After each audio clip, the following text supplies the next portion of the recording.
your house? Then call my buddy Troy, 720-900-4433. Taco Bell's new jalapeno citrus salsa, the sauce with main character energy. At participating U.S. Taco Bell locations for a limited time only, while supplies last. KKFN and KKFN HD1, Longmont, Denver. Powered by Able Builders, it's Stokely and Evans with Mark Schlereth. Denver Sports 104.3.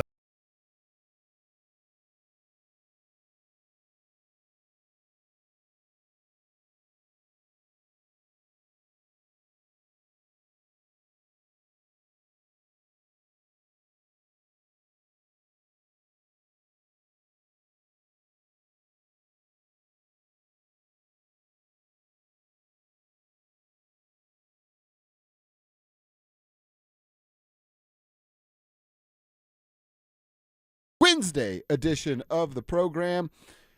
Dover and Cecil rocking with you 10 to 2, but Jake Shapiro is sitting in here for Cecil Lammy once again, and appreciate Jake being in today.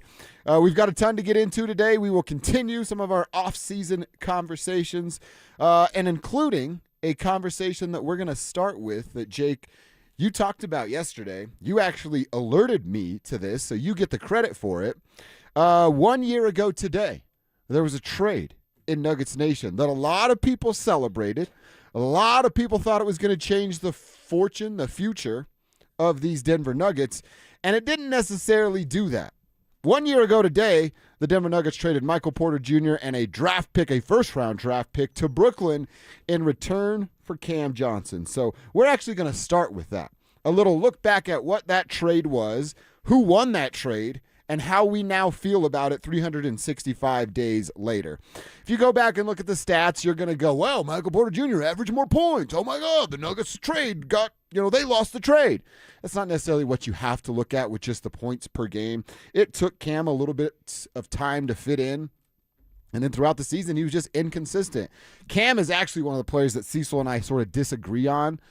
I don't think he was a great player for the Denver Nuggets in his first season. I never thought Michael was this great player. But, Jake, I will say for me, I've had more moments with Cam and Michael kind of going, ooh, you don't know what you got till it's gone. And Michael Porter Jr. was gone. Now, if Cam stays around and he's a Nugget for next year, maybe he makes me feel differently. But right now, we're doing this exercise, like I said, a year later. It's tough for me to look at that trade and just flat out go, yep, the Nuggets won. I certainly understand why the trade happened and why moves were made, but just like, hey, winner, loser, I have a tough time saying that the Nuggets were the outright winner of that trade. Winner, that's a stretch to me because they were the loser of the trade, and there was no doubt about it. Look, Josh, I understood it from the moment it took place. I talked about it on various shows on our network on DenverSports.com and our YouTube pages. But it, to me, was always the Nuggets trading the best player and an unprotected first-round pick in a trade to get less expensive and more diverse with their offensive approach. And it netted the Nuggets. Let's be clear, because there's going to be another part of this trade today. Mm-hmm. This actually is going to happen. Jonas Valanciunas, the contract decision on whether Jonas Valanciunas will be a Nugget or not is going to be made probably during this show. But as of right now, what the Nuggets netted because of the Porter trade was 1 year of Cameron Johnson plus another year here, most likely now that he has not been dealt, a 2032 unprotected first-round pick, and the ability to go get Jonas Valanciunas for a year, who we both liked but was thought to be misused. Now, Jonas Valanciunas is most likely going to be waived and stretched, which will leave a dead cap hit on the Nuggets' books for about 3 years of $1 million because of this Porter trade. They won 2 playoff games. They won more with Michael Porter Jr. with one arm the year before against tougher opponents. That's what's weird, too, is like Cam was so inconsistent in the regular season. He was actually all right in the postseason for what he was asked to do. Yeah, I guess. I mean, he was placed in a greater importance in terms of role, too, because they didn't have any other main power forwards, right? Peyton Watson and Aaron Gordon were hurt in that series. Spencer Jones at times, I think he had just been hurt, so he was coming off the injury report. He scored 14 points per game in the series, and I think we're misremembering a little bit of the series because it ended on such a high for Cam in the last 2 games where he scored 18 and 27. Cam earlier on in that series had multiple games where he had scored 6 points and 9 points. Ooh, yeah.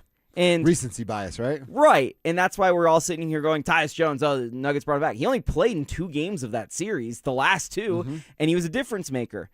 I thought Cam Johnson ended the season certainly on a high note. I thought in December he was building towards looking like a mainstay contributor until he went down with the knee injury. Then he had a really rough couple weeks when he came back, and then he finally, towards the end of the season, started building towards it. I think it's kind to even say he had an up and down year. I think he had a bad year for the Denver Nuggets. I wouldn't argue with you if you said that. Inconsistency is the word I used, but that's another word that you could use. Inconsistency means you weren't good enough all year long. He shot 43% from 3, which will cut it, and he got 4.7 threes off a game, which you think, oh, that's pretty good.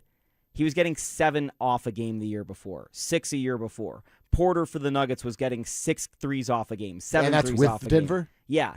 Last year for Brooklyn, he was getting 9 threes off a game. That's what I said. You can't look at like year by. You can't go, what were Cam's stats in 2025? What were Michael's stats in 2025? Because they're on such different teams and in such different roles. That's not a fair comp. That's literally apples and oranges. Which is why I wanted to bring up the comp of what Porter was the year before and the year before that, even looking at Cam now and how Cam actually got worse as a Nugget compared to where he was in Brooklyn. And one of the things I actually really liked about the Cam move was he added more playmaking to the Nuggets mix. He was the Nets lead assist guy 2 years ago.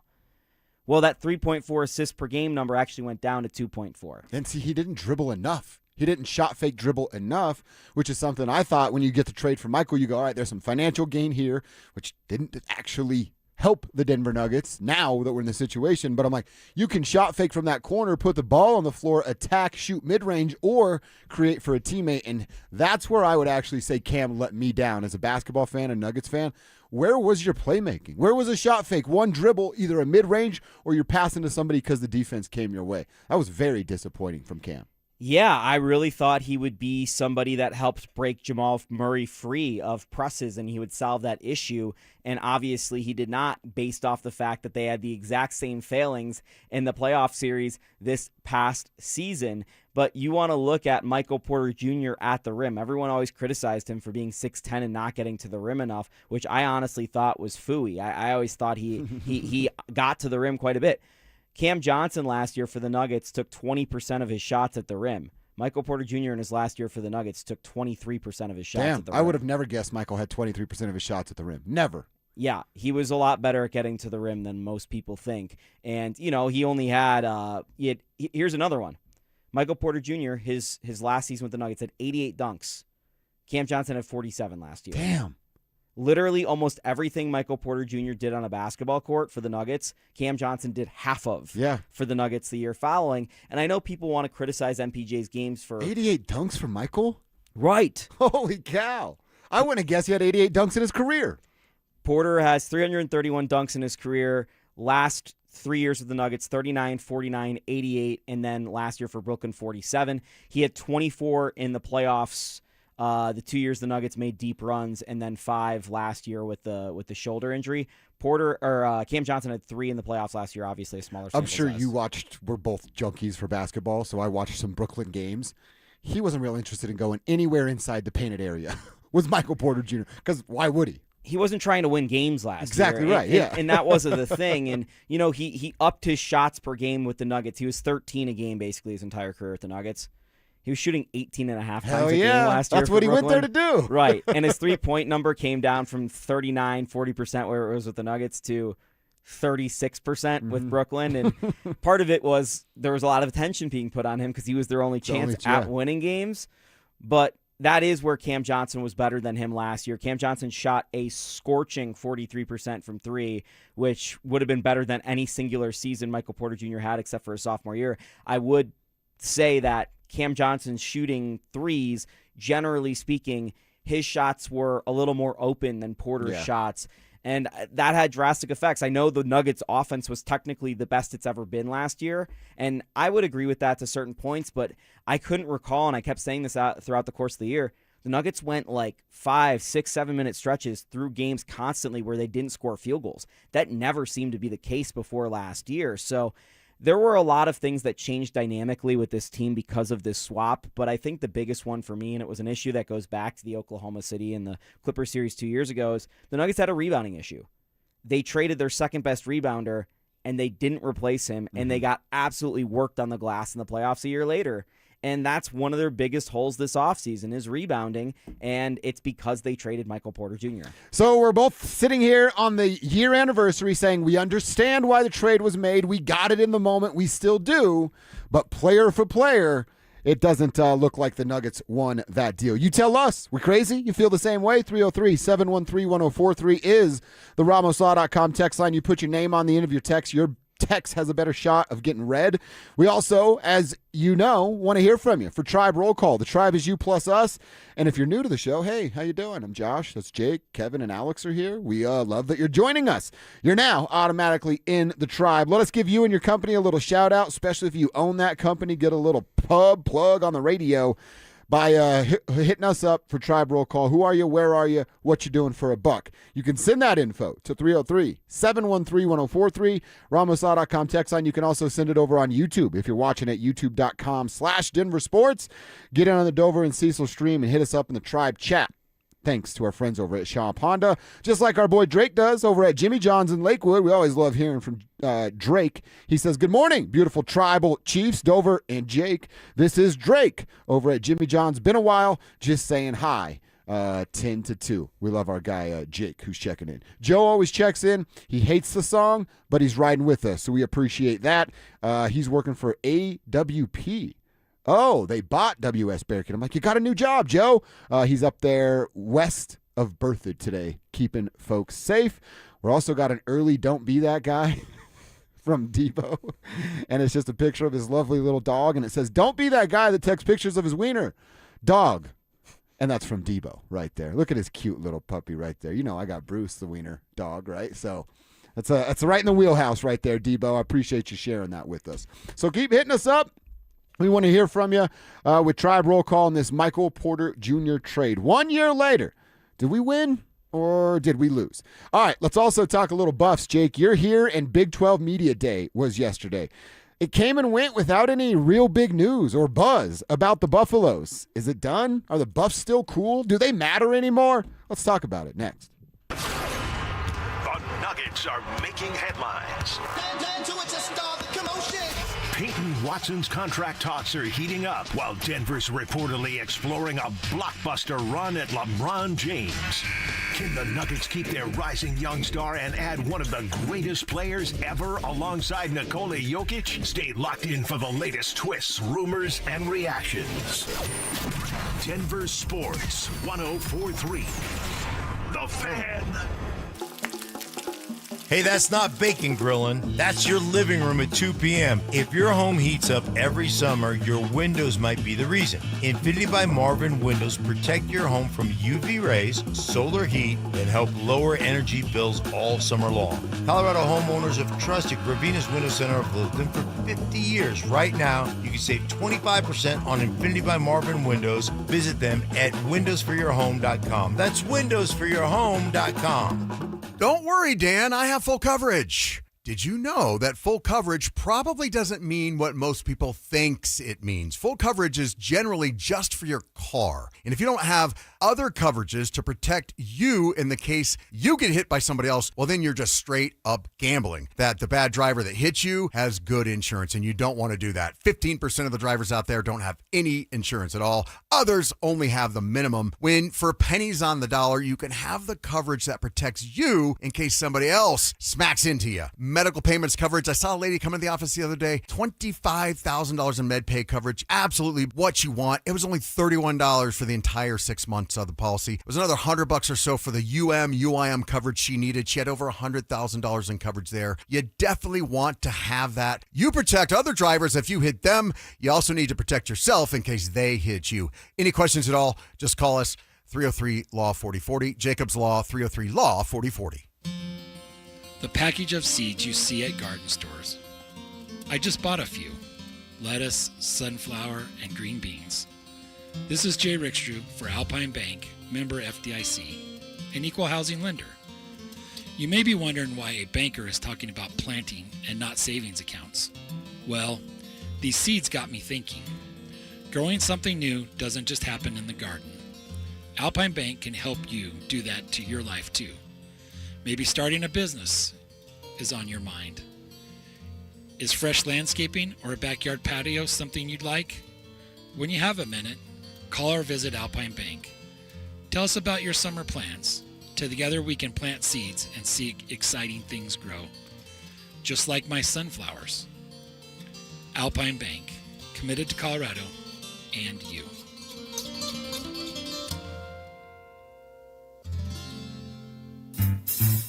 1-877 Cards for Kids. KARS Cards for Kids. Ready to get rid of that old car? Donate it to Cars for Kids. Call 877 Cars for Kids to reach a friendly live agent. Donation is super easy, and your car can be picked up as soon as tomorrow. Call us now or go to carsforkids.org. 1-877 Cars for Kids. Donate your car today. Did you know you can donate real estate too?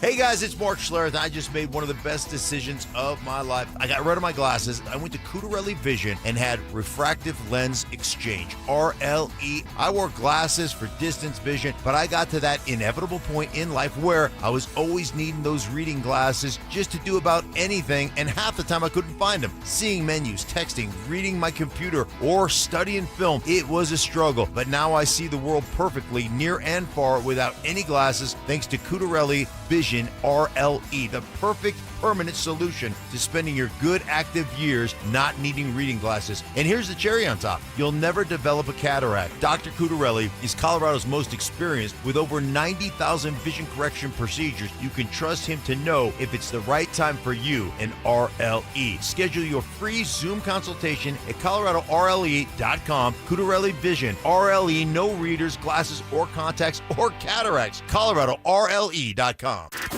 Stream Stokely and Evans with Mark Schlereth, Dover and Cecil, The Drive, and all your favorite shows on the Denver Sports 104.3 The Fan app. Powered by Advanced Tax Solutions.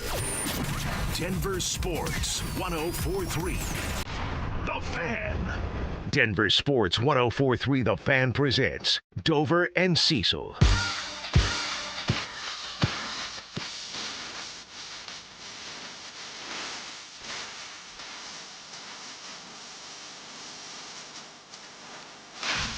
All right, it was Big 12 Media Day yesterday. And I don't know, Jake, maybe it's out of sight, out of mind. Maybe it's summer and all I think about is golf, basically. But it came and it went, and I'm doing some research. You and I are on air when it's going down, and you're talking about some of the stuff that we're hearing or seeing coming out of Prime's mouth. But it just came, it went, and there's no big storyline. I get that Deion then kind of told the national story of him being cancer-free, which is outstanding and great. Root for Deion Sanders, the human being, 100% of the time. Always rooting for folks to win the good fight that is against cancer. But am I reading too much into something? Am I reaching at all to make this a story when it's not really a story? But I feel like the last few Big 12 days, like CU, Deion Sanders, at the forefront of this. There's a clip going viral about something that Deion said. And there was really none of that yesterday. There wasn't this one big quote that was talked about. And now Julian Lewis said something that was very interesting that we're going to hear and talk about. But as far as the Buffs go, it just feels like they're not cool anymore. Are they? Well, they're too cool for the video game. That was the big quote I saw. Was that right. Deion You told me that Sanders yesterday. Said yesterday that the college football 27 video game did not pay him enough. Quote, if I'm not in the game, they're probably not paying enough. It's probably just that simplistic, Sanders said. I wrote that on DenverSports.com. So that, to me, was the best quote from Deion Sanders. As far as Big 12 Media Day as a whole, the biggest news I saw was the landmark deal that they struck with Monster Energy Drink for the conference. Yes, yeah. for jersey patches and field logos that would bring around $20 million annually to the conference, about $1 million per school. And there's going to be Monster Energy logos all over the court. And you're going, okay, why are you talking about this? Well, if you start to break it down and you're talking about on-court sponsorship and jersey patches for football, men's basketball, and women's basketball, the 3 profitable sports, only $1 million per school for all of that branding deals kind of seems cheap. So on the surface, it's like they're announcing this big deal, like we're the first to do this, and then you kind of break it down and you're like, did you guys get taken for a ride a little bit? Wasn't the Big Ten's number like 20 something per? I haven't. It was 20 per for the entire conference. Oh, okay. So 1 per school. And what I would tell you is there's a couple of these leagues in Europe, and of course I know all of this stupid stuff, but the League One, which is the top soccer league in France, is actually called McDonald's League One. They have a presenting sponsorship. I like that. And there are like the Corn Ferry Tour and like PGA, like these are now sponsored by like Allstate. I don't know off the top of my head all the sponsorships. So we might be getting like, and representing the monster Big 12 conference, TCU has made the college football playoff. All right. That might be where we get to here very soon. But that's how you just have to say the name. Right. That's how desperately these schools need this money in the era of not only NIL, but House versus NCAA, where they're paying the players up to about $21 million a year per team, not per player. And Juju Lewis literally had a 2-year contract with CU. Like, these guys are on contract. These guys are all making money. And Fernando Lovo, the athletic director for CU, yesterday I saw had some interesting quotes. Again, this is not like necessarily football related, but this is all part of the business of sports, where he was talking about we're going to look at, perhaps renovating or upgrading Folsom Field, the CU Event Center. It's stuff on my long-term to-do list. And how do they have the money to do that? And that's my question to you, Josh, is let's say, and I'm just giving you the hypothetical, you're the worst football team in the country in Boulder this year. They're just horrible. They come out, there's no hype. They look horrible. They're not running any offense, whatever it is. And That's not too hard to imagine, by the way. Right. And they start 1-7. Yeah. I don't have the number in front of me on Dion's buyout, but let's say it's like $15 million. I think it's like $12 to $15 million for this year. Why would you spend that amount of money on a buyout of Deion Sanders when you know he's at least like a decent coach? I'm not saying he's like the best coach or a great coach, but he's fine. Like, you can win games with him. We've seen it before. Why would you spend $15 million on that when you could spend $15 million on your roster for the next season? So now you're in a spot in college football where, unless you're the uber rich where you can just eat $15 million of booster money, it makes a lot more sense to just go, well, why are we going to spend $15 million on our facilities when we could get an entire offensive line and a running back? Yeah. So that's how the math changed. As guy, you're around the college campus, right?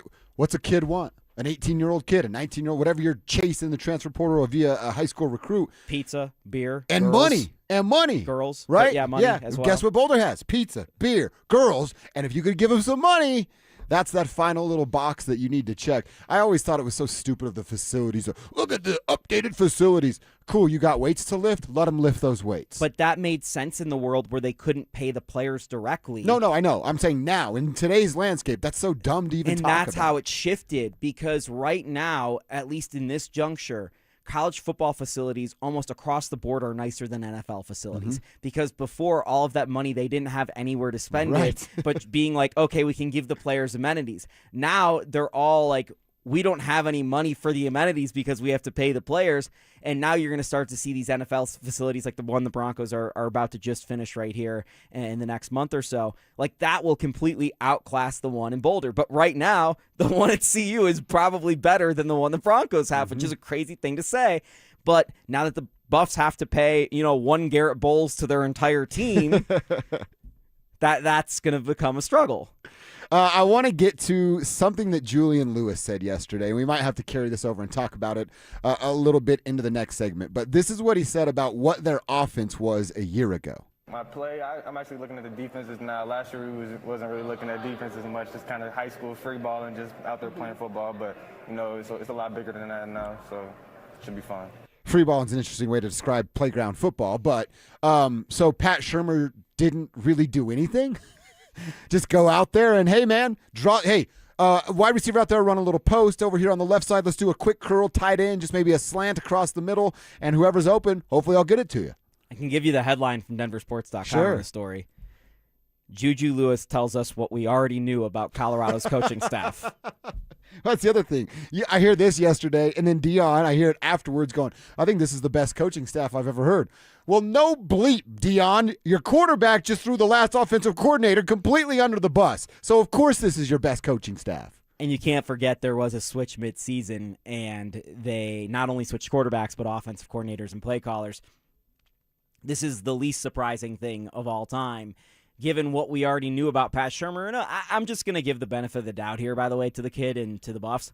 I think a lot of people at that level, freshman year of college, with appropriate or comparatively resource staffs are basically doing that. Like, you hear NFL quarterbacks. Patrick Mahomes talks about basically, I didn't know how to make a read till my third year in the league. Like, I didn't know what I was doing. I think what Juju Lewis means to say is, hey, I wasn't really doing reading of the defense. I was just going out there running the plays and reacting, which is fine. And I think a lot of people in college are doing that, by the way. I don't dispute that maybe this year is a little bit more strategic. Sure. But I think a lot of what the Buffs will be doing is probably in the same vein of they're not really breaking down a defense the way, Omaha man is at the line. Right. Omaha. Yeah. But it's also like, is there a PR? What's his name? Curtis Snyder? You're not like PR. Coach him up. Why are you saying stuff like that into a hot microphone with cameras pointed at you? This is a multi-million-dollar athlete that is saying this. Exactly. It's just crazy. It's just the nonsense that is Colorado. Showed its head a little bit yesterday. We'll get back into that conversation. There are a couple of things I want to hear from Dion. We'll do some of that coming up next. Bonneville International Radio Station contests are open to participants at least 13 years of age and older that are residents of the state of Colorado. Unless otherwise specified, employees or agents of the station, Bonneville International Corporation, other area radio stations, or an entity associated with the contest may not enter. Full general contest rules are available at DenverSports.com. Hey, what's up, everybody? Cecil Lammy here from my friends SodaDietAndNutrition.com. It's SodaDietNutrition.com, and right now, they got a big summer offer. You can get 4 weeks free. You call 866-800-SODA and mention the fan. 866-800-SODA, mention me and 1043 the fan, and you get that 4 weeks free on the big summer offer. SodaDietAndNutrition.com online. You want to go check them out, see those thousands of before and after pictures, and Soda was all the difference for me. I had wanted to lose weight for years. As someone who'd always been in shape, I let my body go, and boy did it go. 60 pounds? I lost 60 pounds, and I'm never gaining it back. 5 years ago, I lost 60 pounds because of Soda, DietNutrition.com, and I've never gained it back because they gave me the tools. I know how to eat, what to eat, and when to eat, all because of Soda. And going through the Soda Dynamic Diet, custom built for me, they can custom build a plan for you as well that can get that weight off and you can keep it off. SodaDietNutrition.com, because Soda is, say it with me, state of the art. Don't miss the Tree Farms Array of Tree Sale now through July 14th. Save up to 35% on thousands of evergreen trees in all sizes. Choose from arborvitae, upright juniper, Austrian pine, Bosnian pine, mugo pine, limber pine, blue, spruce, Serbian spruce, and more. And huge savings on thousands of shrubs and perennials. The Array of Tree Sale. Come see.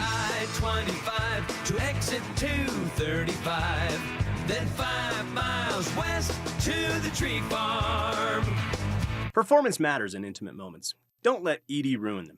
This is Jeff for the Rocky Mountain Men's Clinic, and I want to assure you that if you're like the vast majority of guys, you don't have to suffer with ED anymore. In fact, you might be pleasantly surprised at how the right treatments could positively impact your love life. At the Rocky Mountain Men's Clinic, our advanced medical therapies go far beyond pills. We have treatments that are effective in well over 90% of cases, and we offer specific and combinative treatments that can dramatically enhance both your performance and your stamina. You could even last up to an hour or more and bring a far greater level of intimacy to both you and the one you love, perhaps performing like you haven't in years. So call us today and find out why our advanced treatment strategies offer so much more. Your first visit is just $99 and gets you blood work, a medical consult, and if medically advised, a test dose. And if that test dose doesn't work in the office, your visit is free. Call 720-440-7900 or go to RockyMountainMen'sClinic.com. Rocky Mountain Men's Clinic, advanced medical science to improve men's lives. Colorado's 150th birthday. What do you even get the state that has everything? Wildflowers, sunshine, 4 seasons in a single day? Seems like that's covered. How about the new 150th birthday scratch game from the Colorado Lottery? It's loaded with $150 prizes for you and helps give back to Colorado's great outdoors. Happy birthday, old buddy. Don't remember you celebrating my birthday, but I guess you're the big shot here. New 150th birthday scratch. Must be 18 to play. Jane Dawson did something smart. She saved hundreds on auto insurance switching to Progressive. With the money she saved, she got herself a pricey bird feeder with an ultra-high-def camera. Should Jane have just bought a regular bird feeder? Yes. Is it hard for her to admire nature when the camera doubles as the bird's potty? Also, yes. But it's Jane's savings, and if she wants to spend her time watching the digestive habits of the white-breasted nuthatch, we say you go, girl. Switch and see if you could save with Progressive and treat yourself. Progressive Casualty Insurance Company and Affiliates. Get in the zone, AutoZone. Summer's finally here, and we're kicking it off with a whole lot of free. Free brake pads with Duralast rotors. Free oil filter with 5 quarts of oil. Free Armor All wipes with Armor All glass cleaner, and more. More free, so you can have more summer. Celebrate free at AutoZone. Now through July 27th. Restrictions apply. Get in the zone, AutoZone. Listen up, Denver. This hour's keyword is offside. OFFSIDE. Text offside to 303-713-1043 right now for your chance to win a $250 gas card. That's offside to 303-713-1043. By texting, you agree to receive an automated marketing message from DenverSports 1043 The Fan. Message and data rates may apply. For complete rules or to enter the keyword online, visit www.denversports.com/keyword. You're listening to Dover and Cecil on Denver Sports 1043.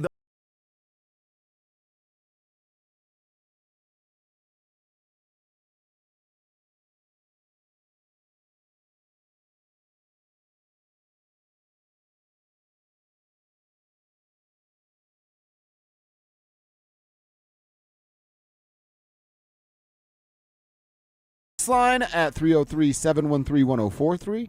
Also want to hear from y'all on our Buffs conversation, our Michael Porter Jr. conversation, a bunch of reasons for you to be hitting us up right now on the text line and our YouTube page, youtube.com/DenverSports. Tribe Chat, fueled by Sean Honda. I have an early don't be that guy, and it happened right here in this parking lot. I just unbelievable to me how bad people are at parking. I believe we should have to take our driver's test like every 10 years to get dangerous people off the road. As you get a little older, you lose your eyesight, right?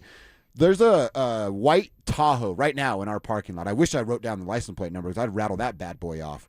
The literally backed in. I'm a back in guy. I get it. If you back in, I respect it. But literally backed in, and the first white line is right in the middle of the Tahoe. Like splits it right down the middle.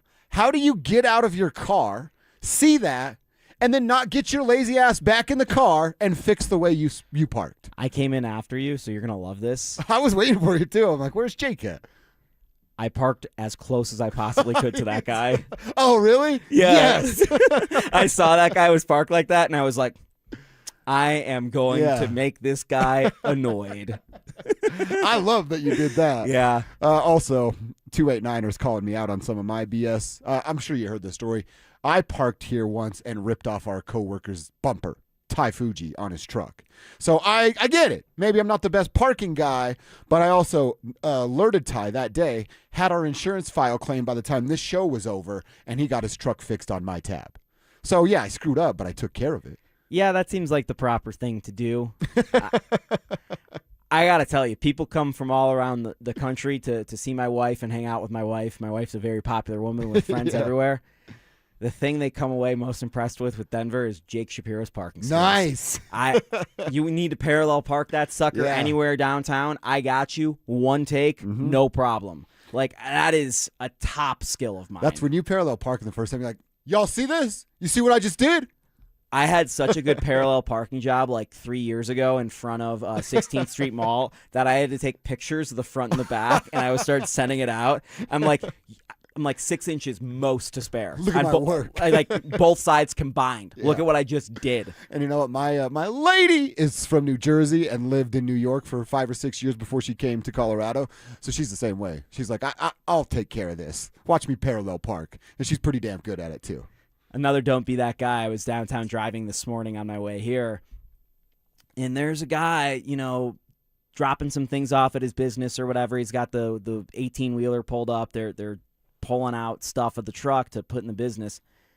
They're taking up 2 lanes of Lincoln. Dude. The entirety of this is why I was almost late, because Lincoln is just blocked down to 1 lane in the middle of downtown Denver, and I'm just like, really? Like, we couldn't just take up only... And 1 lane's crazy in the middle of a morning rush commute. hour. Right. But like 2? Yeah, everybody's so important. Everybody is so important. Keep them coming. Don't be that guy. Some fun stuff on the RamosLaw.com text line. All right, there's 2 things I wanted to hear from Prime here that we didn't get to. He talked yesterday about how his team is going to surprise folks with winning football games. Oh, we better win. That's going to be the surprise. That's the surprise. We better win. We're going to win. I love what I got. I love what I see. All right, again, and that's sort of his, athletic arrogance, cockiness, some people will call it. That's just who he is. But it's just such a false narrative. It's like you're standing in quicksand as you're trying to tell us how good you're going to be. He says it every year. We're going to surprise everybody by winning. You don't believe after they beat TCU, and he's talking to the reporter down there in Texas. You just keep saying that, and then you don't win. And then you come back and say it the very next year. So Deion Sanders has lost all benefit of the doubt. Anything that the head coach of the Buffalo says, I don't take serious or take as a real quote from a football coach because, for lack of a better term, he's just been flat out wrong and lied to us for 3 consecutive seasons. 2 years ago, they went 9-3. Understandable given the talent they had on their roster. Or 2 consecutive, because the Shador's Travis year was outstanding. Yeah.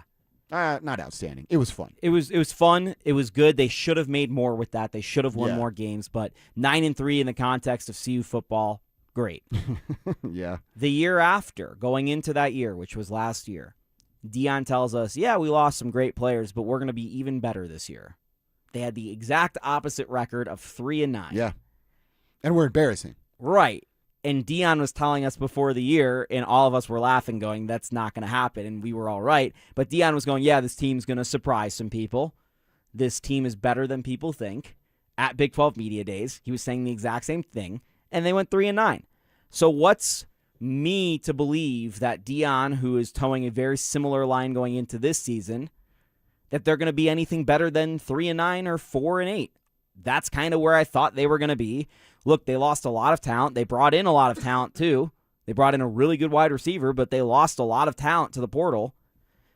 And we're trusting a quarterback who's played like 2.5 games in Juju Lewis. He has not played much, and we just heard him last segment. He was free-balling it last year. Yeah. So what development has he made this offseason, I think, is a big question. With a new offense to learn as well. And at the exact same time, their defensive coordinator left in the middle of the offseason because he goes, yeah, I'm out. Broncos are calling. I'm done. So there's a whole entirely new defense. And their defense was really good 2 years ago with Travis Hunter, the Heisman there. Wasn't good last year. So there's a lot of question marks around this football team. And I think one of them, and again, rooting for Deion the person, and it's great that he's cancer-free, and he has been for a while, and he's been talking about this. It's still unclear how close Deion was to the organization last year and how close he is this year because of some of the health battles he has. And when your figurehead is so important of a figure that he is literally the entirety of your program in Deion Sanders, and he's openly admitting, yeah, I haven't been in Boulder, I haven't been to practice in 3 months, which happened last year because of his illness, and again, understandable. But that has a negative correlation on the team, and I think it's impossible to deny that. And I think it would be wrong of me as a football analyst to point out anything other than, hey, he needs to be there for them to have a positive effect. I understand why he wasn't there, but I think it helps explain some of the reasons why they failed last year. And moving forward, he needs to be there. And, oh, please, someone hire somebody to help him call timeouts. Like, they have so many issues that they've had for multiple years now that have gone unaddressed. And Deion will come up at a press conference and say, oh, yeah, we're going to surprise some people. Mm-hmm. That's why the words no longer ring true to us and make us excited about CU, is because we've heard this now for 3 years. And it's been largely untrue the entire time he's been in Boulder. It's exactly that. It's hey, Deion Sanders is talking. Oh, cool. What lies are he going to tell? How do we pick apart what he's going to say and just give false hope to the the groupies and the folks that just hang on every word that he's going to say because they love that there's a figure like him at their favorite school. The Buffs fans I saw yesterday were like, ha, ha, ha, look at this funny thing Julian Lewis said about free balling it last year. They weren't upset? They were laughing. They were like, this is crazy. He's going to be so much better this year now with a real offense. Dude. How are you not ticked off? Right. You have your program out here just running a 5-star quarterback out there just going, do whatever you want, man. And thank God he didn't get hurt running those stupid plays. And thank God they didn't play him and burn his red shirt in the final weeks of the season. I don't know if that was his decision or their decision, but it's hard to say because clearly there isn't a lot of forethought going on within their organization there. Yeah. All right, couple quick Tribe roll call texts. Our boys over at Smokin' Wills Barbecue says they're rolling out to Fort Fun to slang that Colorado Q, listening to my amazing dudes on the radio. We got to crush some Smokin' Wheels one day, and it was outstanding. So I hope you're having a good time up there in Fort Fun. We have Jim checking in. What's up, y'all? IML Construction owner grinding out a kitchen remodel. He says, shout me out. I love you guys. You just got it there, Jimmy. There's your shout out. Hopefully that kitchen remodel is going well. Credit card processing is what Jim's doing in Parker right now. Jim, good work. Good work. Tribe check-in driving for Lyft is Todd. He has my other job. He's off from Andy's house transportation doing some driving for Lyft today. So double grind right there for our dude Todd. Keep up the hustle, man. Hard work always pays off. All right, Jake, want to talk a little bit about what the Rockies did last night, plus a conversation about the 2024 draft class and a CBS Sports redraft, but no movement for Bo. Why not? That's next. The wait is almost over, Broncos country. And I like football. Training camp is right around the corner, and all eyes are on Bo Nix as Denver looks to take the next step in year 3 under Sean Payton. Can the Broncos build on last season's momentum? Who will emerge in key position battles? And are the Broncos ready to become a true contender in the AFC? Denver Sports 104.3. The Fan. Colorado, it's time to take our recycling to the next level. That's why Recycle-On Colorado is bringing you more curbside and drop-off service from peaks to prairies. Guidelines as clear as our skies, so you know what goes where. And the price? As free as gawking at bighorns on I-70. You deserve a recycling system you can count on, like your puffiest winter coat. And we're here to give it to you. Learn more at recycleon.org/Colorado.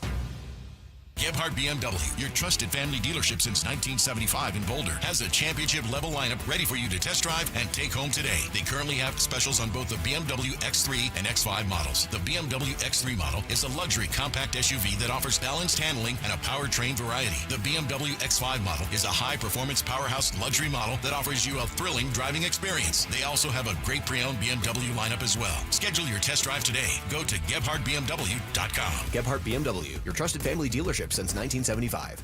Hey, Rob Biandino here at BeatTheDA.com. I've handled about 7,000 cases, over 300 trials. Man, I see so many bad stops on these DUIs, unlawful arrests, the police putting body cams off. The evidence is sketchy. We got to go get the evidence. We go find those cameras, the stores, the ATMs, the banks. We got the experts to challenge their breath tests, their blood tests. My office has over 100 years experience at this stuff. Hit me up at BeatTheDA.com or 720-706-5151. When disaster hits your home, it's game time. Water in the basement, fire damage, mold creeping in. Don't sit on the sidelines. Call Able. Able Restoration is your first round draft pick for emergency response, mitigation, and full rebuild. We move fast, protect your property, and fight for you with insurance start to finish. This isn't practice. This is your home. And when it's time to step up and protect what matters most, bring Able to the table. Call 303-590-5600. That's 303-590-5600. Go Able. Bring Able to the table.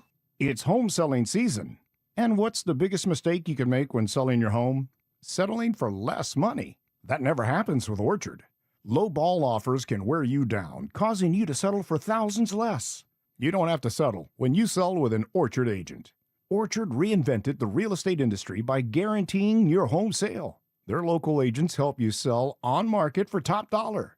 First, Orchard gives you cash up front to buy and move into your new home first, on your timeline. No waiting, no showings, no double moves.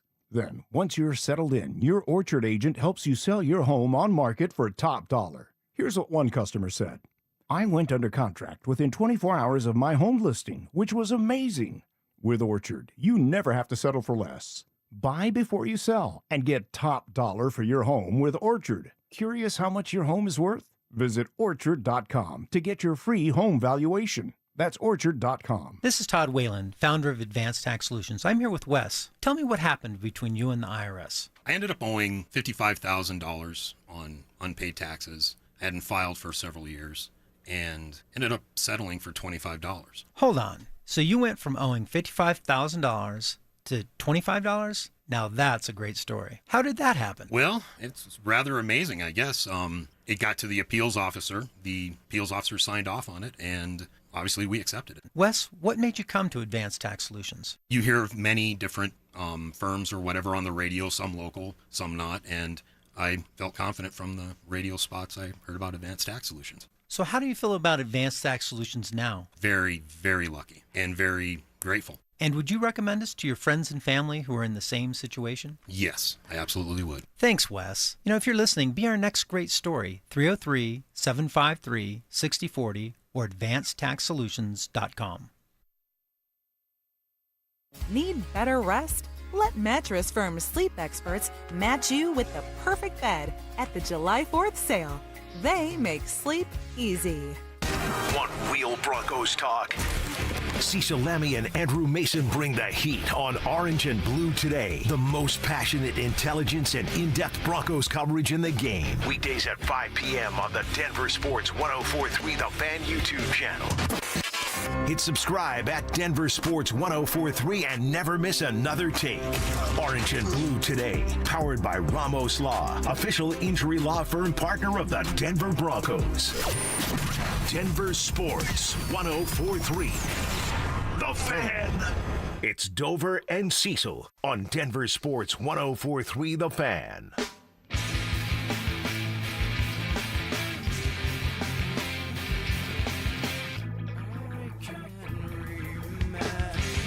All right, I always like when Jake's on because we view the Rockies a little differently. I'm not saying like I think they're a good baseball team and are making a run. I just can enjoy the small victories that come. Like last night, a small victory of beating the Dodgers. You said it from the night before about them taking the Dodgers to extra innings and being the first team to do that. You got Carrick with a couple more hits last night. Kev's guy, TJ, continuing to do his thing, looking well at the plate, and a nice little 3-run 8th inning that put them in a position to win that ball game. The Rocks are now 5-2 in the month of July. That's kind of where I'm looking at it, Jake, giving them their month view of what they can get to. Can they be a double-digit win team in these different months? And, hey, you're halfway through it now in July, and it's only on July 8th. So, again, are they on the same tier, planet, universe as the Los Angeles Dodgers? No, they are not. But beating them, it always feels good, and a nice little start to July. I understand who they were playing to start July, but I don't care about any of that. They've played 7 games, and they've won 5 of them. I'm looking at that as a small victory for the Colorado Rockies. Yeah, McCarthy, Freeman, and Carrick were really solid last night, and their pitching really came through late. Jordan Romano, who is exactly the type of player the Rockies should be acquiring at this point, was a really good player for Toronto. Multiple-time All-Star, is the guy the Rockies are rehabilitating, and he had an awesome 9th inning last night, striking out getting Ohtani to pop out, and then striking out Freeman to win the game, going through the heart of the Dodgers order with guys on base. And Lorenzen was good enough last night. He pitched 6 strong, gave you the quality start. So really he's kind of acceptable away from Coors Field. I don't even want to say serviceable, but like for the Rockies, you go, all right, you're acceptable away from Coors. It was really just the perfect game for the Rockies, quite honestly, a recipe for winning and a repeatable recipe. And that's what we're seeing lately, quite honestly, is a team that's competing a repeatable recipe for wins that's consistent, not just some guy having an incredible day. And it's been since Cole Carrick came up about 26 games ago that this has all started to change for the Rockies, where they're playing actual competitive baseball rather than kind of lucking their way into a win here or there. And last night was the first time they beat the Dodgers in LA in 12 tries. So that's the thing. Is, yeah, it's really good that they beat them, but they're still climbing out of such a hole. The Rockies are 38-55. That's a lot better than last year. In fact, they only need to win, I think, 5 more games to equal last year's record, and we're not even at the All-Star break. The Dodgers are 60-33. We're talking about different planets of existence. Yeah. And I am someone who, I can look at some of these small victories and go, that's nice. I'm just not going to accept that as okay. Again, when we're in year 30-plus of baseball at Coors Field, and we're trying to accept the fact that winning 1 game out of 12 tries against the Dodgers, the class of the division, is okay. They should be competing for a division 1 out of every 5 years. There's 5 teams in the division, right? That's how the math works. Rockies have never won it. They've only gotten close one time in 2018, and they couldn't do it. So I look at the Rockies. I agree with you. There are some things to be positive about, but ultimately, everything there is to be positive about, there's something to look at negatively as well. Hunter Goodman got hurt 2 nights ago, didn't play last night. Hunter Goodman's a guy who is going to be in the All-Star game. Hopefully he's in the Home Run Derby. That would be very exciting. In the same sense, I look at the Rockies and I go, they should trade literally every single player that is any sort of including Hunter Goodman? Yes, they should trade Hunter Goodman. I guess because of when they're relevant again as a team. Oh, I don't know. He's not this old-ass catcher, but... No, he's not, and that's the thing, and that's why it's controversial to say. He's 26 years old. I mean, dude, if we're talking about like even a 4-year window, at 30 years old, I think Hunter Goodman's still a productive baseball player. They have 3.5 years of team control, so they have this year and 3 more years after that. So 27, 28, or 29. Do you think the Rockies have a chance of going to the playoffs in any of those years? I do not. Then they should trade Hunter Goodman. That's a fair argument. Because then it's pay him and hope you're in position. Well, pay him and he's making the proper value for his contract, and at that point you're not getting any of the benefit you have of him being a young player and paying him less. Well, I mean, there's also... I'm okay with paying good players a lot of money to play good baseball. I'm all right with that. Yeah, and I get that, but the calculation is, and we're seeing this now in the NBA, where Jaylen Brown is one of the best players in basketball, and he's making $55 million. And what does he get traded for? Basically a first-round pick, and that's it, because he's being paid what he's worth. He's being paid the value. And as baseball moves more and more towards a model of a salary cap, which seems like it's going to come next year because of the collective bargaining agreement and the greed of owners, that seems like it would be inopportune to pay a guy like Hunter Goodman, because as soon as you pay these guys, they become less valuable. Look at Kyle Tucker. Kyle Tucker's making $70 million a year, right? He's been a good baseball player his entire career. He's hitting .220. He's got 7 home runs. That thing can go south really quickly. So I am of the belief that Hunter Goodman, who just became a 2-time All-Star and is the best catcher in Rockies history, if he's going to have no impact on what you could do from a postseason contention window, you should absolutely try to trade him for multiple pitching prospects. Well, let me ask you this. Jake, the analyst, is making a really good argument as why you would trade Hunter Goodman. Take your analyst hat off. You're a baseball fan. You like the Colorado Rockies in this hypothetical scenario. They trade Hunter Goodman, and you, the fan, go, what the are we doing? I can't believe you stupid Monforts. I can't believe this. That's what every fan would do. I disagree. Really? He is the best part about the Colorado Rockies and has been for 2 consecutive seasons. They already broke your heart. They already traded Nolan Arenado. That didn't break my heart. It should have broken anyone's heart who cared about the Rockies because he is the most talented player they've had in franchise history. They got almost nothing back for him, and they did it under duress, and then they turned around and paid a worse guy a year later the exact same contract. And it was an admission that they could pay him, which they knew they could because they signed him to the extension, and they didn't acquiesce to the simple need of, hey, at the deadline, can you get one left-handed pitcher so that we can get Yasiel Puig out in L.A. in August? And they didn't, and that's why they lost the division. I look at what the Rockies are doing right now. And I don't think Hunter Goodman has necessarily connected with the fan base to the point where everyone's wearing a Goodman jersey and people are all in on Hunter Goodman. You go down to 20th and Blake, people are wearing Chris Bryant jerseys more than Hunter Goodman jerseys. They're wearing Nolan Arenado jerseys still. They're wearing Charlie Blackmon jerseys. I don't think trading Hunter Goodman is sacrilegious to this fan base because I think this fan base is so beaten up that at this point, anyone that's still rooting for the Rockies isn't rooting for individual players. They're rooting for the literal laundry on the field. Look, like I said, you made a good argument as to why. I'm still saying no, that I would not do it. I understand, and it's a good point. It's probably a good baseball move to do so, to sell high and see what you can get in return. I don't know. I think that would be a terrible look as far as perception goes for the Rockies from the hey, we're playing the long game here, folks, where you are sitting. Who's running the Rockies now? Paul DePodesta and Burns. And what was he known for, Paul DePodesta? Shaking and moving and shaking. The entire concept of Moneyball was they got rid of Jason Giambi because they couldn't afford him and a couple other players. Then they figured out how to replace them with better players that were cheaper and younger, and they were more successful. And that's the move in baseball, and it's the move when you're a team like the Rockies. When you're a team like the Dodgers, you can throw $70 million at bad Kyle Tucker.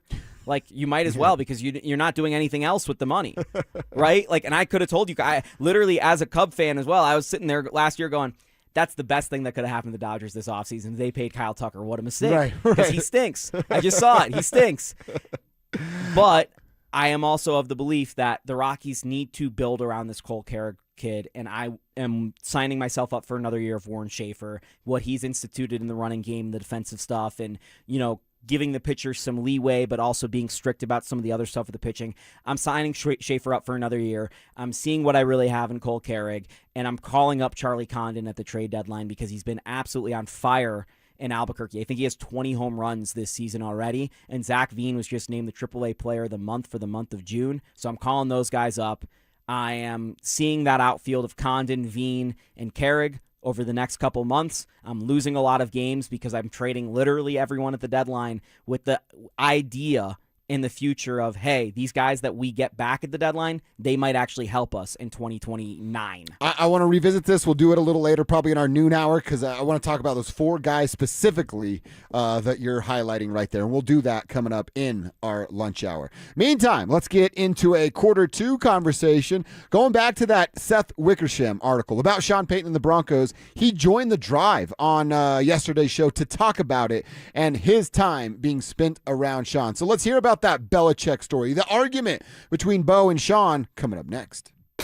With the MLB trade deadline fast approaching, Houston is reportedly showing strong interest in Colorado outfielders Jake McCarthy and Mickey Moniak. Could two of the Rockies' hottest bats be on the move? And who else could be shipped out to rebuild the club? Denver Sports 104.3. The Fan.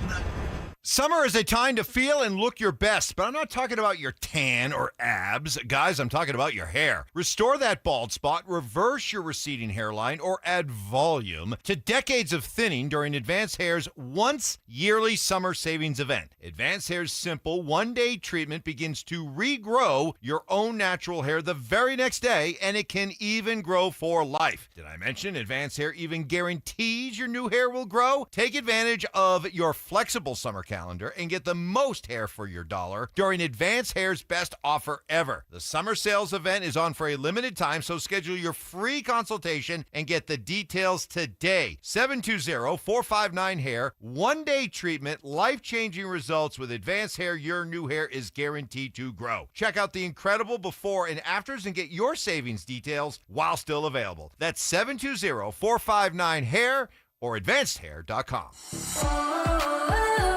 As a fitness coach, my active psoriatic arthritis can slow me down. With Skyrizi, Risankizumab Riza, I'm treating my skin and joint symptoms so I can keep moving. Skyrizi, a prescription-only injection for adults, helps me move with less joint pain, stiffness, swelling, and fatigue. And for those who have plaque psoriasis, 90% clearer skin is possible. With Skyrizi, there's no daily dosing. It's just 4 doses a year after 2 starter doses. Don't use if allergic to Skyrizi. Serious allergic reactions, increased infections, or lower ability to fight them may occur. Before treatment, get checked for infections and tuberculosis. Tell your doctor about any flu-like symptoms or vaccines. Thanks to Skyrizi, there's nothing like clearer skin and better movement. And that means everything. Ask your doctor about Skyrizi. Visit skyrizi.com or call 1-866-SKY-RIZZI to learn more. I'm Rob Wilhite. For almost 50 years, Colorado has trusted the Wilhite Law Firm after serious car accidents. With over $1 billion recovered, we know how to win for our community. Injured? Call 303-GOOD-LAW or visit WilhiteWins.com. That's WilhiteWins.com. Hey guys, Mark Schlereth here from my friends at Spine One. Let me ask you a question. You live with back pain, neck pain. Well, my guys at Spine One, they're an emergency room for back pain with same-day appointments. They'll see you and they'll get the journey started. And that's exactly what I did. Whether it's chronic pain, acute pain, work-related, sports-related, doesn't matter. All you got to do is pick up the phone and start your journey just like I did toward pain-free. 303-367-2225. That's 303-367-BACK. Or as always, you can find them online at SpineOne.com. Every 40 seconds, a child is reported missing. Find the Children is a nonprofit organization dedicated to helping find missing kids. You can be a part of their mission by donating your unwanted car. Call 1-800-294-0222. You'll receive the maximum tax deduction and we provide fast, free pickup. Call 1-800-294-0222. Donate your unwanted or unused car. Call 1-800-294-0222. This advertisement was paid for in partnership with Cars R Us and Find the Children. Heat up your 4th of July at the Home Depot with our wide variety of grills under $300 and make every gathering one to remember. Give your outdoor space a glow up. Whatever your budget is, with savings on seasonal plants starting at $5. With the grill fired up and your backyard set to perfection, you'll be able to invite friends and family over to kick off the party. Start celebrating with low prices guaranteed at the Home Depot. Prices may vary by store. Exclusions apply. See HomeDepot.com/price match for details.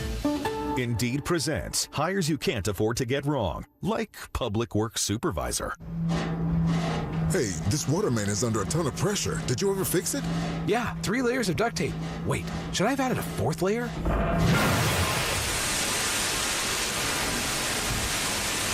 This is a job for sponsored jobs. This is what happens when you don't sponsor your job on Indeed. Next time, get matched with quality candidates with Indeed sponsored jobs. Visit Indeed.com/hire now and sponsor your job today. Back to school starts now. Get long-lasting battery life on the Dell XPS laptop powered by Series 3 Intel Core so you can work from anywhere. Now starting at $699 with exclusive student pricing starting at $599. Complete your setup with savings on select monitors and must-have electronics and accessories. Limited time deals and free shipping on PCs and more await you at Dell.com/deals. That's Dell.com/deals. Hi, this is Larry Jagger with SCL Mortgage, letting you know about our second mortgages for anything you need, including home improvements, paying off debt, and more. Visit us at myspecialmortgage.com or call 303-790-2222, NMLS number 1200716. Lunch hits different with us. You're locked into KKFN and KKFN HD1 Longmont, Denver. This is Dover and Cecil, brought to you by Wayback Burgers.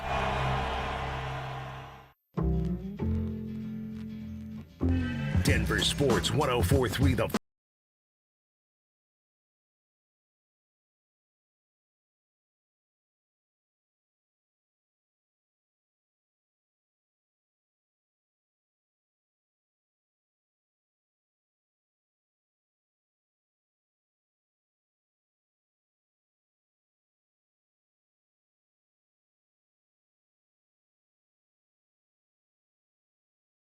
Text line as well as our Tribe chat room over on YouTube. Text line is 303-713-1043. You got any don't be that guys or gals? Somebody annoying you, making you upset, you can get that off your chest. Tell us.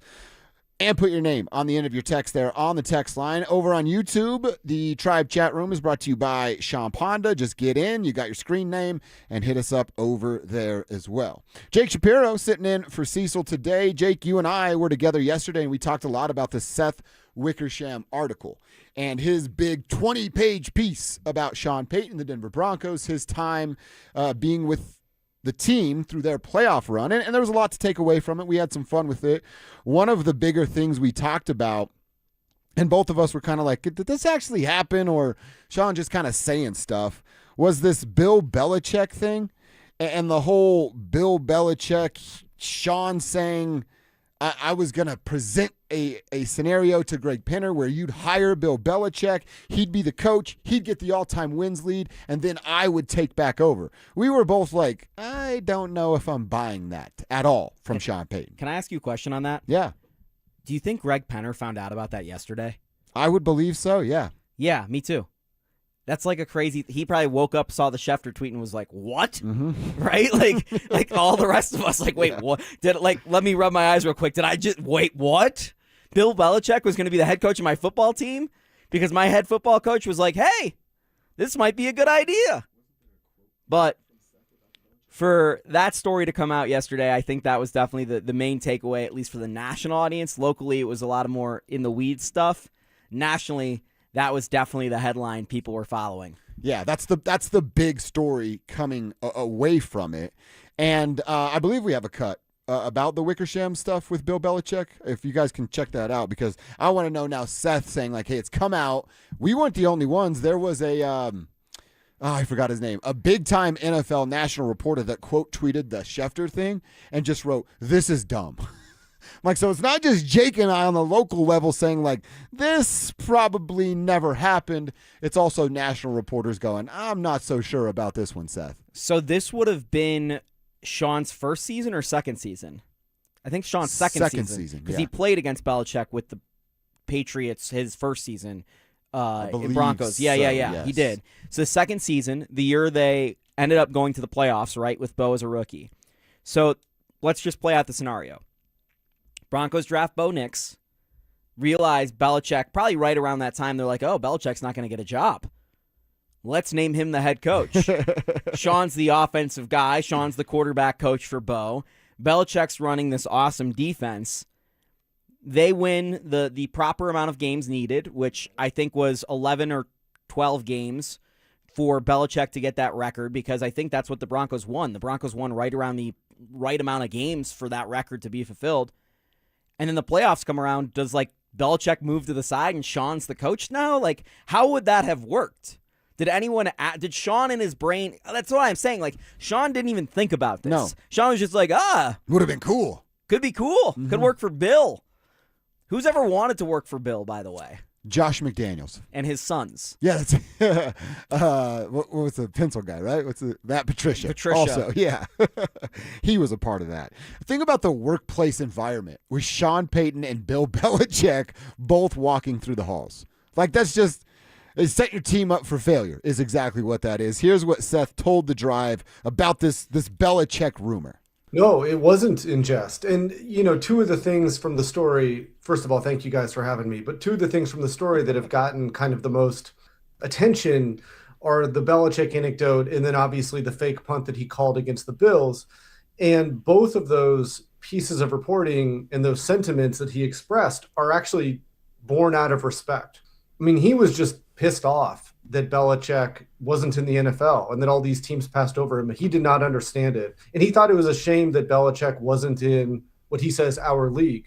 And so he had that thought and it was real and he wasn't afraid to do it. At the end of the day, it was a little too complicated, probably a little too fanciful, but it wasn't in jest. And obviously, like, calling a fake punt in overtime against the Buffalo Bills on a play that he had worked on for a year was born out of respect for Josh Allen and how many times he had seen Josh Allen work his magic late in games. And he was like, that's just not going to be me.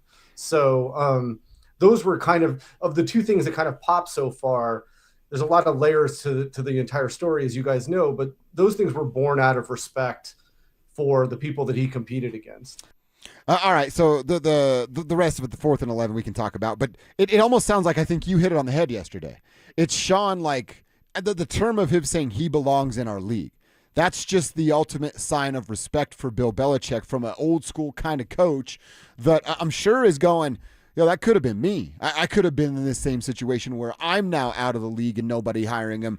We don't have to go that far back to recall that the Broncos didn't even want to hire him. They had a first and a second choice and then landed on Sean Payton. So I actually think now hearing that and Seth explaining it, I think you were hitting the nail on the head yesterday. That's just they're casually talking about Bill, and in the moment that's all going on, and Sean going, you know what? I was going to save my buddy. I have so much respect for that guy. This is what I was going to do.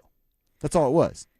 Yeah, I was going to come bail you out and change your tire, but you took care of it. Yeah. So I didn't need to come pick you up on the side of the highway. But if you had called, I would have helped out. And I was in the mood, yeah, I could have helped out. I'm not even saying I would have, but I could have. It just seems fanciful is an interesting word that Seth uses in the article and yesterday to the drive.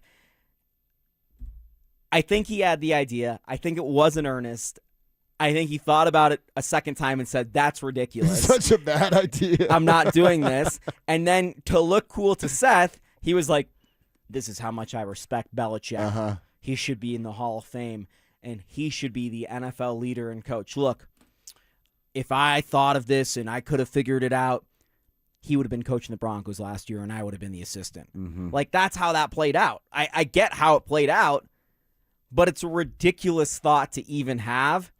I like that Seth says it's born out of respect. Clearly it's born out of respect, but in a way it's also born out of disrespect because you're disrespecting the people who just gave you the job. Yeah, right.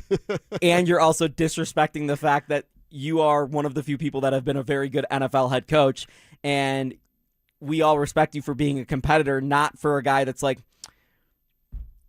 do you think Kobe would have just been like, Michael Jordan wants to come to the Lakers? I'm going to give him my spot. Let's give him my team. Yeah. Shaq was there in his prime. He was going to war with him. Like, come on, man. It's just not how it works. No, it is not. So good explanation there from Seth. We'll hear a little bit more from what he had to say on the drive yesterday. Got to read this one. I love this. Kev, it's one of your students over there. Says, hi, it's Dez here. I work at Common Spirit St. Anthony's North in the operating room. Dez, that's amazing that you're helping folks like that. Love the show. It keeps me going. I'm also at the media school. Kevin is the best. Cecil and Dover, I wanted to shout out my girl Alicia. She's an esthetician, does facials. Shout out her business called Wonderlust Beauty. All right, we'll give that little business a shout out. Dez, keep grinding, keep chasing that dream, and who knows, man, maybe sooner rather than later we see you here in this building doing something in the media world. So keep fighting, keep chasing, and never give up on that dream, Dez. We appreciate you rocking with us. All right, let's do it. 11:15 every day. We're looking at a position, a player, a coach. Yesterday we talked about Evan Ingram and the expectations we should have for Evan. I want to continue talking tight ends with you, Jake, and go through the rest of the room. What the hell is Nate Atkins going to do? Why is Adam Troutman on the team? And should we expect anything from the first-year tight ends in Justin Jolie and Dallin Bentley? We'll answer that next. The Avalanche have set their sights on another Stanley Cup. But the biggest move of the offseason might not happen on the ice. What's next for Cale Makar as Colorado builds for the future? All eyes are on a potential contract extension for the franchise defenseman and cornerstone of the Avs organization. How will it get done? And what does it mean for the team's championship window? Denver Sports 104.3. The Fan. What's up, fellas? Josh over here to talk to you about something important in your relationship, important to you and your partner. And I'm talking about your sex life. You having any sex in your relationship? Is there intimacy inside your relationship? If the answer is no, and it's because of ED, erectile dysfunction, what are you doing? It's 2026. There are answers to your ED problems, and they all start at RockyMountMen'sClinic.com. I was just there, actually, last week talking about some of their new body composition programs, and me and my guy Jeff were just talking about modern-day males. Why would you ignore something that can be fixed? And especially when it comes to having sex. That's what we all are. Modern-day males. So if you're dealing with erectile dysfunction, don't just sit back like our dads and grandfathers had to do and went, oh, I guess those are the breaks. No, that's not it. Rocky Mountain Men's Clinic has treatments with success rates well over 90%. If you set up an appointment for tomorrow, you could be having sex on Friday. That's how it works. Get the details and set up your first appointment at RockyMountMen'sClinic.com today. There are so many out-of-state roofing companies and roofing companies claiming to be locally owned, yet owned by out-of-state private equity firms. Denver Roof Pros is the real deal. We are truly locally owned and operate right out of Denver. We've been serving the Front Range and the Eastern Plains from Fort Collins to Colorado Springs for 10 years.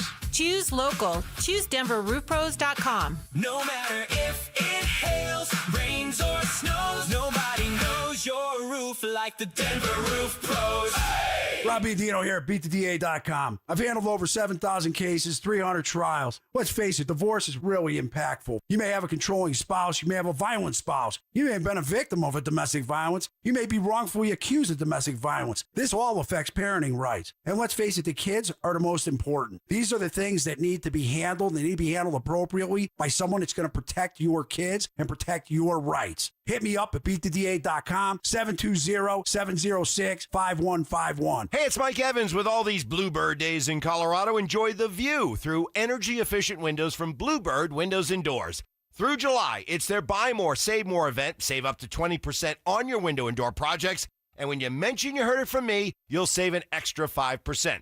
Bluebird's family-owned, serving the Front Range for over a decade with windows, doors, and siding built for Colorado's harsh climate. Financing is available. Visit gobluebirdco.com. Bluebird Windows and Doors. Make today a Bluebird day. When disaster hits your home, it's game time. Water in the basement, fire damage, mold creeping in. Don't sit on the sidelines. Call Able. Able Restoration is your first round draft pick for emergency response, mitigation, and full rebuild. We move fast, protect your property, and fight for you with insurance start to finish. This isn't practice. This is your home. And when it's time to step up and protect what matters most, bring Able to the table. Call 303-590-5600. That's 303-590-5600. Go Able. Bring Able to the table. Shop Honda keeps car buying simple. One price, one person, 1 hour means no games, no back and forth, and no dealer handling fees ever. Upfront pricing and one dedicated advisor who handles everything from start to finish. It's straightforward, stress-free, and honestly, the way car buying should have always been. At Shop Honda, the experience is just as good as the vehicle you're driving home. Discover the Shop Honda difference for yourself. Visit Shop Honda today, proud partner of the Dover and Cecil Show. Colorado's 150th birthday. What do you even get the state that has everything? Wildflowers, sunshine, 4 seasons in a single day? Seems like that's covered. How about the new 150th birthday scratch game from the Colorado Lottery? It's loaded with $150 prizes for you and helps give back to Colorado's great outdoors. Happy birthday, old buddy. Don't remember you celebrating my birthday, but I guess you're the big shot here. New 150th birthday scratch. Must be 18 to play. Stream Stokely and Evans with Mark Schlereth, Dover and Cecil, The Drive, and all your favorite shows on the Denver Sports 104.3 The Fan app. Powered by Advanced Tax Solutions. Denver Sports 104.3 The Fan. It's Dover and Cecil on Denver Sports 104.3 The Fan.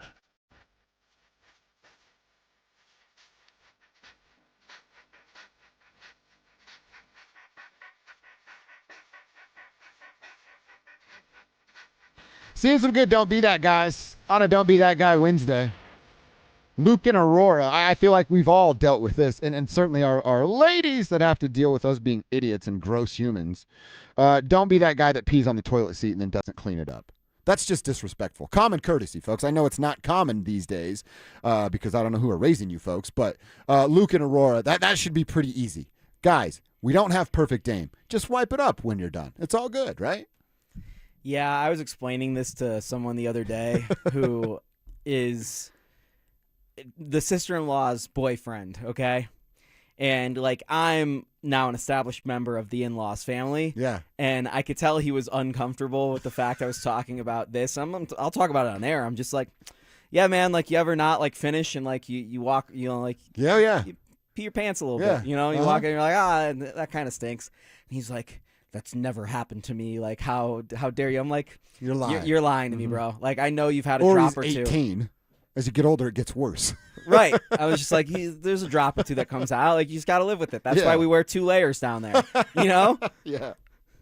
Yeah, as you get older, it gets worse. So just prepare for it. So don't be the guy that doesn't admit the thing that every single guy goes through. Everybody does it. Everybody does it. Also, we have Mike from Pueblo when you were talking about how good you are at parallel parking.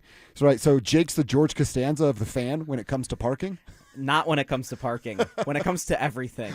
I don't think you understand how tied Larry David and I are to the hip and by proxy George Costanza.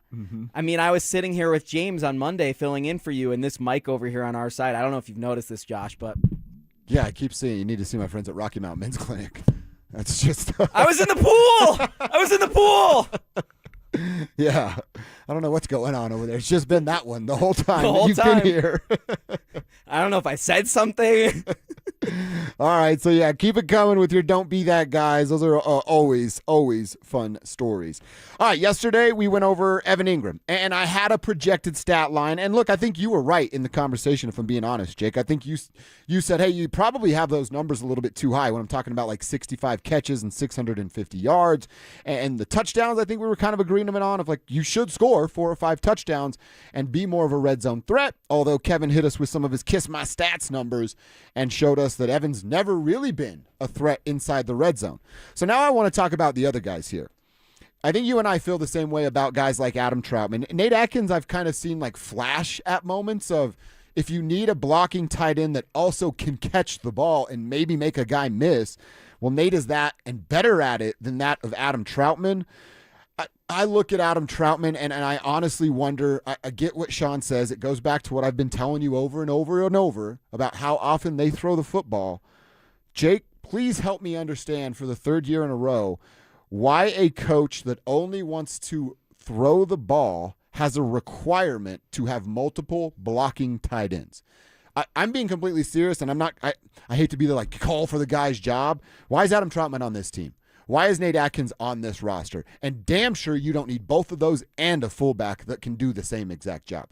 There are 3 wasted roster spots on this team every year that Sean's been the coach. Yeah, and that's the point I was going to hit on is I get having 2 blocking tight ends in 2026 if you don't have a fullback. But to have 2 blocking tight ends and a fullback is kind of crazy. And maybe this construction changes a little bit with Justin Jolly, and maybe Nate Atkins is the odd man looking out. I would assume so, right? Like just based off of where their roster is. Or maybe Atkins is a guy that they move to fullback a little bit and they move off of Prentice. You know, they do something there. But I look at their tight end room from last year, and between Troutman, Atkins, Prentice, and Kroll, and I'll just put Prentice in there, that's 4, 8, 12 total, 23 plus 11.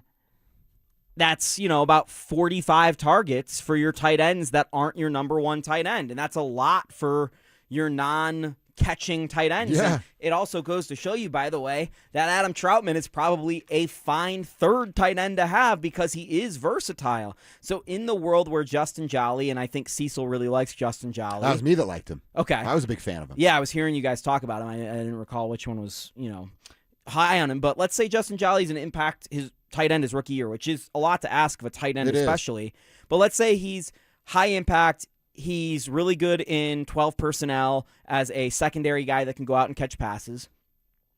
Troutman's really good if you want to do 13 personnel. Troutman's a really good guy to have out there that can be both a threat, a goal line threat, a blocker, all these different things. So I like the way the Broncos tight end room sets up this year in Josh Dover's world where Evan Ingram is really awesome. Right, which is so the only person living that world right now is me, where Evan Ingram can be awesome. When it comes to the rookie tight ends, and we can talk about Jolie, we can talk about Bentley, either of these guys that are going to step up.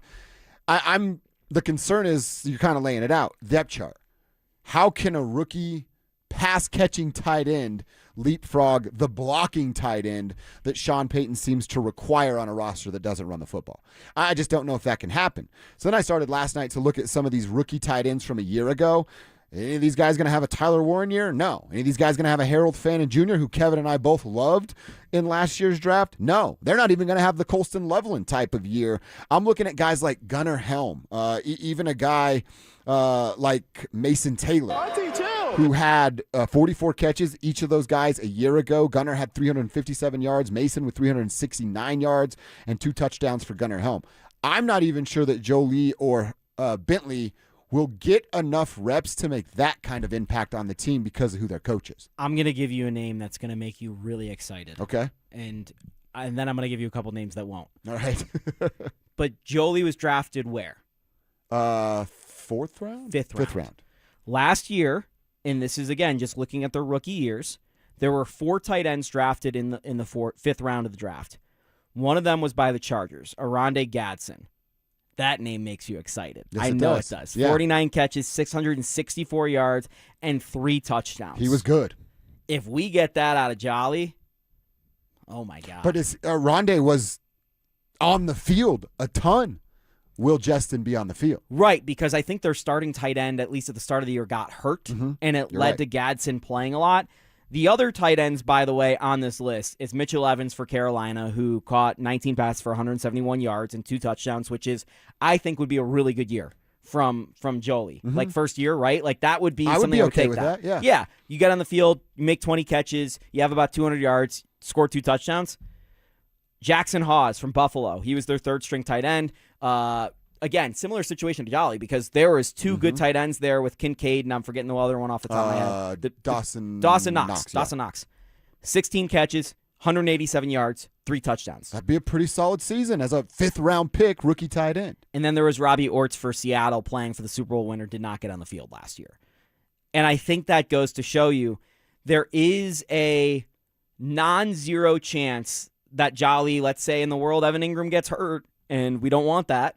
But in that world, and it's happened before in Ingram's career, there is a chance that Jolly all of a sudden has a giant impact right away.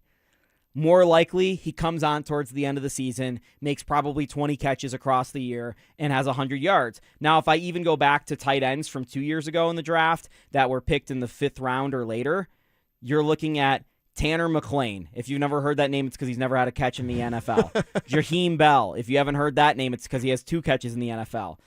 James Williams or Devin Culp from Tampa Bay. He's got 6 catches. Yeah. So last year was an exceptionally good tight end year, especially late in the draft and early in the draft with some of the names you mentioned with Colston Loveland and Tyler Warren. So we're expecting a lot out of Jolly if you expect him to capture kind of that 26 or 25 draft tight end thing. That would be like an unfair expectation. It'd be like expecting a quarterback to come in this year like, let's say, Mendoza with the Raiders. And having one of the guys in Bo Nix's class had. You know what I mean? You're right. It's just an all-time class. So I'd be really happy with 20 catches for 150 yards with 2 touchdowns. That'd be an awesome year from a rookie tight end. If we somehow got Gadsden here, we're swimming in it, baby. Oh, yeah, 100%. It's awesome. By the way, boys, let's mark the date here. July 8th, 11:25 p.m. Jake said something positive about Bo Nix. We'll mark the date for that one. He's like an all-time rookie quarterback in the NFL. I know. I like you hearing it. I like you saying nice stuff about Bo Nix.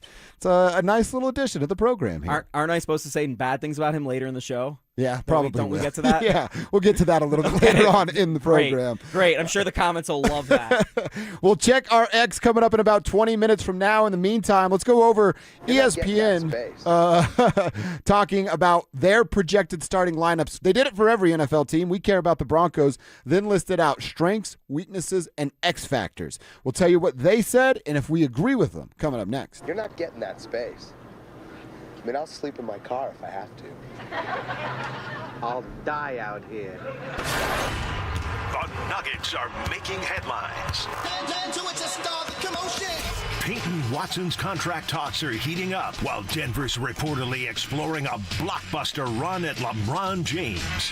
Can the Nuggets keep their rising young star and add one of the greatest players ever alongside Nikola Jokic? Stay locked in for the latest twists, rumors, and reactions. Denver Sports 104.3. The Fan. This is the story of the one who keeps multiple buildings running smoothly day after day. Plumbing that flows, HVAC that hums, cleaning supplies that keep surfaces sparkling. That's why she counts on Grainger. With easy reordering online and 24/7 support, Grainger helps her keep the products she needs on hand. So shelves stay stocked and buildings stay ready. Call 1-800-GRAINGER, click Grainger.com, or just stop by. Grainger, for the ones who get it done. Finding great candidates to hire can be like, well, trying to find a needle in a haystack, but not with ZipRecruiter. Its powerful technology actively finds and invites qualified candidates to apply to your job. So while other companies might deliver a lot of hay, ZipRecruiter finds you the needle in the haystack. See why 4 out of 5 employers who post a job on ZipRecruiter get a quality candidate within the first day. Try ZipRecruiter for free at ZipRecruiter.com/free. That's ZipRecruiter.com/free. Hey guys, your boy Stink here, and if you're a guy over 50 dealing with an enlarged prostate, you need to know about PAE, prostate artery embolization. It's minimally invasive, done through a tiny pinhole, and you're back home the same day. Most men who have PAE don't experience any sexual side effects associated with conventional prostate surgery. At Colorado Advanced Endovascular, their experienced team offers specialized prostate treatments with near zero impact on sexual function. Top-tier radiologists, boutique setting, personalized care in Lakewood. Go to coloradoae.com. Colorado, it's time to take our recycling to the next level. That's why Recycle-On Colorado is bringing you more curbside and drop-off service from peaks to prairies. Guidelines as clear as our skies, so you know what goes where. And the price? As free as gawking at Bighorns on I-70. You deserve a recycling system you can count on, like your puffiest winter coat. And we're here to give it to you.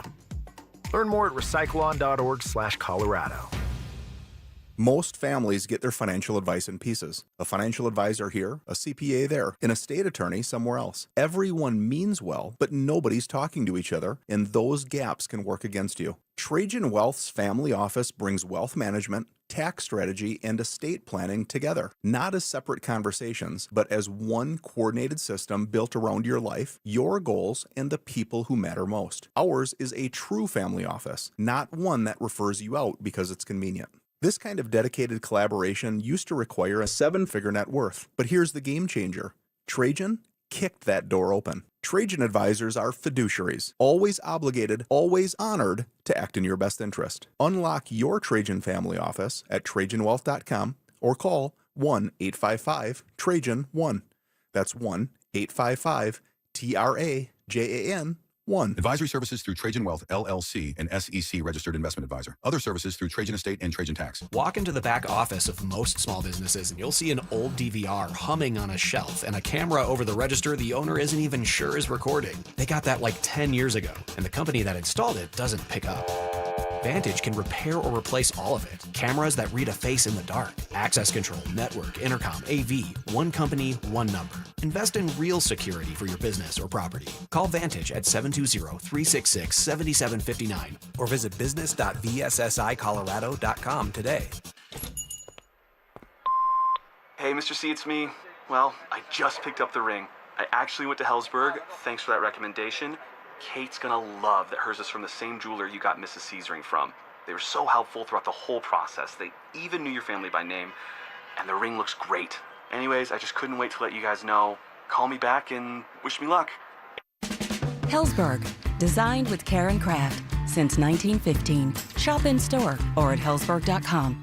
Miss an electrical problem and it can mean big trouble for your business. That's why Napa delivers the parts, tools, and expertise to catch problems before they become breakdowns. That's Napa know-how. Listen up, Denver. This hour's keyword is forward. FORWARD. Text forward to 303-713-1043 right now for your chance to win a $250 gas card. That's forward to 303-713-1043. By texting, you agree to receive an automated marketing message from DenverSports 1043 The Fan. Message and data rates may apply. For complete rules or to enter the keyword online, visit www.denversports.com/keyword. Denver Sports 1043 The Fan presents Dover and Cecil.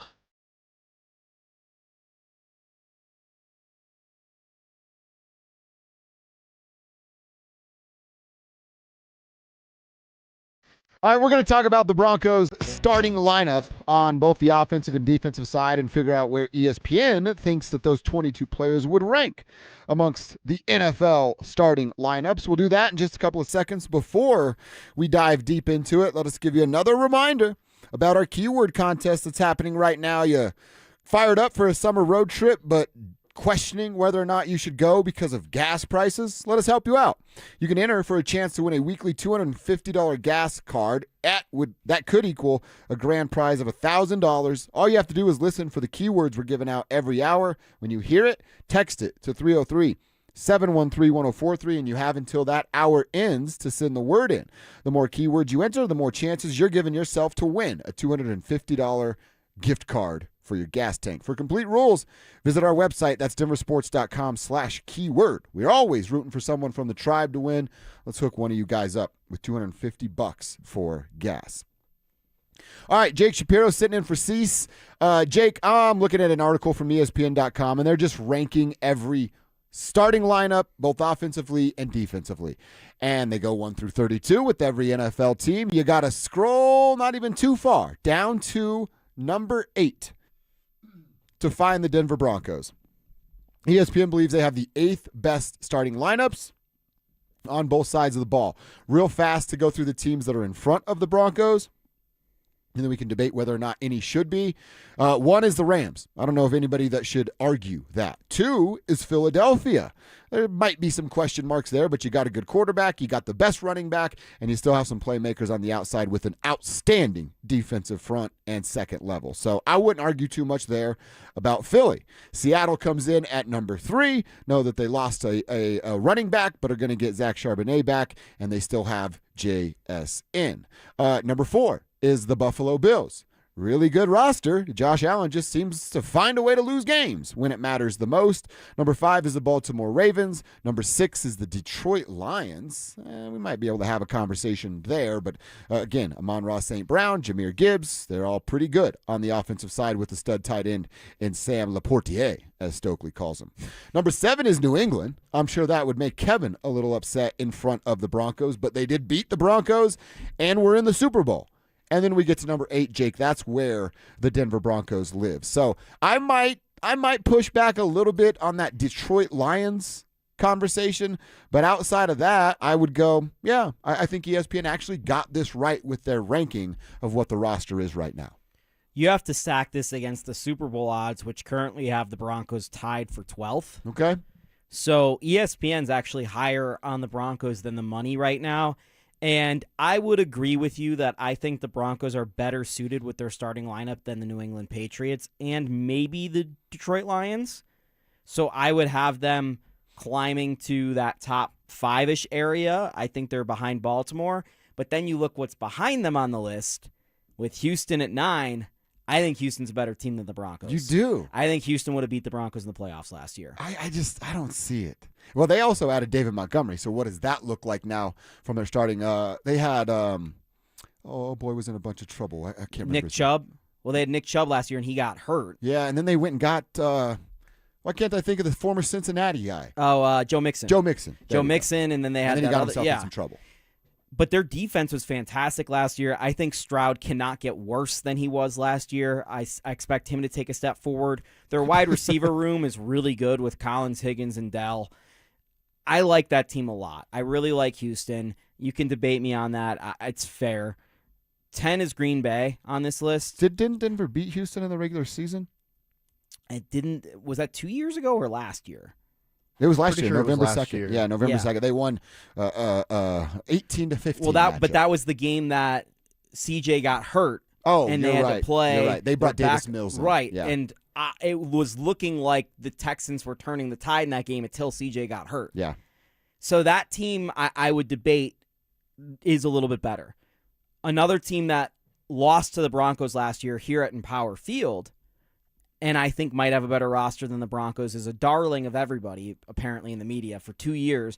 And they finished the season hot last year and suffered a very bad fate in their playoff game. But that's the Green Bay Packers.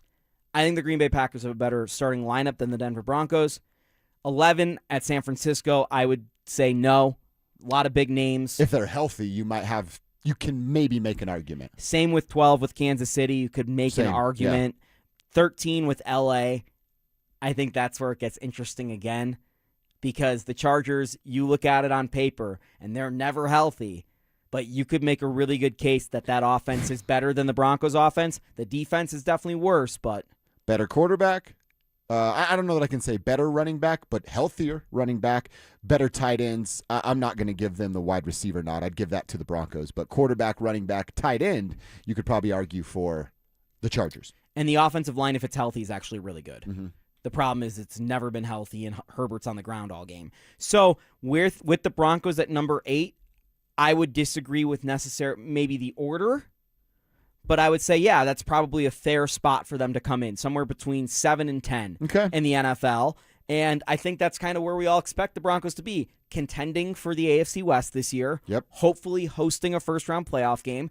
But I don't think the expectation is that they're going to get the AFC bye and they're going to go straight to the AFC title game again. I don't think that that's the expectation. I think the expectation for them is to get into the playoffs, win a home playoff game, and hope the chips break the right way for them to make a path towards the Super Bowl. Well, I would, for my personal expectation, I think the AFC Championship game is that. There's a bar now. You set the standard, what it was, and I know we dealt with the Bo thing and everything that came and has continued with that conversation, but I still look at them as a powerhouse in the AFC. I look at Bo taking that next step. I told you what I think he's going to do in this third season, and then I don't want to bank on JK being healthy, but you can hope that that's the case. Add Jalen Waddle. I really love the fact that they're giving Justin Sherrod this opportunity to be a starter and saying see you later to Dre Greenlaw's lazy butt. I actually look at the AFC Championship as that's what determines success this year. So you expect them to win the AFC West this year? No. I expect them to be playing in the AFC Championship game. ESPN just told you they have the best starting lineup in the AFC West. Mm-hmm. So why is the expectation for them to not repeat as AFC West? Because they're not going to win 11 one-score games. Nobody can do that 2 years in a row. Why can't they just not have one-score games? Well, that would be great, but I need to see that before I say that. Okay. Well, that's why I say Yeah. I think it's going to be hard for me to believe that they're going to go to the AFC title game in a world where they're going to have to win 2 playoff games, likely one on the road. Well, and my prediction's not they get to the AFC title game. I'm saying there's a bar set now, and I'm not going to lower it because they won 11 one-score games a year ago. Success this year, and we talk about this on the show a lot. I'm taking what Greg Pinner told, I don't know, one of our digital guys, not you, or I would remember, about success. It's we have to be better than what we were a year ago. You made it to the AFC Championship game and lost a year ago. That means for success, you at least have to get back there and find a way into the Super Bowl. So bar and success for you this year is a Super Bowl berth. But your expectation is not that. My expectation would be Final Four. Your expectation is to get back to the AFC title game. Yep. Okay. Is that crazy? No, because the natural build of things would suggest that they should get back there again, even if they are a worse record team. I think me, you, and James, everyone I've talked to about this, I think Cecil would even admit this. I think they're going to lose more games next year, but be a better football team. Agreed, yeah. And Cecil said that. Right. The thing is, it's just really hard for me to believe and count on right now in July that in mid-January they're going to go on the road to an undetermined opponent with an undetermined amount of health and win a road playoff game. And that, to me, is the question here. Look how much it took for them to win the home playoff game. It's literally the performance that, and this is just the Jake does a turnaround on Bo Day. It's the performance that sold me on Bo. It's the reason why I think Bo is the franchise quarterback. Was that Buffalo game? I'm like, oh my God, they got a guy. Mm-hmm. Until then, I wasn't completely sold, to be honest. But That's fair. That's fair, man. That Buffalo game, in the way he won them that game, and Jaquan McMillan makes one of the best plays in Broncos history, right? And it saves Sean Payton's baby shower behind, right, for making what would have been a bad call to put the ball in Jeremy Crenshaw's hands, as we find out later now, months later. I just look at it right now and I go, everything had to go so well for the Broncos to even win the one playoff game to get to the AFC title game. Now they need it to happen twice, and one of them being on the road. I expect them to win a playoff game this year. I don't necessarily expect them to get to the AFC title. All right. That's Jake's expectation. My expectation, a little different for the Denver Broncos. Where are yours? Tell us on the RamosLaw.com text line or our Tribe chat room fueled by our friends at Sean Ponda at youtube.com/DenverSports. Text line numbers 303-713-1043. Let's check our X. What's on our Twitter timeline that we want to share? I've got a World Cup tweet about a Mexican fan that used his flag for a very interesting way. We'll talk about it coming up next. The wait is almost over, Broncos country. And I like football! Training camp is right around the corner, and all eyes are on Bo Nix as Denver looks to take the next step in year 3 under Sean Payton. Can the Broncos build on last season's momentum? Who will emerge in key position battles? And are the Broncos ready to become a true contender in the AFC? Denver Sports 104.3. The Fan.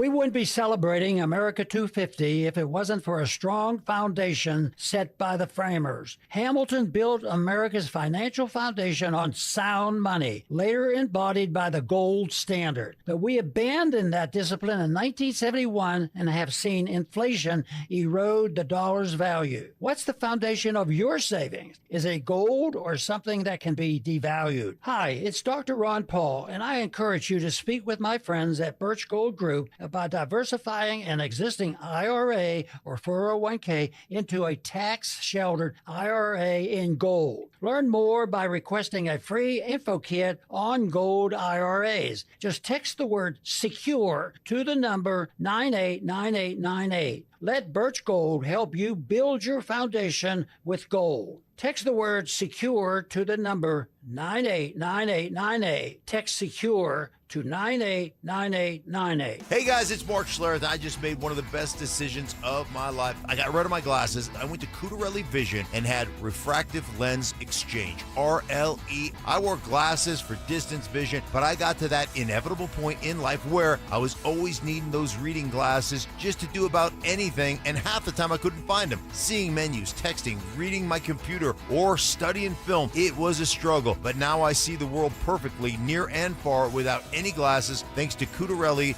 Vision RLE, the perfect permanent solution to spending your good active years not needing reading glasses. And here's the cherry on top. You'll never develop a cataract. Dr. Cutarelli is Colorado's most experienced with over 90,000 vision correction procedures. You can trust him to know if it's the right time for you and RLE. Schedule your free Zoom consultation at coloradorle.com. Cutarelli Vision RLE, no readers, glasses, or contacts, or cataracts. coloradorle.com. I'm Rob Wilhite, and for nearly 50 years, my firm has stood beside Colorado families after serious car accidents. With over $1 billion won, we know how to fight for you. Call 303-GOOD-LAW or visit willhitewins.com. That's willhitewins.com. I joke around and with my wife and call it my bionic knee. But before Ernest became a patient with QC Kinetics, it was a different story. I'd go to bed with my knee throbbing, heat, ice.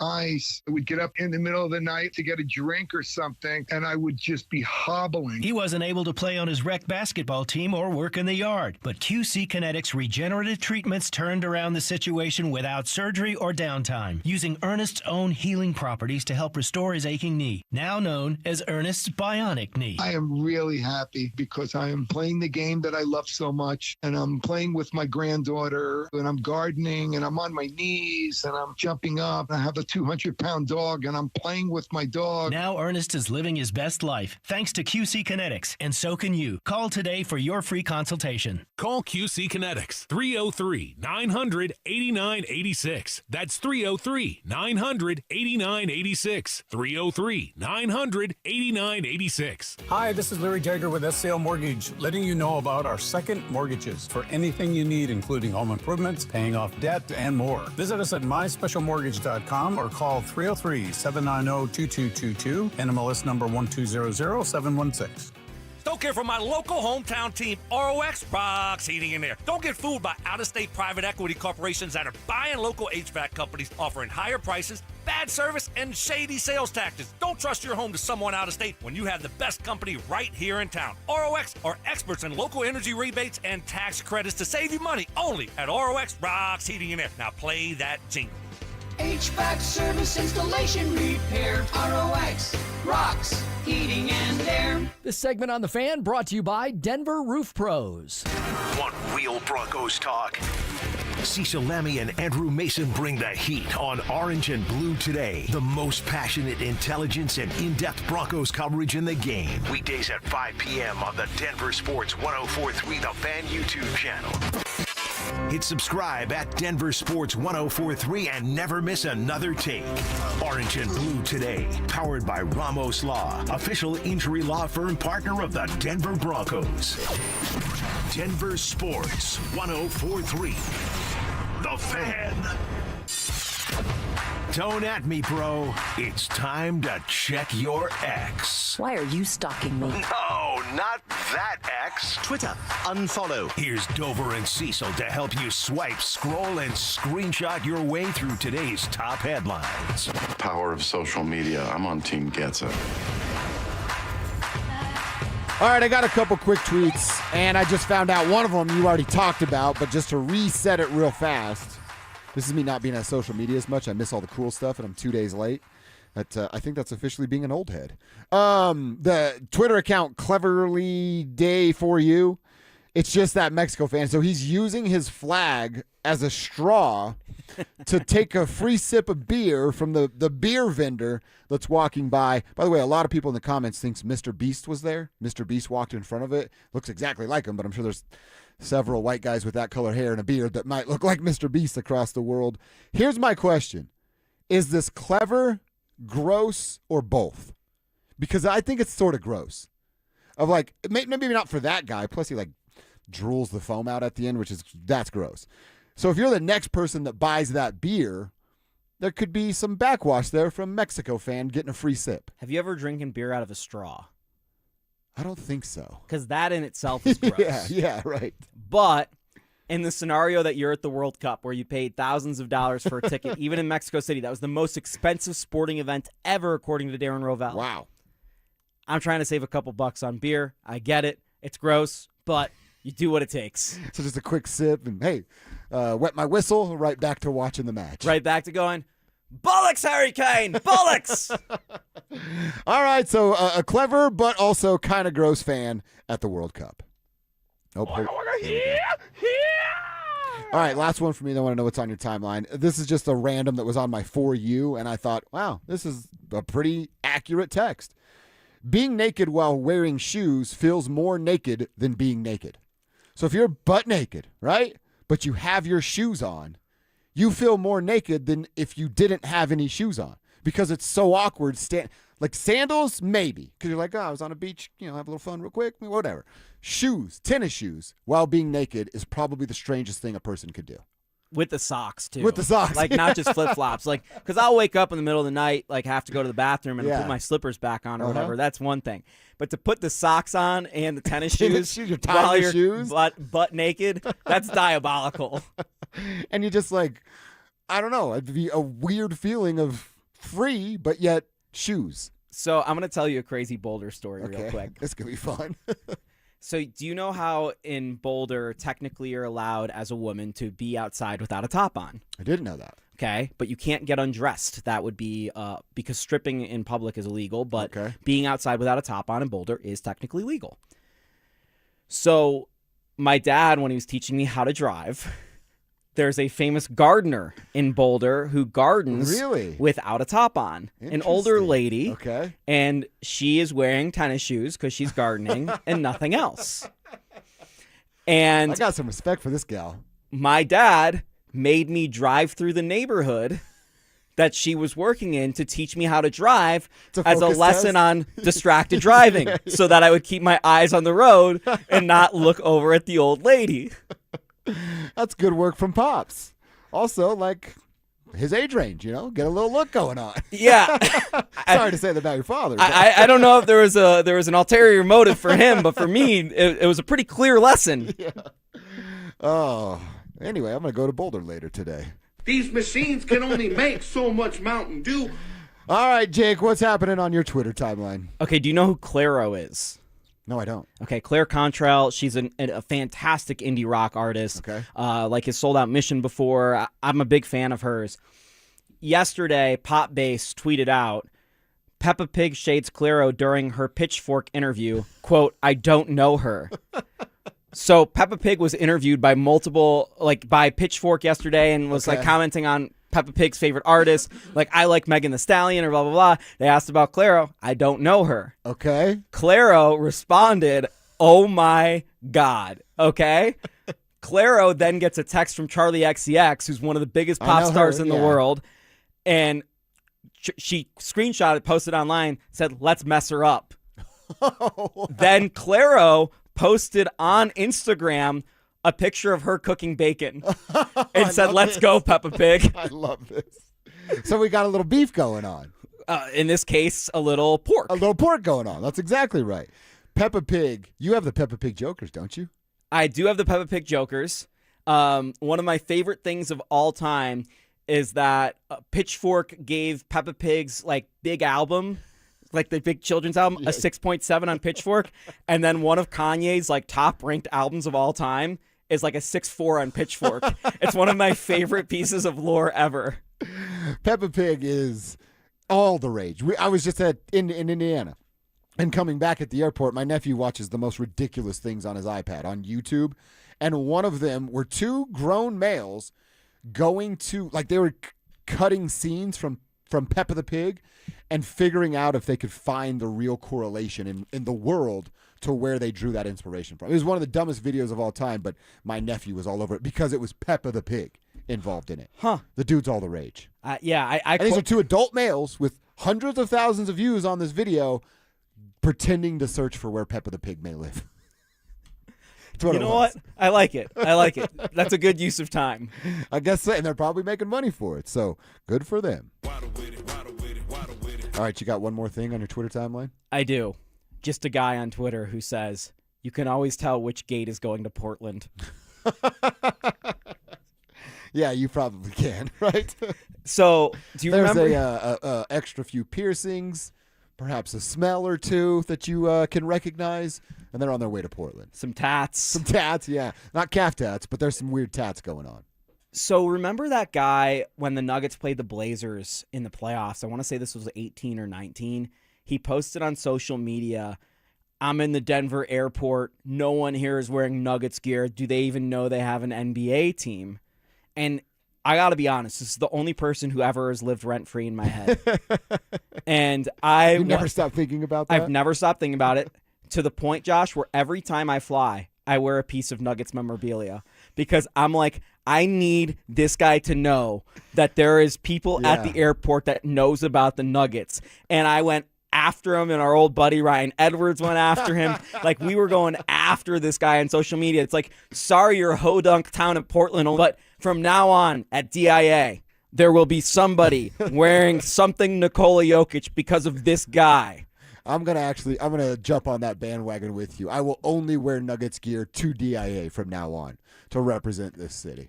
Get that in the show lore like say cheese. That's right. Yeah, that's exactly right. All right, let's get to our lunch hour. Quarter number 3, we're going to talk about the 1-year anniversary that the Nuggets have today of trading Michael Porter Jr. How'd it turn out? Who won that trade? We'd love to get your answers at 303-713-1043. Text your answer, the RamosLaw.com text line. Also, your answers over on YouTube, youtube.com/DenverSports. Participate in the Tribe chat room right there, thanks to Sean Ponda. Who won the MPJ trade? We'll answer that and get your answers next. With the MLB trade deadline fast approaching, Houston is reportedly showing strong interest in Colorado outfielders Jake McCarthy and Mickey Moniak. Could two of the Rockies' hottest bats be on the move? And who else could be shipped out to rebuild the club? Denver Sports 104.3. The Fan. Cecil Lammy here for SodaDietNutrition.com. Hey, they got a big summer offer going on at Soda. You can get 4 weeks free if you call 866-800-SODA and mention this radio station. Mention The Fan. Call 866-800-SODA and mention 104.3 The Fan. And, of course, mention me, Cecil Lammy. Why? Because 5 years ago I lost 60 pounds with Soda Diet Nutrition, and I'm never going back. Why? Because Soda Diet Nutrition created a dynamic diet custom fit just for me, and they can custom fit a dynamic diet just for you as well. Listen, everyone has different food responses. You've got different schedules. Life is full. Life is busy. It's not too busy to maintain your health. It's not too busy to lose weight the right way, and you can do that with SodaDietNutrition.com. Check them out. You can go to their website, SodaDietNutrition.com, see those thousands of before and after pictures, and it's absolutely fantastic. 5 years ago, I lost 60 pounds, and I'm never going back. Thanks to Soda, because Soda is, say it with me, state of the art. The fun doesn't stop at the rides at Elitch Gardens. Watch incredible drone shows light up the Denver sky. Then grab a tube and float into a dive-in movie marathon week, where blockbuster family films play right in the wave pool. Meet family favorites like Blippi and Mika, Peppa Pig, and the Power Rangers during special live appearances all season long. Plus, enjoy thrilling coasters, family rides, and Colorado's only combination theme and water park. Make your summer unforgettable at Elitch Gardens. Get tickets and season passes now at elitchgardens.com. When disaster hits your home, it's game time. Water in the basement, fire damage, mold creeping in. Don't sit on the sidelines. Call Able. Able Restoration is your first round draft pick for emergency response, mitigation, and full rebuild. We move fast, protect your property, and fight for you with insurance start to finish. This isn't practice. This is your home. And when it's time to step up and protect what matters most, bring Able to the table. Call 303-590-5600. That's 303-590-5600. Go Able. Bring Able to the table. All new drinks are now at McDonald's, with refreshers like the Strawberry Watermelon Refresher and the Mango Pineapple Refresher with popping boba, to crafted sodas like the Sprite Berry Blast with berry flavors and cold foam. Who knew ice-cold drinks could be so fire? 6 all-new drinks are here, now at McDonald's. Refreshers contain caffeine. This is the story of the one. As a maintenance engineer at a beverage manufacturing plant, he starts his day knowing every line is ready to run because Grainger delivers the industrial-grade products he needs to keep mixers, conveyors, and packaging equipment moving. With Grainger's vast selection of bearings, belts, and motors, he keeps operations running smoothly, so nothing grinds to a halt. Call 1-800-GRAINGER, click Grainger.com, or just stop by. Grainger, for the ones who get it done. Get in the zone, AutoZone. Annie's first oil change wasn't as hard as she thought because she went to AutoZone, where a friendly AutoZoner helped her find the right oil and save on an oil filter. He explained the job and showed her free how-tos on AutoZone.com. When she was done, AutoZone recycled her old oil for free. Get a free oil filter and more during the Celebrate Free event at AutoZone, now through July 27th. Get in the zone, AutoZone. Restrictions apply. Hi there, I'm Kim Rudell, owner of Wills and Wellness Estate Planning. Summer is in full swing. Are you spending more time planning for your summer vacation than you are planning for your family's future and peace of mind? Your vacation planning checklist should include completing your estate plan. Let us help you check that off the list. Our process is streamlined so you can get back out there and enjoy the summer. Find us at willsandwellness.com or give us a call at 720-266-8190. This segment on The Fan is built by Denver Deck Builders. Lunch hits different with us. You're locked into KKFN and KKFN HD1 Longmont, Denver. This is Dover and Cecil, brought to you by Wayback Burgers.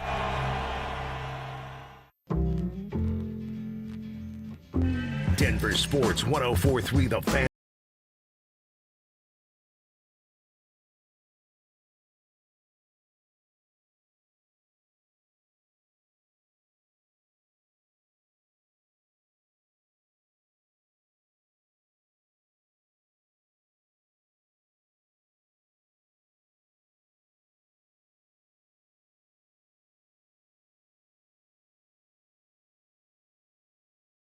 Asked you to tell us who won the trade between the Denver Nuggets and the Brooklyn Nets. It's 1 year ago today that the trade went down. The Denver Nuggets sent Michael Porter Jr. to Brooklyn with a draft pick, and in return, they got back Cam Johnson.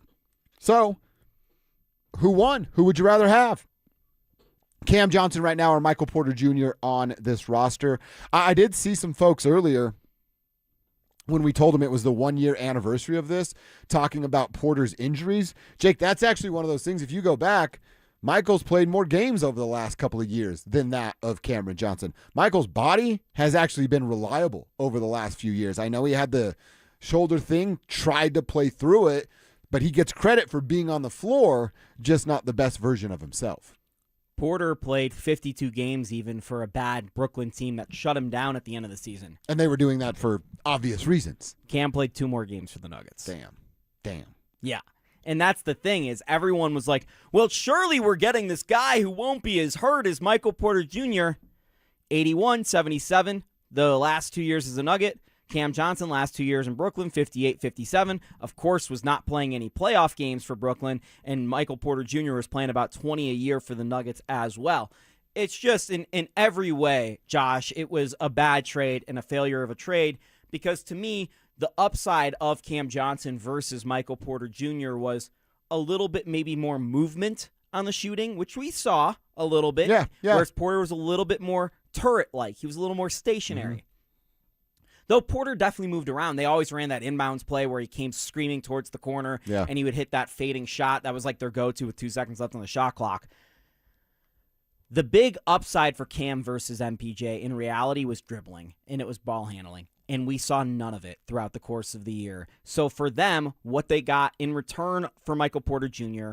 was a less volume-hungry three-point shooter who shot at a better efficiency last year, but historically about the same efficiency as Porter, less volume-hungry, less dominant of a rim finisher and scorer, as I pointed out earlier in the show, less good of a rebounder, less size, perhaps a little bit more dog defensively, but not much. And honestly, Porter's rim protection as a backside rotator and how he guarded SGA one-on-one against the Thunder last year was enough for me to go, yeah, Porter might be a bad defender, quote-unquote, but unless you get a good defender to replace him, Cam Johnson isn't making a significant improvement defensively for him. So, in total, a trade that at the time I was like, I don't like it. I love Porter. He's an all-time Nugget, really is a Nuggets legend, has so many career stats with the Nuggets, won the only championship as the third best player, and you're replacing him with a guy who had a very up-and-down season, and you had to trade an unprotected first-round pick, which you might be going, who cares about the 2032 first-round pick? Well, if the Nuggets had that pick right now, they'd be able to trade 2 first-round picks this summer, and right now they're able to trade none. And that would significantly change their offseason right now. So a trade that really hurt them. And, oh, by the way, Jonas Valanciunas, the 1 year here you got because of that trade, he was solid, didn't play enough, and now he's going to be a dead cap hit moving forward. And hurt you for 3 straight years. Brutal. I will say this. At the time, I thought it was the right move from the Denver Nuggets. One, there's this, all right, man, Cecil always asks us, have you seen the best of? Have you seen the best of Michael Porter Jr.? Maybe in that role, but if you were guaranteeing me, he's going to be that guy in that role for the next 3 to 5 years, you'd go, you know what, I'll take that because of who Joker and Jamal has become. And then I thought to myself, okay, well, the financial implications here. Well, they're going to be in such a better spot financially. And they're not. And they're not, and they're not going to be because of what's on the books with Aaron, what's going to happen with Christian, what Cam is even making in this final year. So to me, it's the ultimate, and I got burned by it. You don't know what you got until it's gone. And I'm like, yeah, you can upgrade Michael Porter Jr. This is how I learned my lesson with Jamal Murray this year and why I have the take on Jamal that I've had all summer long. You don't know what you got until it's gone. And yes, you all think you can replace and get better and upgrade your players and whatever it is you got going on in your life until you're sitting in it and you go, oh, I made a terrible mistake. Which is why I was screaming from the rooftops last year about Porter. Everyone's, we're going to get better. And I was screaming, look, there's 3 players in the league that get as many blocks and shoot as many threes as him. It's Derek White, James Harden, and Victor Wembanyama. That's the best defensive player in the league, Derek White perhaps, a Hall of Famer in James Harden, and the guy that we're literally calling the alien. And only 2 of them are 6'10", by the way, Michael Porter Jr. and Victor Wembanyama. So that's the thing with Porter is he offered such a unique skill set that I was screaming about it because it was so important for the Nuggets. And I just posit this to you. Let's say we have almost the exact same season that we had last year, but with Porter in place of Cam Johnson. Late December when Jokic goes down into January, and it's Jamal Murray and some guys. And they played well. They did play well during that stretch against bad teams. What does it look like if instead of Payton Watson, it's Michael Porter Jr. taking those shots? How much does it change for the Nuggets that Michael Porter Jr. gets a month and a half of being the number 2 guy on a team instead of the number 3 guy? You know what else is a butterfly effect of that? Peyton Watson's value isn't at $30 million in free agency. Correct. And I think that was a miscalculation from the Nuggets front office is Peyton Watson was stuck behind Porter as much as anyone. And I think people thought he was stuck behind Aaron Gordon and Christian Brown. He was stuck behind Porter, who was between those 2 guys. And because Porter was gone and because Cam also got hurt, that's why Peyton Watson got an opportunity last year, coupled with they needed someone to shoot the ball because Jokic also ended up being out at the exact same time. So there is all sorts of downstream effects that it has in letting go of a piece as big as Porter, and that's what I mean with the idea of trading a guy like Jamal Murray, which you've come around to a bad idea. because, yeah, you could say, well, Jamal for Fred VanVleet, on paper, you get a little bit worse, but there are some things that you get better at as well. But then there's all sorts of down-the-line effects of the two-man game and the spacing and, the rebounding and the things Jamal Murray does as an off-ball defender that people think are bad. Do you want to see a smaller version of Jamal Murray who isn't as locked in? Can't shoot it like that. And the one thing you can't say about Jamal Murray is you can't say he doesn't have a dog. He got a dog, man. He tries his butt off on defense. He's just not a good defender. Yeah. Like, he does. Maybe not in game 74 of the regular season, but in the playoffs, he's trying. He really is. And that's what I've always respected about Jamal. And that's one of the reasons why the Nuggets won the titles, because Jamal was trying really hard. And that's the thing about Mike, too. Is he going to let a couple backdoor cuts go behind you in January? Sure.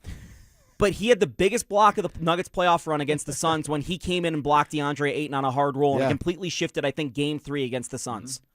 Yeah, when you said it, I'm watching somebody back cut MPJ while he's watching the ball and not paying attention to his guy in the corner. It happened in the regular season, but you're right. He was good at using his length as far as, again, I'll say acceptable defender. Not a great defender, somebody you're going to talk about their defensive ability, but he's got a wingspan that's ridiculous. He used it pretty well. And that's a thing in basketball that is under talked about, especially by more casual people in real basketball circles right now. A big thing being discussed is not just the size in terms of height, but it's length. Length is a really important thing in basketball, and Michael Porter Jr. had length in loads, and that's why guys like Jalen Williams and the Oklahoma City Thunder are so valuable, because, yeah, he's 6'5", but he has a 6'11" wingspan. And when you have those wingspans and you're able to get into the passing lanes and you're able to get block shots and you're able to get rebounds, that stuff is so invaluable. And yes, the Nuggets became a much better three-point shooting team last year without Porter, which was a paradox. Now without 2 years later, without Tim Hardaway Jr., do you think the Nuggets are going to be like they were last year as one of the best three-point shooting teams in the league? Or are they going to be like they were 2 years ago as the team that literally got lapped in three-point attempts? And I'm looking at this roster right now, and I'm wondering where they're coming from besides Jamal Murray. Without Tim Hardaway, Julian Strawther, who we sort of touched on yesterday, but can you bank on Julian being – he's not going to make 200 threes. I mean, highly unlikely he makes 200 threes. Can he make 150? I don't know if that's something that's in Julian Strawther's game at this point of his NBA career. Yeah, this is a guy who maxed out his second year shooting, and again, this is in 21 minutes a game, but that's probably what he's going to get around this year. He's shooting 4 threes a game, which is pretty good. Yeah, that's pretty good coming off the bench, shooting a 3 a quarter. But Tim Hardaway Jr. for the Nuggets last year shot 7 threes a game in 25 minutes a night. He's not going to get enough time or reps touching the ball to do that. Correct. And that's part of it is, and you look at Tim throughout his career, Tim's been a 30, and this would be shocking because he shot 41% for the Nuggets last year. Tim's only shot 36% through his NBA career from 3. Julian Strawther, who had a very bad rookie season from three-point land, if you just discount that and look at the last 2 years, Julian Strawther shoots 36.5% from 3 in his career. Okay. He can be, and this is why I've used the comp, he can be a lot like Tim Hardaway Jr. He's not going to put the ball on the ground as well as Tim, and that's one of the things I did not expect. I did not expect Tim to be such a complete scorer. I will say this, though, because Timmy can finish strong at the rack. I like Julian's touch little floater game in the 14 feet, 13 feet away from the rim. It was stunning to me that one of the best dunkers on the team last year was Tim Hardaway Jr., and he was the first to loose balls. I mean, if you look at how many dunks he had last year, he had 16 dunks, which doesn't sound like a lot, but when your two guard who's 33 years old and 6'4" is dunking the ball 16 times, Julian Strawther has 12 dunks in his NBA career. And he's 6'7". Right.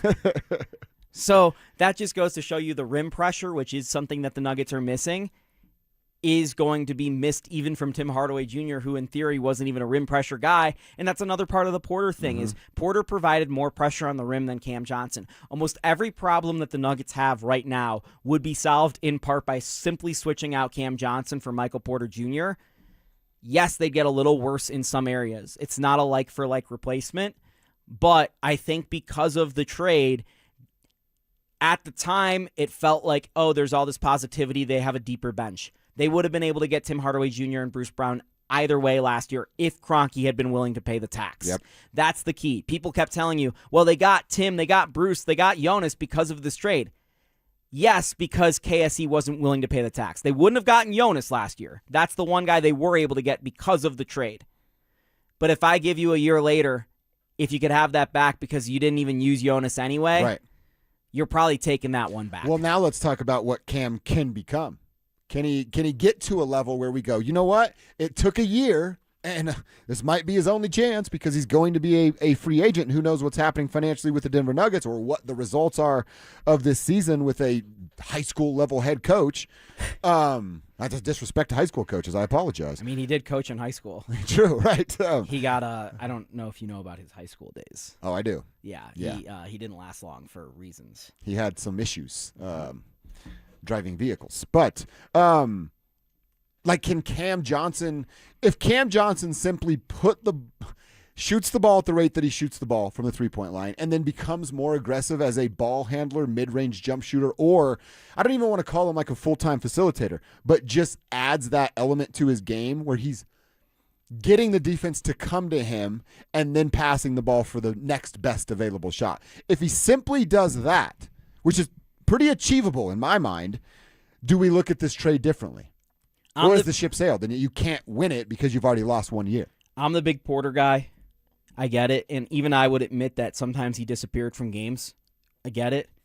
But nobody was more floating in and out of games last year than Cam Johnson. You're right. You would not notice that he was on the court for 25 minutes at a time. Mm-hmm. And yes, I know he had a very loud finish to the year in Game 5s and Game 6. But you want to look at the 60-game sample size of his season with the Nuggets. I would tell you 40 of those games were bad games. Like, it was legitimately that many. I wouldn't push back, dude. And there are people that do push back because they say, well, the Nuggets offense was really good with him out there. I agree. But ultimately, if your big three-point shooting threat besides Jamal Murray is a guy that's only putting up 5 a night, and yes, it's at 43%, but it's only 5 a night, that's not enough. Cam Johnson needs to get back to a spot where he's putting up 7 a night, like he was in Brooklyn the year before. And even if it is at 39% versus 43%, I need more three-point attempts from Cam Johnson in a world where they do not have Tim Hardaway Jr. Well, that's also spacing. Imagine what you're making a few more of those, taking a few more of those. You're giving Nikola more one-on-one opportunities. You keep someone on Jamal, and then he gets isolation opportunities. And this is why I didn't criticize Jamal for Game 7 in Oklahoma City, because Oklahoma City was guarding 2 guys. It was 5 guys against 2. It was Jokic and Jamal. They were the only 2 guys being guarded. Christian Brown had a good start in the first quarter. They guarded him, and then they shut him down, and they didn't guard him the rest of the game. And I don't think he scored the rest of the game. Correct. If you look at the Minnesota game last year, in the way it ended a couple months ago, they started guarding Cam Johnson, but there was nobody that had to guard the other 2 guys on the floor. That's been the Nuggets' problem, even going back to that Warriors series without Jamal Murray. It's when the Nuggets get into a spot with Nikola Jokic, who's a fantastic playmaker, it's not that he can't beat a double team. It's that he can't beat a triple team. When all of a sudden you don't have to guard 2 guys on the Nuggets, that's when it becomes a problem. And I felt like at times throughout the course of the season, especially if you look at the end of the game in that regular season game against Oklahoma City, against San Antonio, teams did not fear Cam Johnson beating them. And Cam Johnson needs to get us to a spot in a contract year as a 30-year-old player in the NBA who's trying to earn one last large contract where that 12 per game number is 16 or 17 a game, and he is shooting 7 threes a game, and it's at 40%, and he's adding 4 rebounds a night and 3 assists a night. If he could do that, and that's all super realistic but very a positive outlook at Cam Johnson's career, Cam Johnson just earns another $100 million. If Cam Johnson has the season he just had and he goes into free agency, Cam Johnson's looking at the mid-level and he's making $12 million a year. Yeah. And that's also, all right, is he going to pop like Payton did in a contract year? Because if you do, and depending on what happens with his Payton situation, then the Nuggets are right back in the same spot that they're in now. Like, we can't afford this guy because of the performance he just put forth. Give me the problem. Like, it would be a great problem to have. That means you're successful, you're a top 3 seed in the West, and you're probably, can't say probably, but you should be fighting for a Western Conference final appearance. 1 year of Cam Johnson and 2 good playoff games is better than no good years of Cam Johnson, and you're just stuck with the asset and maybe thinking about extending him. Like, that's the thing, is like, what do the Nuggets do if he's bad? Do they try and give him a cheap contract and keep him around? Like, you're going to end up with this, like, so Would you trade at the deadline for draft picks to just restock cupboards? Here's the thing, and this is the thing no one wants to talk about. So then that means you're getting rid of Michael for future assets and a player that didn't perform. When you traded your best future asset, the 2032 unprotected first. there is a pretty significant chance, and I'm not going to put like a number on it. It's not bigger than 50%, but it's a significant chance that the Nuggets, who are projected right now with cutting Jonas Valanciunas today, which they would only do if they're trying to be cheap, which they will try to be cheap, and they'll do, that with a Payton Watson contract of about $25 million, that they're going to spend $177 million on their tax bill next year. They're going to be a $390 million basketball team basically next year. There is a big chance, a significant chance that at the trade deadline next year, they're trading Christian Brown, Payton Watson, Cam Johnson, 2 of those 3 guys to duck the tax if they are not performing well enough, just so that they can cheapen that bill and perhaps get out of it entirely. And then they'd fire David and say, this is a rebuild, a reboot, Vance always used to call it, and try to sell it as we're going to go all in on this last half of Nikola's career. We're moving around the roster as much as possible because we know Nicole is a free agent this summer, and we're trying to stay flexible so that we can get the person here that needs to be here this summer. And you know what it would be. If we get to the trade deadline in the NBA and they're sellers and Nicola's on an expiring contract, everyone in the world would assume the worst is going to happen. Correct. But you couldn't be wrong about that. You couldn't be wrong. You'd have to put it as a scenario that's realistic, but you'd be doing it of the mindset of, we need to get as much for this summer as possible to build around Jokic and go, we trust the fact that he's going to take $100 million more with us than he would with any other team. And we're now going to use all these draft picks that we got in trades for Cam Johnson and Christian Brown to go out and get that next guy, whoever that is, to play alongside Jamal and Nikola, or moving Jamal and it's Nikola and that guy. I don't think that this is the thing this isn't the most likely thing and the most likely outcome for the Nuggets this year. But it is a scenario that could play out this year with the Nuggets, especially if Cam Johnson does not up his production. A couple of things from the RamosLaw.com text line on this conversation. Jim, our buddy in Melbourne Beach, Florida, checking in. Appreciate that, Jim. Not sure anyone won the MPJ trade. He had a good year on a bad team. Cam wasn't great on a good team that flamed out in the playoffs. Were the Nugs a better team without him? I'm not sure about that, talking about Michael Porter Jr. So I don't know that Brooklyn would look at it as a loss because they're in such a different mode of basketball operation. They were this close, by the way, and I don't know if this is reported. I hear all sorts of stuff, and I never know what's reported or not. They were this close to trading Porter and a couple draft picks for Jaylen Brown. Right. They were like that close. They almost traded Porter for Jaylen Brown. That's the asset. And were the Nuggets that much worse? Yeah. They went from taking the champion and one of the best teams we've seen recently in the Oklahoma City Thunder to 7 games and beating a really dang good Clippers team in 7 games to not being able to beat the JV Wolves without Anthony Edwards and without their starting point guard, and doing so in an embarrassing fashion. So they were a lot worse without Michael Porter Jr. 2 questions, one from the text line. Use your name here. Well, let's give you a shout-out from the 719 texter. Any updates on Bruce Brown? I would imagine they could probably wait, as long as they want for a guy like Bruce Brown. I'd imagine there aren't, 20 NBA teams knocking on the door calling the agent of one Bruce Brown. I get it, and I know who Bruce was when he won the championship. A great piece for this team. Bruce is a guy that if he's on the team next year, oh, cool, Bruce is still around. If he's not on the team next year, I don't know that that's a big downfall. I do. Really? Because he still was a valuable piece for the Nuggets. After the All-Star break in the 27 games he played, off the bench mostly, 9 points, 4 rebounds, 2 assists a night, shot 50% from the field and 43% from 3. Wasn't that 27 games the quicksand that we all drowned in, though? What do you mean? Those 27 games gave us this false sense of hope that this team was the real deal. Yeah, but you can't look at it and say that player's production was completely meaningless just because the team was fugazi. Okay. You know what I mean? Yeah. Like, Brown was still good, and that's the thing is I know Bruce wasn't... What was his minutes per game? He was playing during that stretch 23 minutes a game. Okay. I mean, you're getting 9 points in 23 minutes a game on 50% shooting from the field. His shooting is questionable. His defensive ability is still there. He's going to lose a little bit of that every single year he's still around. Like I said, I'm not telling you don't put Bruce on the team. I'm just saying and they've shown me that I'm right. He's not this major priority in the offseason. I agree he's not a major priority, but if you're getting Bruce Brown on a minimum contract, or let's say you're getting a 120% raise, which is what the Nuggets could offer him, that's perfect for a guy that's probably your 8th or 9th man. Yeah. He went from being your 6th man on a title team to now he's your 8th or 9th man. But the versatility of Bruce, where he can play point guard in a pinch and he can go 2 through 5 as well, literally 2 through 5, depending on the lineup.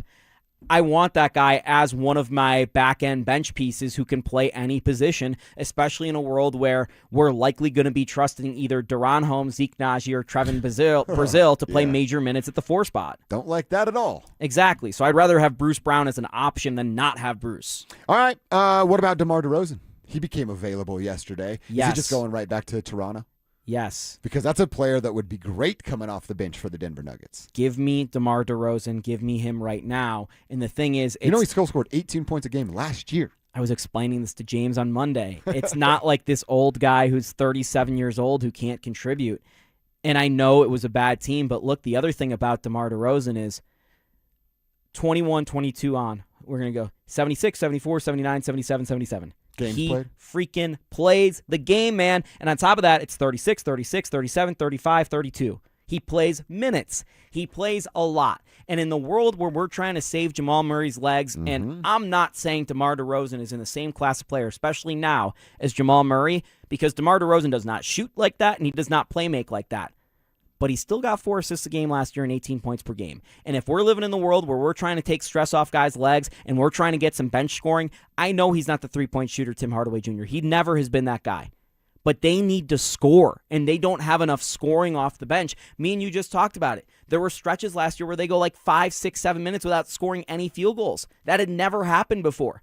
Getting a guy like DeRozan would be so huge, and I think it's so opposite of what they did with Westbrook, because DeRozan, to me, would be coming here to win a championship. DeRozan has fit cultures before. He was part of that pop team in San Antonio. He changed his playing style for that. Multiple-time All-Star, but not necessarily reaching the highest heights of the league or having an ego. DeRozan's had a very quiet career for how long he's been in the league, and I know he's the highest-paid negative player in the history of basketball. I'm aware of all that. At the same time, the Nuggets need some bench scoring, and if you're able to get DeMar DeRozan on a minimum contract to sign up here, it's far from a wasted roster spot. Yes, it is. I like that you love it, because when I looked at that yesterday, I'm like, I don't know what the price tag is going to be, but that is somebody that several NBA teams are going to be chasing after, and you might have to outbid somebody, and the Nuggets aren't in that business this summer. But because he's a buyout guy, there's a chance that he might not be looking for anything other than the minimum, because everything you take on your next deal eats into what your guaranteed basically was on your buyout.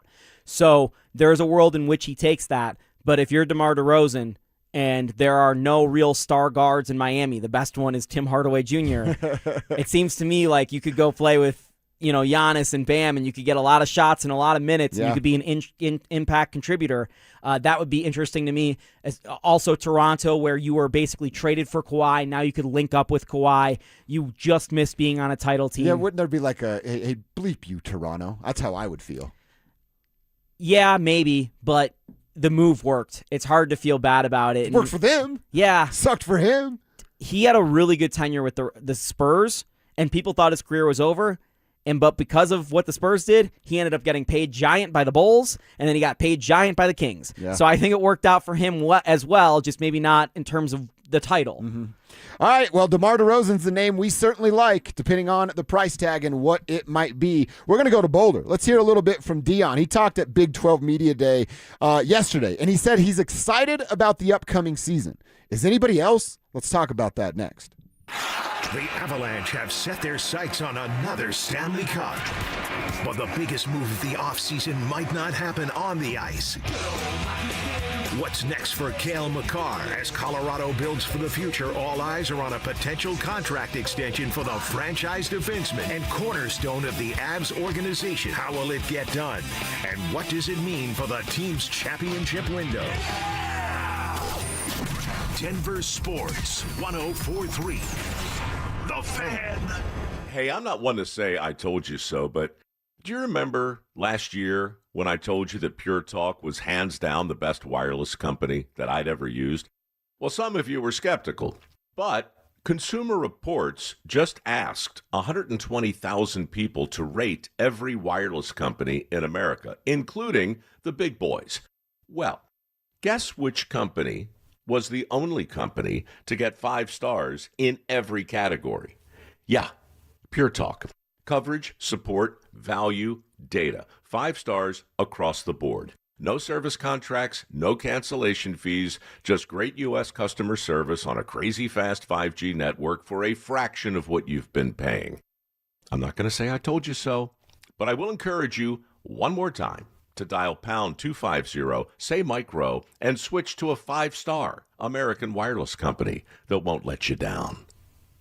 Pure Talk. Summer is a time to feel and look your best, but I'm not talking about your tan or abs. Guys, I'm talking about your hair. Restore that bald spot, reverse your receding hairline, or add volume to decades of thinning during Advanced Hair's once yearly summer savings event. Advanced Hair's simple one-day treatment begins to regrow your own natural hair the very next day, and it can even grow for life. Did I mention Advanced Hair even guarantees your new hair will grow? Take advantage of your flexible summer calendar and get the most hair for your dollar during Advanced Hair's best offer ever. The summer sales event is on for a limited time, so schedule your free consultation and get the details today. 720-459-HAIR. One-day treatment, life-changing results with Advanced Hair. Your new hair is guaranteed to grow. Check out the incredible before and afters and get your savings details while still available. That's 720-459-HAIR or advancedhair.com. Getting a little older doesn't have to mean, well, getting older. This is Jeff for the Rocky Mountain Men's Clinic, and if you're feeling low energy, can't sleep, can't lose weight, are struggling with brain fog, or your sex drive is off, it's time to change it up. At the Rocky Mountain Men's Clinic, our advanced medical strategies featuring TRT, GH peptides, NAD+,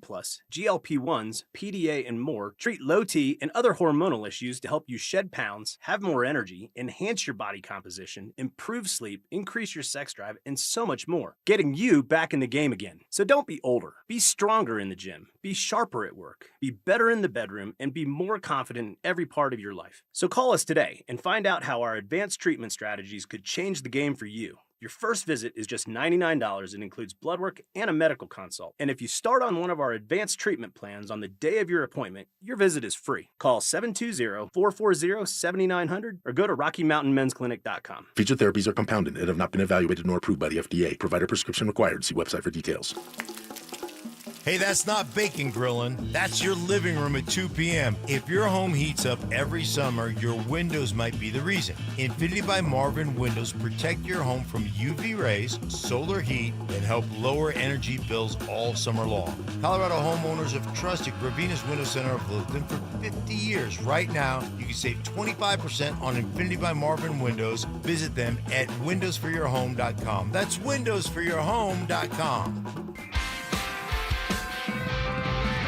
1-877 Cars for Kids. K-A-R-S Cars for Kids. 1-877 Cars for Kids.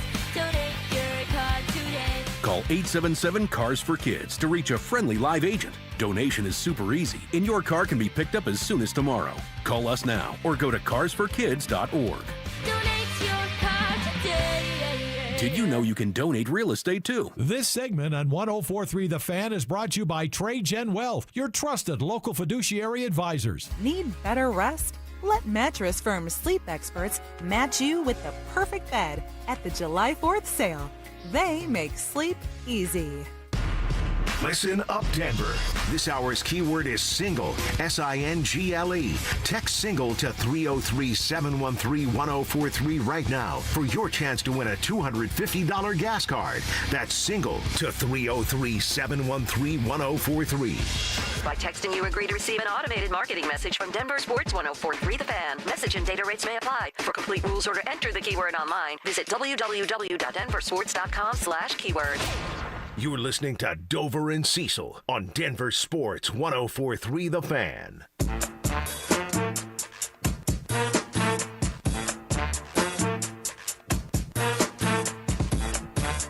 All right, Wednesday in our lunch hour, we like to call it the third quarter, as we'll play 4 quarters every day. The guys from the drive will come in and take over at 2 o'clock. They'll get you home from 2 to 6. Denver Sports tonight from 6 to 7. If you want to roll with us, we're live, we're local. We're talking all things Denver Sports every day right here on the show. Talking a little Buffs, as Big 12 Media Day was yesterday. I asked Jake earlier if the fact that there was no buzz about the Buffs or major quote going around the internet about Prime, and there was a couple things. He talked about the video game, and then Julian Lewis had something very interesting to say, which we'll reset. But one of the things that Deion said is about this season and how excited he is about this year. I cannot wait to get back on that sideline and do our thing. I can't wait to get back to camp. I can't wait to get back. I ain't even seen the kids yet that are here. I can't wait to even see them because I know they looking good in our unis. But I'm excited about this season and the expectations thereof. All right, real quick. He's not talking about he hasn't seen the kids. He's talking about the couple guys that came with him to Big 12 Media Day. That's who he had not seen yet. And I will say this. All right, what's he supposed to say? He's a football guy, a football coach. I get it. It's like spring in baseball, right? Fall in football. Everybody's 0-0, and the Buffs are going to the Big 12 championship game and will be invited to the college football playoff. Best shape of their lives. Best shape of their lives as well, yeah. So all that's a pipe dream, and 100%, I'll guarantee it right now, that the Buffaloes aren't sniffing the Big 12 championship game or the college football playoff or the top 25 for that matter or the top 50 for that matter. Come on, dog. You know where I'm going, Prime. You Top know where 50? I'm going. They're not going to be good, dude. So, okay, he has to say that stuff. But again, he's excited. I teased it. Is anybody else? Jake, Mr. Boulder, dude. You work there still. You grew up there. Are you excited for the Buff season? Can I just read you the Big 12 odds? Because I'm pretty sure Please. you have no idea. No, I don't. Texas Tech is plus 105 to win. No, they're pretty good. BYU's plus 600. Also good. Utah's plus 800. Will be good. Kansas State's plus 1,300. Eh. Houston plus 1,700. Okay. TCU plus 2,000. Arizona State plus 2,200. Good coach. Arizona plus 2,200. Okay. Oklahoma State plus 2,700. Oklahoma State's in front of CU. Kansas plus 3,000. Baylor plus 3,500. West Virginia plus 4,000. Central Florida plus 4,000. Cincinnati plus 10,000. What? Iowa State plus 10,000. Colorado plus 10,000. So they're tied for dead last. Uh-huh. Oh. So they feel how I feel. They feel worse than how you feel. Right. They're like top 50. They're bottom 25. Holy hell. Wow. So nobody outside of the diehards are really excited about what's... I will say this. I shouldn't say not excited. I'm intrigued by Julian Lewis. I'm intrigued by a go-go offense with Brendan Marion. I'm intrigued as to what that might look like. I just can't bake on it. And I can't... Anything that Deion says... I'm in this weird spot with the Buffaloes where, like, I'm just annoyed with Deion. He used to talk and we go, man, we got to hear what Deion Sanders is saying. Prime is talking to the media today. And now I'm just like, yo, could you not talk? Could you shut up and give me some results before you pop off at the mouth for the 1 millionth time and don't produce? Yeah, and here's the thing, and I just want to go back at you saying that they're definitely not going to be a top 50, top 25 team. Okay. Georgia Tech's a really good team. Yeah. They're really solid. If they somehow pull the upset to start the season at Georgia Tech, they come back to Folsom Field, they play Weber State, and then they go to Northwestern to face Northwestern and the Wildcats in Evanston.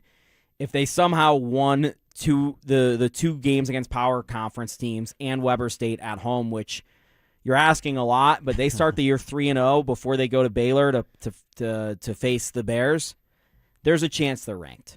Like, if they start the season so that's well. week 4? Because this is what happened in year 1, right? Where Deion swept the nation with, oh my God, can he pull this off? The answer was a screaming no a few weeks later, but they ended up being a ranked team. I don't think there's any chance that Colorado has to be a contender for real in the Big 12 this year.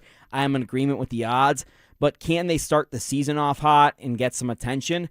I think there is some hope for that, especially with Danny Scudero, their wide receiver, who they brought in, Julian Lewis, who I like a lot, a new offensive coordinator, and Brendan Marion, who I think is a really smart guy, and I liked a lot of what he did at UNLV, and I didn't see him as much, obviously, at Sacramento State, but 2 years ago at UNLV. And I do question, with their running backs and their running game that just has been non-existent for multiple years now under Deion Sanders because, like the Broncos, they passed too much. Is Brendan Marion's voice going to be big enough in his offense, which is a go-go offense he predicated and he designed around running the football? Can they actually run the football? They started changing their scheme enough to the point where Jordan Seaton left because he was a pass protector, not a run blocker, and he felt he was looking bad. That's one of the reasons why Seaton left, aside from the fact that LSU paid him way more money than Colorado could afford. But then I look at the defense and I go, their defensive coordinator left. There aren't names there that's going to get you really excited. Boo Carter's an interesting nickelback. There's some talent. There's no doubt some talent there on both sides of the ball, but in stacking them up with other teams around the Big 12 or even Georgia Tech and Northwestern who they're going to play early on in this season, and it's looking like, where are the wins on this schedule? And you're going, Weber State, that's probably a win at home. Then you start looking at home to Folsom Field in the Big 12 schedule, and it's Texas Tech. It's tough, dude. Utah, your rival. Texas Tech is going to boat race the Buffaloes. Kansas State, that's a tough game. Houston and Boulder, that probably could be a win. UCF and Boulder, that could probably be a win. So I just look through their schedule, and I go, there's 3 games I feel good about on their schedule? Of the whole schedule. That was the whole schedule. It's over now. Northwestern is no gimme either. No, and that's the last game I think they're playing in the Lakeside Stadium, which is really cool. Okay. I might actually try to go out there for that one for us. But, yeah, man, it's not like Northwestern is a gimme, even though they've been a bottom-tier Big Ten program. I think a bottom-tier Big Ten program would whoop Colorado at most times in the last couple, decades here. So it's looking pretty tough, and I understand why Deion's excited. I think I would be excited if I was a football coach and my season was just about to be starting, like, no doubt about it. But in terms of what the Buffaloes have on the field, it's no doubt lesser than what they had 2 years ago, and it might be even lesser than what they had last year. There are a couple of more things I want to hear from Deion. We'll do that a little bit later. He gave us his update on Julian Lewis. We'll figure out where Juju is. We'll do this later on in the show. And then he was asked a question about how being at CU, his time in Boulder, has transformed him. I certainly want to make some room for that conversation later as well. Let's get back to a Rockies conversation we had a little earlier. They're off to a decent start in the month of July. They beat the Dodgers last night. And you said something earlier in our Rockies conversation that got me thinking a little bit, Jake, about the core players that maybe they want to hang on to, or as you suggested, might want to do something crazy and trade your best player while you can strike while the iron's hot. We're going to reset that conversation because I disagree where Jake's at, and I got a couple of names I want to throw at you that could be the core for this Rockies roster, and I'll do that coming up next. Nuggets are making headlines.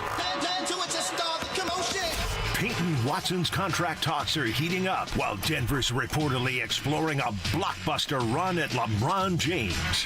Can the Nuggets keep their rising young star and add one of the greatest players ever alongside Nikola Jokic? Stay locked in for the latest twists, rumors, and reactions. Denver Sports 104.3. The Fan. Hey guys, Mark Schlereth here from my friends at Xfinity. Usually when something sounds way too good to be true, it is. Imagine someone says you can cut your mobile bill in half. Sounds like a fantasy, but with Xfinity Mobile, it's a real deal. Because when you have Xfinity Internet, you can cut your mobile bill in half. Plus, try Xfinity Mobile free for a year, no commitment. That's a lot of streaming, sharing, scrolling, and whatever else you can do with your phone, all for half the price and none of the commitment. What that means, you'll save big over Verizon, AT&T, and T-Mobile. Now all you have to do is think about how you'll spend all that extra money. Call 1-800-XFINITY, go to XfinityMobile.com, or visit a local Xfinity store to switch today. Xfinity. Imagine that. Restrictions apply. Savings compare one line of Xfinity Mobile Select to comparable plans from T-Mobile, Verizon, AT&T as of 3/24/26. Taxes and fees extra. $30 monthly discount limited to new mobile customers only. After 12 months, regular rates apply. This is a special alert to all Americans who own a vehicle with less than 200,000 miles with an auto warranty about to expire or with no warranty coverage at all. Due to a decline in the economy, CarShield is announcing a low-cost month-to-month vehicle protection plan that is now available to the public to save any driver out-of-pocket expenses on future auto repairs. Call now to find out how you can pay almost nothing for covered auto repairs. Yes, you heard that correctly. Pay almost nothing for covered auto repairs. An open phone line has been established for all drivers to call for a free quick quote. Call 800-292-4541 now. Drivers who are covered will not have to pay for covered repairs again. This protection plan is at an all-time low. Additionally, drivers who activate this vehicle protection today will also receive free roadside assistance, free towing, and car rental options at no additional cost. Call us for your free quick quote today. 800-292-4541. That's 800-292-4541. What do you have to lose? Call 800-292-4541. Again, 800-292-4541. Most home sellers get one offer. It's somewhere between lowball and not good enough. Orchard changes that. With Orchard's new Orchard offers, you don't just get one offer, you get multiple cash offers from serious investors all competing for your home. That's right. Make investors compete with Orchard's cash offer marketplace. Here's how it works. You work with an Orchard agent who submits your home to their exclusive network of hundreds of local cash buyers. They come to you with offers. You review them all and pick the best one on your terms. So you don't have to settle on one offer or worry about leaving money on the table. You see every offer side by side. That's how you know you're getting top dollar. Orchard offers means no repairs, no showings, no drawn-out process. Before you accept any offer, see them all first. Get a free home valuation and see your offers today with Orchard Offers. Go to Orchard.com. That's Orchard.com. Hey guys, it's Mark Schlereth. I just made one of the best decisions of my life. I got rid of my glasses. I went to Cutarelli Vision and had refractive lens exchange, RLE. I wore glasses for distance vision, but I got to that inevitable point in life where I was always needing those reading glasses just to do about anything, and half the time I couldn't find them. Seeing menus, texting, reading my computer, or studying film, it was a struggle. But now I see the world perfectly, near and far, without any glasses, thanks to Cutarelli Vision RLE, the perfect permanent solution to spending your good active years not needing reading glasses. And here's the cherry on top. You'll never develop a cataract. Dr. Cutarelli is Colorado's most experienced with over 90,000 vision correction procedures. You can trust him to know if it's the right time for you and RLE. Schedule your free Zoom consultation at coloradorle.com. Cutarelli Vision RLE, no readers, glasses, or contacts, or cataracts. coloradorle.com. Stream Stokely and Evans with Mark Schlereth, Dover and Cecil, The Drive, and all your favorite shows on the Denver Sports 104.3 The Fan app. Powered by Advanced Tax Solutions. Denver Sports 104.3 The Fan. It's Dover and Cecil on Denver Sports 104.3 The Fan. Got the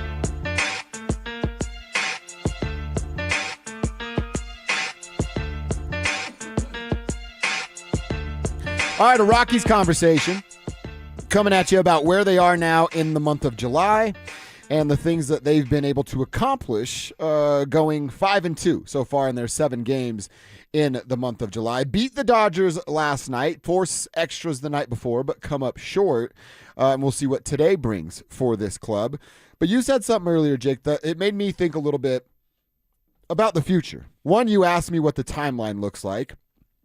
And you're right. Like, no, they're not going to be a playoff team. I don't think they're even a playoff team for 3 or 4 years.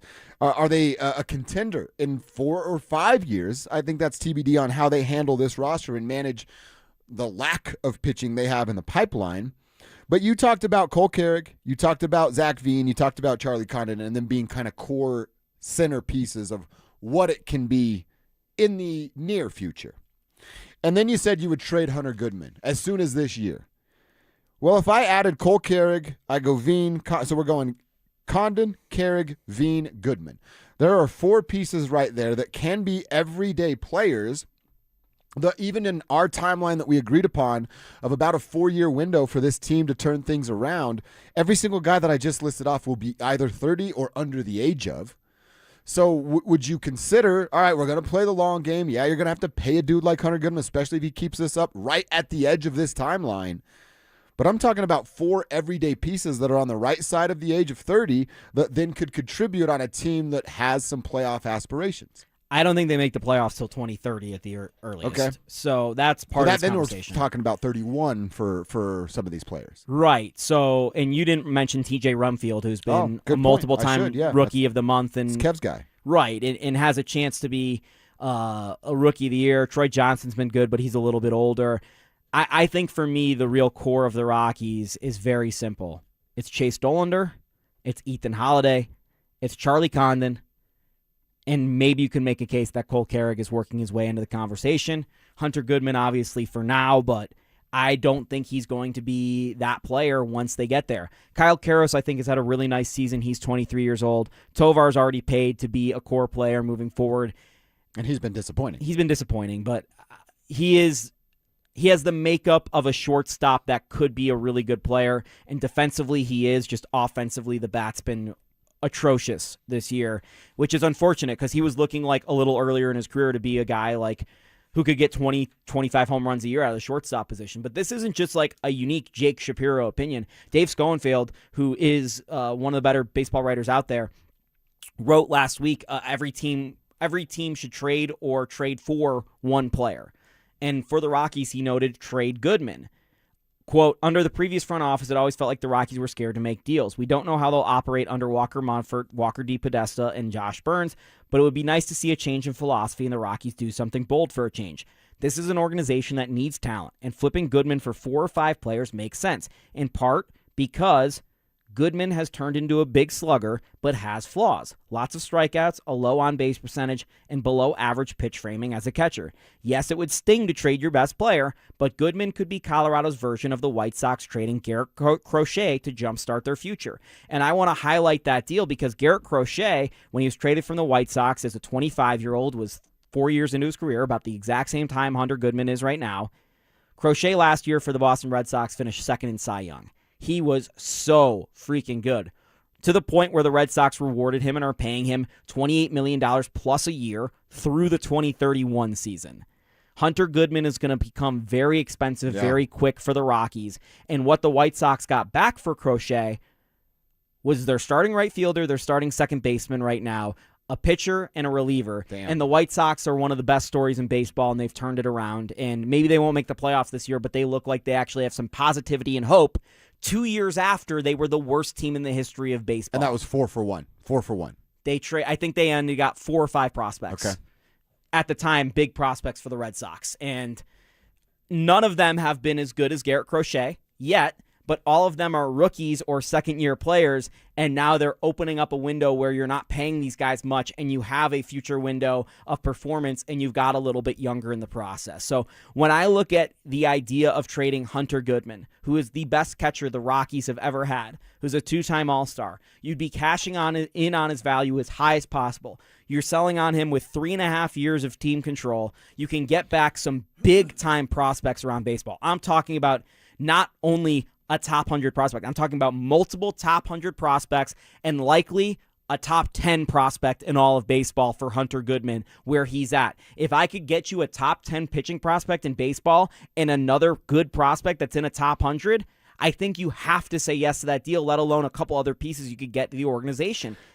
I mean, look, baseball, like I said, you're doing a good job talking why, or the reason why, through this trade. But I also think there's this conversation that has to go with the Colorado Rockies specifically about perception. I think there are some fans, and I know not everybody has come here yet, and it's going to take more winning, and I can understand why. Of like, all right, Dick's finally out. Dick Monfort's not around. You don't have to worry about him and his iPad emails and everything that we all hate about Dick Monfort. And now there's this new regime, and you go, Walker's going to do it, Paul DePodesta, Josh Burns, all a part of this. And you go, wow, you found something in Hunter Goodman. You found something there. And then you let him go. I think there's so much of nothing's changed down there. They're the same old, same old.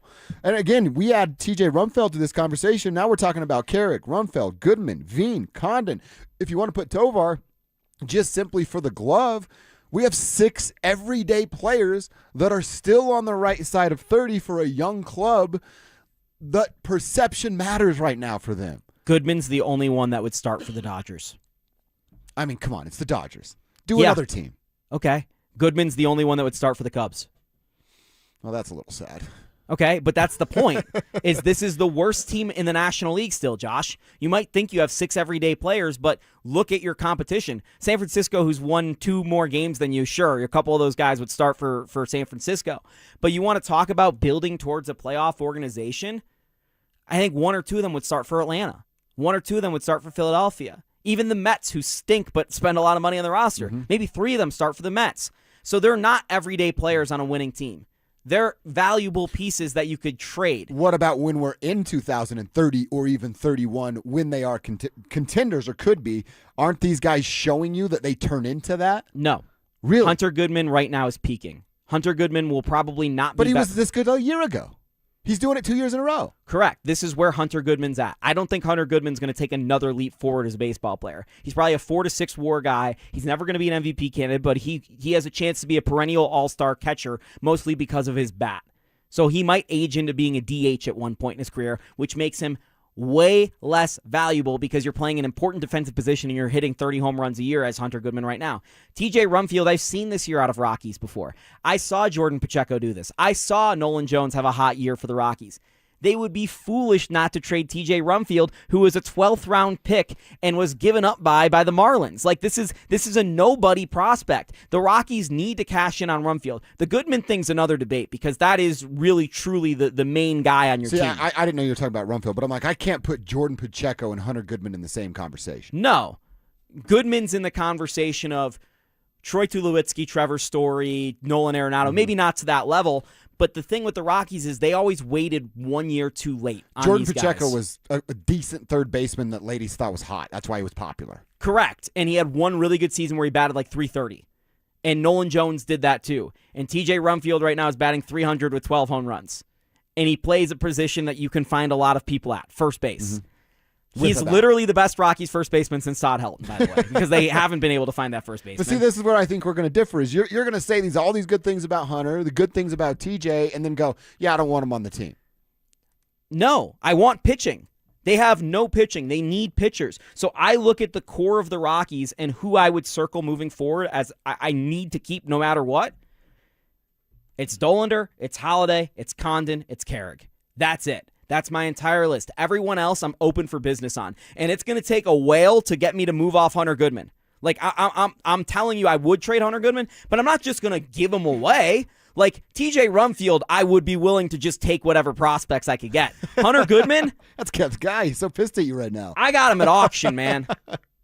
I don't know how you could fall in love with this team. It's a bad team. They're showing some spirit. There's no doubt about it. But they're so far away from competing that they need to re-supplement their farm system, which, by the way, it's not a good farm system. It's one of the worst in Major League Baseball. Right. So they need to get to a point where their farm system can be good and reliable before they start trying to compete. They can't put the cart in front of the horse. That's the problem. And look, the Rumfield, I might get there with you, but I look at a team that has been so desperate for young players that we can, trust is the wrong word, but you know what you're getting out of more often than not. How long has it been since I could rattle off 6 guys that I go, hey, they're good, serviceable players for the Colorado Rockies, and they play every day? And that's where I dispute you on. I said for the Colorado Rockies. You made your point about what they are the rest of the league, and it's a good point. They're simply not negative value players. And that's the thing. Where we've been with the Colorado Rockies, it's like we've done a complete 180 just with that statement alone. Correct. I understand that. But the point is they're not worth building your franchise around. There's a difference between having Monte Morris and Jamal Murray. The Nuggets or the Rockies right now have a bunch of guys that are like Monte Morris. You feel good about them playing. You like watching them play, but they're not going to win you anything. They're not that guy. They're guys that you feel good filling in for the guy, but they're not the guy. Hunter Goodman is the guy. That's the only one of these guys that is the guy. Carrig could be the guy. We're watching a guy develop into that. Condon and Holiday look like they have the potential to be that. Dollander has all the stuff to be the guy. TJ also Rookie of the Month twice, has a top batting average amongst first basemen right now. Then how come everyone in baseball overlooked him? He just took a little while. Okay. It's a prospect. Maybe someone's in love with him now. Go get him. Like, that's the thing is, and Josh, sell high. So you're a sell high no matter what, where the Colorado Rockies are. Because they're not close. And here's another part of the conversation, which is going to open up a whole other trap door. Next year is likely to be a lockout year. We know the CBA is not close to negotiation. Yep. The Rockies selling pieces off their major league roster right now to teams that are desperate to win before they go into a lockout would help them now because they aren't counting service time during a lockout, and teams are going to be desperate. So I would look at it as an opportunity that's really unique this year to sell, and I would take advantage of it if I were the Rockies. All right, fun conversation. We don't see it the same way, but it's a fun conversation about the Colorado Rockies. Let's get into our number 4, quarter number 4, going back to a conversation that The Drive had with Seth Wickersham of ESPN. Sean really about giving up these play calling duties, and is he too overbearing with his coaches? Is it uncomfortable to work with Sean Payton? We'll find out next. The wait is almost over, Broncos country. And I like football. Training camp is right around the corner, and all eyes are on Bo Nix as Denver looks to take the next step in year 3 under Sean Payton. Can the Broncos build on last season's momentum? Who will emerge in key position battles? And are the Broncos ready to become a true contender in the AFC? Denver Sports 104.3. The Fan. This July is America's 250th birthday, and Low T Center is celebrating 250 years of freedom with our 250 for 250 deal. All month long, men who start testosterone therapy and stay with it for 90 days earn $250. So if you're over 40 with low energy, sex drive, not feeling yourself, don't stay that way. Low T Center is raising the T of American patriots from sea to shining sea. Come celebrate 250 years of America with Low T Center's 250 for 250 deal, because bringing back energy and vitality of your youth is worth celebrating. Go to fixmylowt.com to book a free T test. That's fixmylowt.com. Offer ends July 31st. Terms and conditions apply. T-Mobile has an exclusive bundle for customers 55 and up. I'm Sarah Bowl. Yeah, I'm Frank Bowl. A reliable network is key for us. And with T-Mobile, it's been wonderful. And going to the 55 plus plan saved us so much money. A lot. And that's important. Trying to keep costs down. The home internet's been perfect. It's fast, it's quick. The setup was so easy, it took less than 15 minutes. It was like, ta-da! If you want simplicity, coverage, reliability, you want the whole package, T-Mobile has it. Right now, T-Mobile customers 55 and up can get 2 phone lines on America's best network, plus America's fastest 5G home internet for just $30 each. $30 per month each line with autopay plus taxes and fees. Minimum age 55. Pricing for home internet rely on 2 lines of essentials. Choice 55. $35 connection charge per line required. Best mobile network and fastest 5G home internet based on analysis by Ookla of Speed Test Intelligence data 2H 2025. All rights reserved. Hey, what's up, guys? It's Zach here. Summer is here, and if you're planning a home project this year, windows, siding, or decking, now is the time to sign before the snow flies. Don't wait. Get the project you've always wanted and lock in a low-interest loan as low as 6.99% for 15 years. You deserve to enjoy your home, and 5280 Exteriors makes it easy with financing built for real Colorado homeowners. Call today or visit 5280exteriors.com to schedule your free estimate. Hey, Rob Biandino here at BeatTheDA.com. I've handled about 7,000 cases, over 300 trials. Man, I see so many bad stops on these DUIs, unlawful arrests, the police putting body cams off. The evidence is sketchy. We got to go get the evidence. We go find those cameras, the stores, the ATMs, the banks. We got the experts to challenge their breath tests, their blood tests. My office has over 100 years experience at this stuff. Hit me up at BeatTheDA.com or 720-706-5151. Have you ever looked in the mirror and just didn't feel like yourself anymore? Maybe your clothes don't fit the way they used to, or you don't like how you look in them. Honestly, it's more than that. It's how you feel walking into a room, avoiding photos, skipping events, not feeling as confident at work or even with your spouse. Over time, it starts to wear on you. Here's the truth. Losing weight is one thing. Feeling confident again and keeping it off, that's what really matters. At Colorado Fat Loss, we help people lose 20 to 40 pounds naturally in about 60 days without injections, crazy workouts, or prepackaged meals. More importantly, we show you how to keep the weight off so you can feel comfortable in your clothes, confident going out, and actually like what you see in the mirror again. Hey guys, Mark Schlereth here, and I lost 30 pounds in just 7 weeks. It was easy, and I've kept the weight off. Many clients lose 20 to 40 pounds in about 60 days. Schedule a free weight loss consultation. Call and start to feel confident again. Go to ColoradoFatLoss.com. That's ColoradoFatLoss.com. Results may vary. To 15-year-old Harper, buying an $80 vintage rock t-shirt is a great investment. To Harper's mom, this logic has a few holes in it. So she helped Harper open a Wells Fargo Clear Access banking account. With no overdraft fees and tools to track spending, Harper's learning, one heavy metal tee at a time. However you make money work, Wells Fargo can work with that. Terms apply. Visit wellsfargo.com/deposit disclosures for fees and details. Lunch hits different with us. You're locked into KKFN at KKFN HD1 Longmont, Denver. This is Dover and Cecil, brought to you by Wayback Burgers.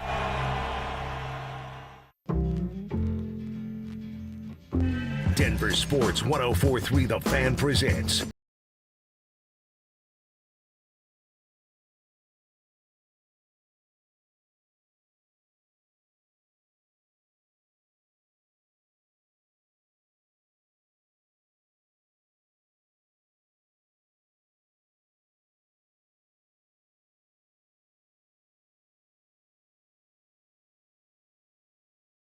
tickets next Really? Thursday night. I'm going opening night to see The Odyssey.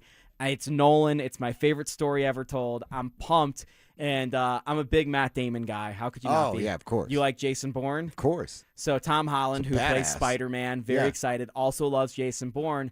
They're in the movie together, and apparently while they were shooting one of the scenes, Matt Damon broke character and grabbed Tom Holland and says, "Tell me everything I need to know about Treadstone."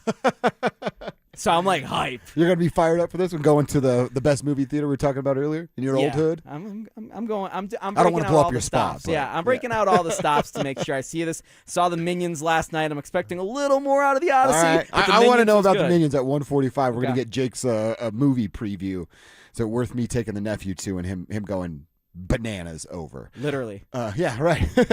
Almost got the Frosty last night from Wendy's. All right, let's talk a little bit about what Seth Wickersham told to The Drive and then was on the morning show 8 hours later. Interesting, guys. Very interesting around here. We're going to hear what he had to say from The Drive and his conversation with Danilo and Philip Lindsay, who was doing his show yesterday. We heard the Bill Belichick thing and saying, all right, it's just kind of an idea, but Sean felt that was the right thing. He also was asked by The Drive about giving up play calling duties and how real is this? How long does Davis have to prove it to him? Well, yes, but look, I mean, I sat in those game planning meetings, and Sean's running them. Right. And the interesting thing is, I mean, these things would go till 1:32 a.m., and he would gain steam. I never saw him yawn at night. I saw him yawn in the morning, but not at night. And his sleep scores, he shared them with me. I mean, readers can find them. As the week went on before the Patriots game, it was horrible. But I think that in quiet moments, he has, he said calling plays is easier at 42 than at 62. And I didn't really understand what he was saying, but I think that you just get a little bit more nervous and you're a little bit more weathered and you're a little bit more aware of the stakes. And I think that with Davis, the interesting thing, I think that there'll be times where he exerts his authority and says, hey, let's run this thing now. Yeah. I think there'll be times where he wants to exert his authority and doesn't because he knows that he gave Davis the chance to do this and he needs to let him do it. And, I go back when Sean was calling plays under Bill Parcells, he enjoyed the latitude that Parcells gave him. And Parcells would look at the call sheets before games to review them. And when he'd see plays that he hadn't approved, he'd say, what are you trying to do? Make a name for yourself? And I think that Sean realizes that Davis needs this opportunity to continue to grow as a coach under the Broncos. Now, if in a couple of years, if Davis leaves and becomes a head coach somewhere else, I could easily see Sean taking over play calling again. It's so central to his identity. But he gave, Davis Webb's going to be calling plays for Denver. You know what? That actually makes me feel a little bit better. And I love the Parcells story about that of Sean was a young play caller that probably thought, man, I could be better at that. That's what everybody does. I'm better at that than my own boss. We all have those thoughts, right? At least I hope we do now that I said it out loud. So there's that situation of give Davis the same grace that Bill Parcells gave Sean. And will he do that, or is Sean's ego bigger than that of what Bill Parcells was? And then maybe it's not even an ego thing, and maybe it's just of what we just said of man, we're down, we're in a tough spot. Davis had a rough go last week. I'm going to take it back this week. I think that would be the worst case scenario for a guy like Davis Webb's confidence. Dude, maybe it's just me. I learn the best from my failures. I'm going to fail at something, then I'm going to think about why I failed at that, then I'm going to do my research, my homework, my prep, whatever it is you have to do to not fail like that again. I know it's going to suck because we live and die by everything the Denver Broncos do and almost to the play, but Unfortunately, Davis Webb, it has to be given the grace by not only Sean Payton, by us in the media, and by you fans out there in Broncos country. He's going to stink a couple of times. He's going to have a couple of what the hell was that moments, but that's how he's going to become a better play caller. And I hope Sean doesn't just rip that sheet right out of his hands when those moments occur. According to Wickersham, the reason Sean Payton gave up play calling in part was because of Davis Webb needed to grow as a coach. Mm-hmm. But in part, it was because Sean Payton's older now, and he's a little more nervous and thinks about the consequences, and he's not as aggressive as he used to be, right? That's what you heard as well? Yeah. So nervous Sean Payton called baby shower the fake punt play on 4th and 11. Nervous Sean Payton, who thinks about the consequences, went for it on 4th down in the AFC title game and didn't kick the field goal. Mm-hmm. What did the non-nervous Sean Payton look like? Nervous Sean Payton was cool with Jarrett Stidham and Crush winning a game for him. Right. What? That's the most aggressive a coach could possibly be. Right. What are we doing? I don't disagree based off what I've heard from Sean that he talks slower now than he did 20 years ago. Yeah. I think that's a big reason. But to say that you are more risk-averse because you're older, and he has said this multiple times in the media about, when you're younger, you think you can just drive in the rain, no problem, willy-nilly. And now that you're older, you go a little slower when you drive in the rain. Yeah, I agree with you, Sean. That's how the world works, and that's how we all work. Right. You're still out here calling onside kicks to start your Broncos tenure. That's a good observation. Nervous Sean did all that. What's cocky Sean doing? Right. So I don't think that Sean is doing a good self-evaluation of himself here. I think that the result is probably good, and most of the reasons why Davis Webb is the coordinator are good. But if Sean Payton's worried about the aggressive nature of the Broncos, they're about as aggressive as a football team as you could possibly have been the last couple of years. You're right about that. You are right about that. There's two more things I want to hear what Seth said to the drive. That relationship with his coaches, he opens up the story, that 20-page piece at ESPN.com about how Sean was in bad moods in 2 consecutive days. So is that overbearing on the coaching staff? How do they deal with it? We'll hear how Seth answered that question next. With the MLB trade deadline fast approaching, Houston is reportedly showing strong interest in Colorado outfielders Jake McCarthy and Mickey Moniak. Could 2 of the Rockies' hottest bats be on the move? And who else could be shipped out to rebuild the club? Denver Sports 104.3. The Fan. I move mountains for a living. Literally. That means I don't carry hand lotion, and when it comes to serious heartburn, I don't mess around with anything but Rolaids Max Strength. Its dual-active formula has 1,500 milligrams of calcium carbonate and magnesium hydroxide that relieves heartburn fast. And the best part? The roll fits right here in my pocket, so I can get back to moving mountains. Rolaids spells powerful relief. 1,500 milligrams is our highest amount of antacid per tablet. Read each label. Use as directed. Keep out of reach of children. From the FIFA World Cup to competitive business environments, grand ambitions lead to game-changing achievements. At Bank of America, we're there to support businesses at every step, providing insights and expertise to help you gain an edge. He shoots, he scores! What would you like the power to do? Explore winning business solutions at BofA.com/gamechangers. Bank of America, official bank of the FIFA World Cup 2026. Hey, it's Mike Evans with all these Bluebird days in Colorado. Enjoy the view through energy-efficient windows from Bluebird Windows and Doors. Through July, it's their Buy More, Save More event. Save up to 20% on your window and door projects. And when you mention you heard it from me, you'll save an extra 5%. Bluebird's family-owned, serving the Front Range for over a decade with windows, doors, and siding built for Colorado's harsh climate. Financing is available. Visit GoBluebirdCO.com. Bluebird Windows and Doors. Make today a Bluebird day. It's easy to find your groove. As America celebrates, Groove Toyota, the oldest family-owned Toyota dealership in the Denver Metro, has more reasons to celebrate. Choose from hundreds of pre-owns, 40 under 15 grand. GrooveToyota.com. Plus, Groove Toyota has more than 100 used Toyotas, including Toyota Certifieds with full warranties available. Hurry into our Red, White, and Drive event. Groove Toyota. Start here, go anywhere. Offer expires 7/31/26. Not all will qualify. Restrictions apply. With approved credit, call 720-961-4465 for complete details. Progressive knows you could have easily taken the freeway, but you took the scenic route to see a waterfall and an oddly busy boiled peanut stand. Discovering the unexpected is exactly why you bought an RV, so protect it with a bundle from Progressive. Because although you may be 3 hours behind schedule, you're 6 jars of jam richer and possibly enrolled in a butter churning workshop. Switch to Progressive and protect your RV, boat, or motorcycle by bundling with your home and auto insurance. Progressive Casualty Insurance Company, affiliates, and third-party insurers. Not available in all states or situations. Tired of hearing scary radio ads about the IRS? Tax Relief Advocates is different. TRA is here to tell you that if you owe money to the IRS, whether it's $5,000 or $500,000, we have a solution. TRA can eliminate or reduce what you owe to the IRS with zero risk to you. We have over 1,000 5-star reviews on Google and an A+ with a BBB.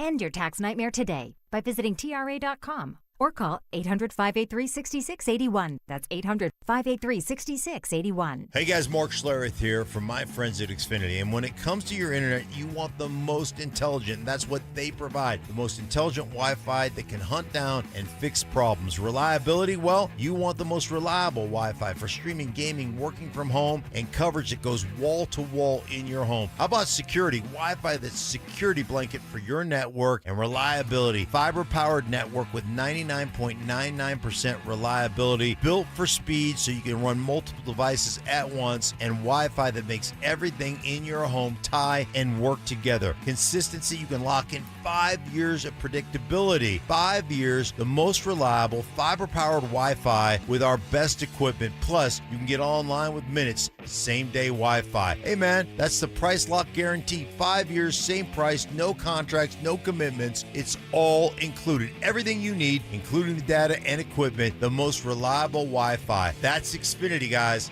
Imagine that. Meet Matthew Preston. Inside his apartment, everything he holds dear is protected by Progressive's renter's insurance, like his laptop and a surprisingly valuable collection of baseball bobbleheads. Outside his apartment, his laptop is still protected, as are his bobbleheads, which he carries around with him for reasons no one knows. Renters, the limits of protection aren't just the four walls of your home. When you're in Progressive's Protection Zone, get a quote at Progressive.com. Progressive Casualty Insurance Company, affiliates, and third-party insurers. Get in the zone, AutoZone. Annie's first oil change wasn't as hard as she thought because she went to AutoZone, where a friendly AutoZoner helped her find the right oil and save on an oil filter.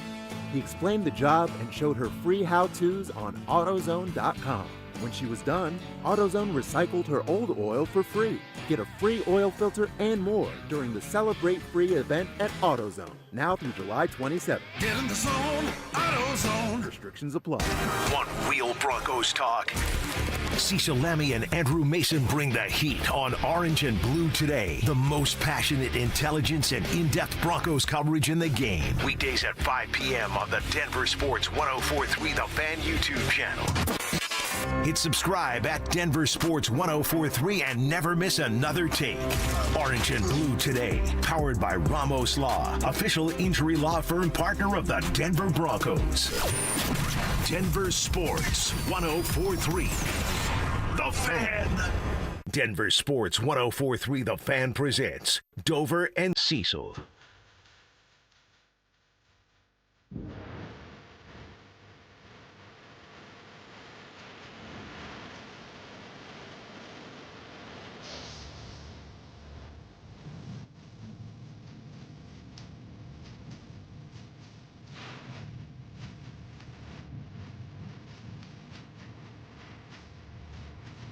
Bowling for Soup, Jake. You in on this? Like 1985? Yeah. So that song, 85, was written what? Like, you want to say like 2002? Sounds about right, yeah. Right in my, I'm going to be a pro skateboarder days. That came out in 2004. So 19 years after 1985. Mm-hmm. So 19 years since 2004 would be 2023? Yes. So we're now further away from 1985 by Bowling for Soup than when it was written about 1985. Those are always the one of like, yep, I'm an old head. That's how I feel when you say things like that. Yeah. When that concert came out, it'd be like Bowling for Soup, Stretch Armstrong, Unwritten Law. Remember these bands? They'd go to shows and I'm in there mosh pitting with the boys. Like, you couldn't pay me to get into a mosh pit today. Could not pay me. And I was just just going in, throwing bows like I was somebody back in those days. One of the people me and you know who works in the media, who produces a pretty popular podcast in Denver. Yeah. I didn't know he was at this show, and I was in a mosh pit. It was at was it Touche Amore, or I think it might have been Touche Amore. Okay. And I didn't know anyone knew me there besides like my wife and a couple of my buddies I was with. And I ended up in the mosh pit, and I didn't expect it to be a mosh pit because it's kind of like right on the edge of Hard Rock. Yeah. But I was cool with it. I was like I was in the mood where I was like, whatever happens, happens. So I ended up like rocking with it. And I had this text on my phone, like 4 songs in the set list, and it's a video of me moshing. And I was like, oh man, I don't know if that's a good look for me anymore. Yeah. How old were you at that point? This was probably 24. All right. 24, not 24 years old. This is 2024. Oh, so 2024. So I was like 29 so you're years flirting old. with 30. Yeah. That wasn't real smart. No, that's not smart. That's a real injury of. I say it to my like basketball and golf friends all the time. I'm like, let's not get nuts. I got to go to work tomorrow, and I don't want to be limping in like an idiot. I'm already in PT for one thing. Yeah. Can't be a mosh pit injury that you have to explain. Yeah, you know, how you feeling this week? Well, it's pretty good until I went to the mosh pit. Yeah. Kind of messed up my lumbar a little bit. Neck's a little off. I don't know what happened. Being elbowed by giant men the entire time.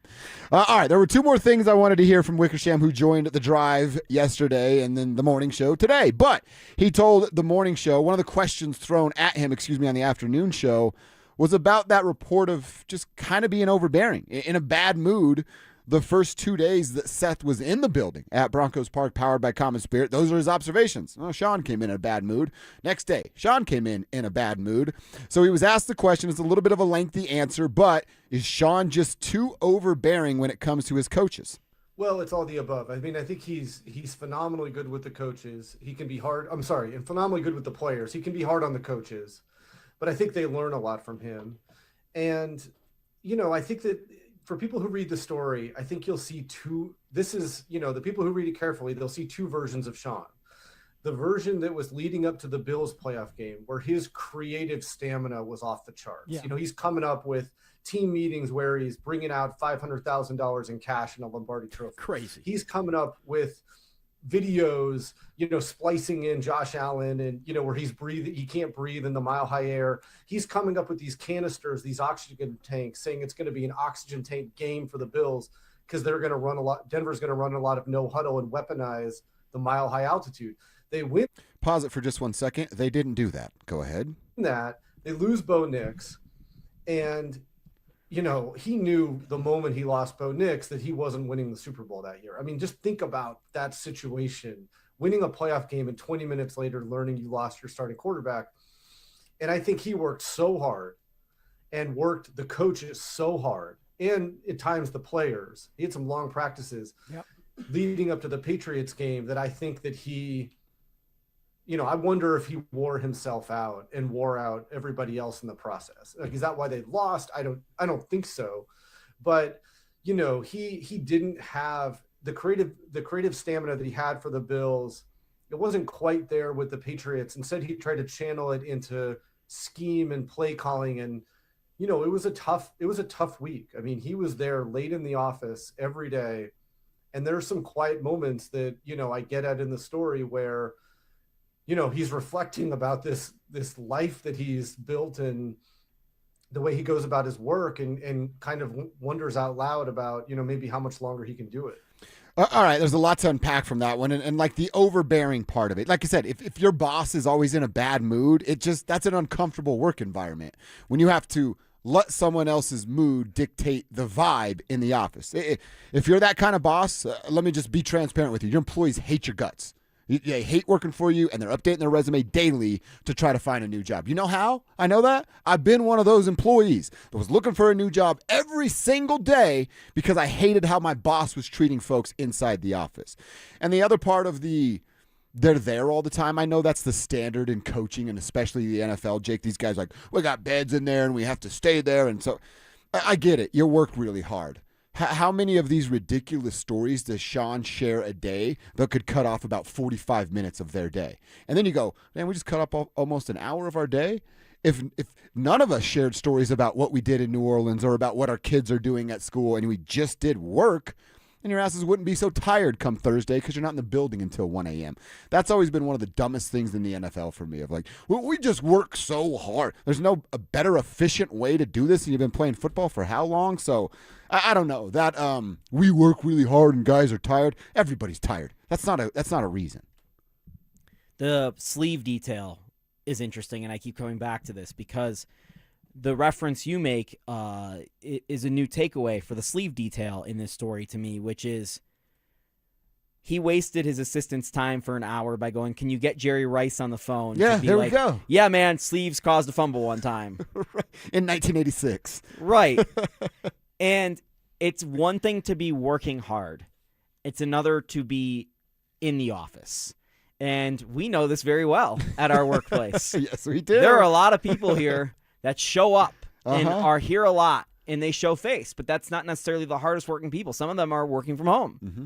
And I think that is the case with the NFL culture of you're in the office to be seen as working hard, but that doesn't necessarily mean you're working hard. And then it's a competition to just be, how much can we torture ourselves to say to the other person we're torturing ourselves more, because that's all that matters. Mm-hmm. It's not all that matters. It's who's working the most efficiently and effectively in putting on part of, a successful game plan.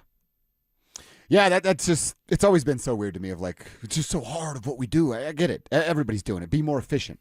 Have better time. Have your time used in a better way. Last one from Wickersham talking about the Bo and Sean relationship. How good is it here going into year 3? I think it's good, but I think that Sean coaches Bo hard. And, so I think that's where some of the clash can come from at times. I think that Sean sees it as his responsibility to coach Bo hard. And so he can sometimes be the bad guy, whereas Davis Webb, is kind of the in-between person. But I witnessed them interacting in the week leading up to the Bills game, going through plays, going through schemes, going through adjustments off plays. I mean, they're invested in each other, and, it's a tough competitive environment. And, when the offense isn't putting up much points as they did for a lot of games during the season, everybody's a little antsy about it. But, Sean is 120% invested in Bo Nix. And, I was with him after they lost to the Patriots, and he's kind of running through some of the plays in the game and the critical moments and the decisions that he has to live with. And, he said, man, we really could have used Bo Nix that game. And, I think that says everything you need to know. All right. I mean, the relationship I'd imagine is good. I mentioned to you and referenced the point of this article yesterday where Sean and Bo are going back and forth about the plays that Bo wants versus what Sean wants. And then I believe it was joking, but Bo going like, how many more years are you going to be calling my plays? And then Sean kind of coming back with the joking response and said, it's going to be only a couple more years if this stays up. I think that's a fun moment between the two, but there's also some, like in the back of your head, you're like, oh, I got to tell the coach that. So I think they do have a solid relationship. I think Bo understands that Sean is a very, very bright football mind. I would just imagine, and one day we'll share some things that I know Bo just doesn't necessarily see the same coaching style or would pick that coaching style from Sean Payton. Does that make sense? Yeah, you want to be coached one way and you're getting coached another way, even if it is effective. I get it. I honestly thought we would spend more time this offseason talking about a fracture in Bo Nix and Sean Payton's relationship, especially how the end of last season happened with the ankle injury. And is it a chronic issue? Is it not a chronic issue? Who spoke wrong? Who shouldn't have spoke? That was a fascinating thing that happened towards the end of last season going into the offseason. But I think they've done both a really good job of making sure that we all know that their relationship is good. And I honestly do think that they have a good relationship. I don't think any relationship with a boss and an employee is necessarily the most successful per se, or the most open in communication, right? Like, you have to get almost to the same level where it's Brady and Belichick. Mm-hmm. And even then we saw how that can be a failure towards the end. So I don't think it's perfect, but I do think that they have a good working relationship. And I think that Sean is operating out of what's best for Bo is best for the Broncos and best for me, and I think all of their thoughts are all aligned. So, yeah, I'm with what Sean has done so far with Bo, and you can't really dispute Bo's development 2 years in. He's been really, really good, especially for where he was drafted. He's got the most touchdowns, yards, and wins of that quarterback class, and Bo's got some responsibility, but Sean's put him in a successful spot. So coach-quarterback relationship, feel 100% okay with. All right, we're talking about Broncos players, position groups every day. We did Evan Ingram yesterday. We're on to the tight end room today. What roles do these rookie tight ends have, and can they leapfrog these old blocking tight ends that Sean has fallen in love with? We'll answer that next. The Avalanche have set their sights on another Stanley Cup. But the biggest move of the offseason might not happen on the ice. What's next for Cale Makar as Colorado builds for the future? All eyes are on a potential contract extension for the franchise defenseman and cornerstone of the Avs organization. How will it get done? And what does it mean for the team's championship window? Denver Sports 104.3. The Fan. This is Todd Whalen, founder of Advanced Tax Solutions. I'm here with Larry. The IRS is really hounding you. It's escalating. They even assigned a person to your case. Saying that we owed a bunch of money because of clerical error. We didn't know that at the time. They were going to collect a bunch of money for it. They're literally just beating you up. Oh, yeah. Certified mail letters coming and the IRS telling us they're going to levy our checking accounts. And then, when the guy shows up at your front door, you figure, we better do something. Yeah. How much did you really have to pay him? It started out the IRS telling us that we owed them $15,000. That's real money. By the time Advanced Tax Solutions got done, the number was zero. Zero. Zero. That's the perfect solution, isn't it? Yeah, it is. That's the best number. Our stress is gone. We're not dealing with the IRS anymore. We haven't since we went and met with Advanced Tax Solutions. Thank you so much for coming in. That just means so much to me. Not a problem. Every situation is different. And if we can give you a hand, it's 303-753-6040 or jump online at advancedtaxsolutions.com. Hey, Mr. C, it's me. Well, I just picked up the ring. I actually went to Hellsberg. Thanks for that recommendation. Kate's gonna love that hers is from the same jeweler you got Mrs. C's ring from. They were so helpful throughout the whole process. They even knew your family by name, and the ring looks great. Anyways, I just couldn't wait to let you guys know. Call me back and wish me luck. Hellsberg, designed with care and craft since 1915. Shop in store or at hellsberg.com. When disaster hits your home, it's game time. Water in the basement, fire damage, mold creeping in. Don't sit on the sidelines. Call Able. Able Restoration is your first round draft pick for emergency response, mitigation, and full rebuild. We move fast, protect your property, and fight for you with insurance start to finish. This isn't practice. This is your home. And when it's time to step up and protect what matters most, bring Able to the table. Call 303-590-5600. That's 303-590-5600. Go Able. Bring Able to the table. The new 2026 Honda CR-V was built for Colorado, and July is the perfect time to get one at Champ Honda. Whether you're crushing and cruising city streets or heading to the mountains, the CR-V delivers the comfort and capability you need all summer long. Champ Honda has the largest inventory since before COVID, so you have plenty of great options to choose from. And with their one price, one person, 1 hour philosophy, you know you'll be treated fairly with no games and no hidden charges. And remember, they never charge dealer handling fees. When an 80,000-pound semi-truck collides with a passenger vehicle, the results can be devastating. I'm Rob Wilhite of the Wilhite Law Firm, and for nearly 50 years, my firm has been fighting for seriously injured truck accident victims in Colorado. These are complex cases that require serious resources and experience. We bring both to every case to get you the maximum compensation you deserve. If you or someone you love has been seriously injured in a trucking accident, don't wait. Call the Wilhite Law Firm, 303-GOOD-LAW, or visit wilhitewins.com. The hot weather is here. Stoke here from my team, ROX Rocks Heating and Air. Has another company told you that you need a new air conditioner? Time to throw in the challenge flag. Rocks Heating and Air offers no obligation, free second opinions. They have amazing financing options and incredible rebates too, only from the best. ROX Rocks Heating and Air. Now play that jingle.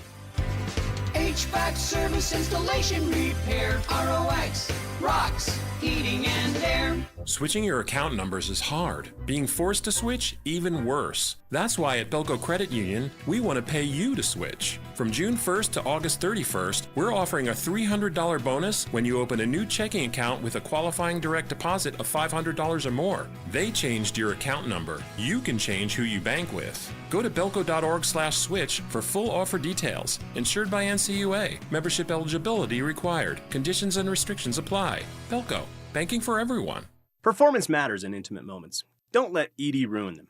This is Jeff for the Rocky Mountain Men's Clinic, and I want to assure you that if you're like the vast majority of guys, you don't have to suffer with ED anymore. In fact, you might be pleasantly surprised at how the right treatments could positively impact your love life. At the Rocky Mountain Men's Clinic, our advanced medical therapies go far beyond pills. We have treatments that are effective in well over 90% of cases, and we offer specific and combinative treatments that can dramatically enhance both your performance and your stamina. You could even last up to an hour or more and bring a far greater level of intimacy to both you and the one you love, perhaps performing like you haven't in years. So call us today and find out why our advanced treatment strategies offer so much more. Your first visit is just $99 and gets you blood work, a medical consult, and if medically advised, a test dose. And if that test dose doesn't work in the office, your visit is free. Call 720-440-7900 or go to RockyMountainMen'sClinic.com. Rocky Mountain Men's Clinic, advanced medical science to improve men's lives. Questions about youth or high school sports? Positive Coaching Alliance can help. PCA, a national nonprofit organization, develops better athletes and better people through youth and high school sports. Info at positivecoach.org.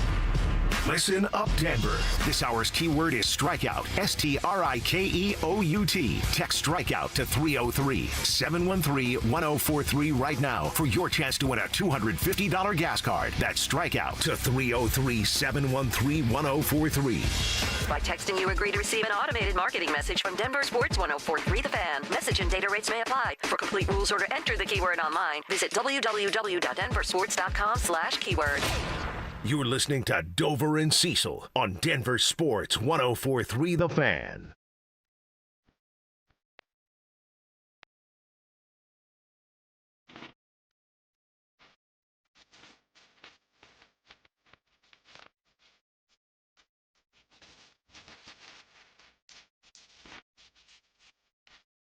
All right, we're talking about tight ends for the Denver Broncos. What they have on the roster right now, what it will look like when they have to cut that roster down to 53 players. And we're going to base some of it off of our conversation yesterday about Evan Ingram. I was too high on what Evan could have done. Jake and I agreed, like the 650 is probably not likely for a dude like Evan Ingram. Could he be a serviceable tight end with another like 550-yard season and ramp the touchdown that he had a year ago to several touchdowns, call it 4 or 5? That would look like a good year for Evan Ingram. What's the rest of the group going to do? What's the rest of this room going to do? And do we even come up with a bar or a standard for this group? Adam Troutman, Nate Atkins, I don't know that you need either or both of those guys on the team. Hell, either really because of what Sean and Davis are going to do with the offense. But I'm also, as much as I'm not Mr. Adam Troutman guy, like it feels like a ton of people are in this town, I'm not ready, as the Justin Jolie guy, I'm not ready to just be like, here you go, Justin, the keys are yours. Now you're the starting tight end for the Denver Broncos. He's going to take a little bit of time, as is Dallin Bentley, going to take a little bit of time as later round draft picks. I like the ceiling for Jolie a little bit more than Bentley, and may the best man win because the Broncos have a good tight end. I don't care if my take was right. At least there's a good tight end out there. So, Jake, I would go, if I'm making my 53-man roster on July 8th, I'm not putting Adam Troutman and Nate Atkins on it. You want one of the two? I'll give you one of the two. But I'm not giving either because I'm not going to waste. They did it last year with Caleb Lohner, and he's a 7th-round pick, so at least that's a little bit more acceptable. You're going to have 2 tight ends that won't mean jack on this roster in the foreseeable future, blocking 2 tight ends that could be major players on this roster. I think that's a bad football move. So I don't think, and I hope, they've learned their lesson from the past roster construction. You don't need both. Don't block Jolie from developing as soon as year 1. So right now, and we're both in agreement to throw Prentice in the list of people here. Yeah, that's another one. Good call. At this point, it's kind of the same thing. But Prentice, Atkins, Bentley, Ingram, Jolie, Kroll, and Lohner, how many of these guys are you really putting on your 53? I think 3, right? That's a lot of names to narrow down to 3. Mm-hmm. And that's putting Bentley then probably as a practice squad guy because both rookie tight ends aren't going to make the roster. Mm-mm. And the 7th round pick is more likely to be able to get through to your practice squad, right? Yeah. Out of the two guys. So we're already taking Bentley out. Me and you believe probably Atkins and Kroll are both out. If not, maybe you have 4 tight ends, one of those guys. Between Atkins, Kroll, and Prentice, you can't accept all 3 of those guys. No way. You can't. I probably wouldn't have 2 of those. I think it's either. one of the 3. I would have it Nate Atkins. That would be my guy. I'm in agreement. And then you still have Troutman. So there's a world in which the Broncos have Ingram, Troutman, then you have Atkins, then you have Jolie. That's 4 tight ends. And he's never going to find the field. Right. So it's a waste of a roster spot again, but you can't not roster a guy that you drafted in the 5th round. I mean, you're playing with fire at that point of letting him go, and you feel pretty good about him. But then all of a sudden, Bentley and Lohner, who the Broncos have said a lot of positive things about, are guys on your practice squad, and what's that development look like there? So I think they've got a bunch of darts to throw at the dartboard behind Evan Ingram, who I think me and you both feel fine about. We're not ecstatic about, but he's fine. Yeah, he'd be all right. And then we both know, in reality, all those darts are just going to be replaced by old reliable over there, Adam Troutman, right? Yeah. Like, you could throw all the darts at the dartboard you want. Sean Payton thinks he's got a pistol to go right down the middle, and it's Adam Troutman. But that's the thing, like, old reliable. To him, not to you, not to me, not to Alex, not to Kevin, not to anybody out in the tribe, maybe Andrew Mason, believes that Adam Troutman is old reliable. Old reliable for Mason's quote. That's about it. You can't rely on him on the football field. He's a reliable leader for the Broncos locker room. That's fair. But at what point do you need to roster a leader? I wonder about that. And is it worth potentially blocking your other guys? Because Lord knows George Payton wants to see his 5th and 6th and 7th round picks play. That's where he lives. That's George Payton. Yeah. That's a wet dream for George Payton. I hope someone can get through to Sean that you have wasted roster spots, multiple, over the last 3 years with this stupid tight end room that does nothing to help your quarterback, who you're so protective over. Look, and I'm not going to sit here and be the guy that's like, oh, and the 53 could be used better because, then they could get a better special teams guy and blah, blah, blah. I don't think it really matters all that much, quite honestly. But in the context that you won't go sign Von Miller to be an edge rusher because you need your edge rushers to play backup special teams and yada, yada, yada. Here's that roster spot right here. You're worried about your edge rushers? Yeah, You're worried about your edge rushers without John Franklin Myers, without perhaps Jonathan Cooper, at least for probably 4 to 6 games at the very best scenario? Go get Von Miller. There's your extra roster spot. I'd rather have that than Adam Prentice on the roster. You know what? As much as I don't think the Broncos need Von Miller, I'll agree with you on that take. Extra fullback, the third extra fullback, or reunite with Von. I'd pick Von, and I'm not big go get Von guy. Just wait till they're running 14 personnel. Sean, talk about wet dream. That's where Sean wants to live. we're multiple. We're duplicative. Yeah. Look out. We could do anything out of this position. They're going to be running I formation with 4 tight ends. And then it's just a screen to Jalen Waddle. I guess that doesn't even work. I broke football rules, but you get the point. Right. All right, so a conversation about these rookies. We want to see them and don't want the roster to block either from getting an opportunity. And, of course, training camp will show us whether or not they're worthy of said opportunity. All right, there were a couple of more things that I wanted to hear from Dion about his team, this coaching staff, and how CU transformed him. I can't wait to hear this answer. Coming up next. The Nuggets are making headlines. Peyton Watson's contract talks are heating up while Denver's reportedly exploring a blockbuster run at LeBron James. Can the Nuggets keep their rising young star and add one of the greatest players ever alongside Nikola Jokic? Stay locked in for the latest twists, rumors, and reactions. Denver Sports 104.3. The Fan. Summer hailstorms bring in the 3-ring front porch roofing circus. In ring 1, there's we're doing Bob's roof down the street. And in ring 2, there's we will cover your deductible. And in ring 3, what do I need to do to get you to sign today? Send those clowns to the curb. Don't turn your home into a circus. Call the pros, Denver Roof Pros. Check us out at DenverRoofPros.com. No matter if it hails, rains, or snows, nobody knows your roof like the Denver Roof Pros. Hey! Mike Rowe here with another fun fact. If your concrete is cracked or uneven, you can actually lift it back up. Whether it's a sinking driveway, a patio, or a sidewalk, do yourself a favor. Call Groundworks. I spent some time working with these guys. They're the real deal. Their people are trained and certified to lift your concrete slabs. Schedule a free inspection with Groundworks, the foundation and waterproofing experts. Licensed in all states where work is performed. See website for details. Someone had a birthday. Yep, 50. Can't believe it. 50 years of wisdom. Great segue. We have a health reminder from the CDC. Pneumococcal vaccination is recommended for adults 50 or older. Says here, we're over 6 times more likely to be hospitalized with pneumococcal pneumonia than adults under 50. I don't love those odds. Same. Look what I found. Pfizer's Prevnar 20 is proven to help protect adults against pneumococcal pneumonia and invasive pneumococcal disease in just 1 dose. And millions have already gotten it. Continued approval may depend on a supportive study. Don't get Prevnar 20 if you have a severe allergy to its ingredients. A weakened immune system may lower your response. Common side effects include injection site pain and swelling, fatigue, headache, muscle, and joint pain. For full prescribing information, please call 1-855-213-2138. Visit Prevnar20.com or talk to your doctor or pharmacist.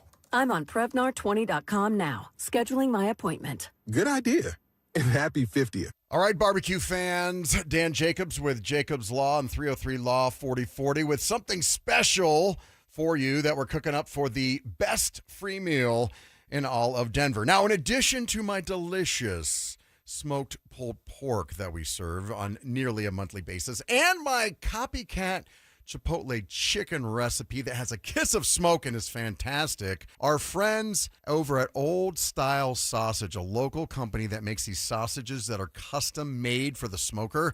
Mike Daborski over there is going to give us some. So this summer, they will join the menu at the best free meal in Denver. We're here to help. It's every first and third Thursday. You get free groceries and a hot meal for the night. No questions asked. You just pull up and pop the trunk.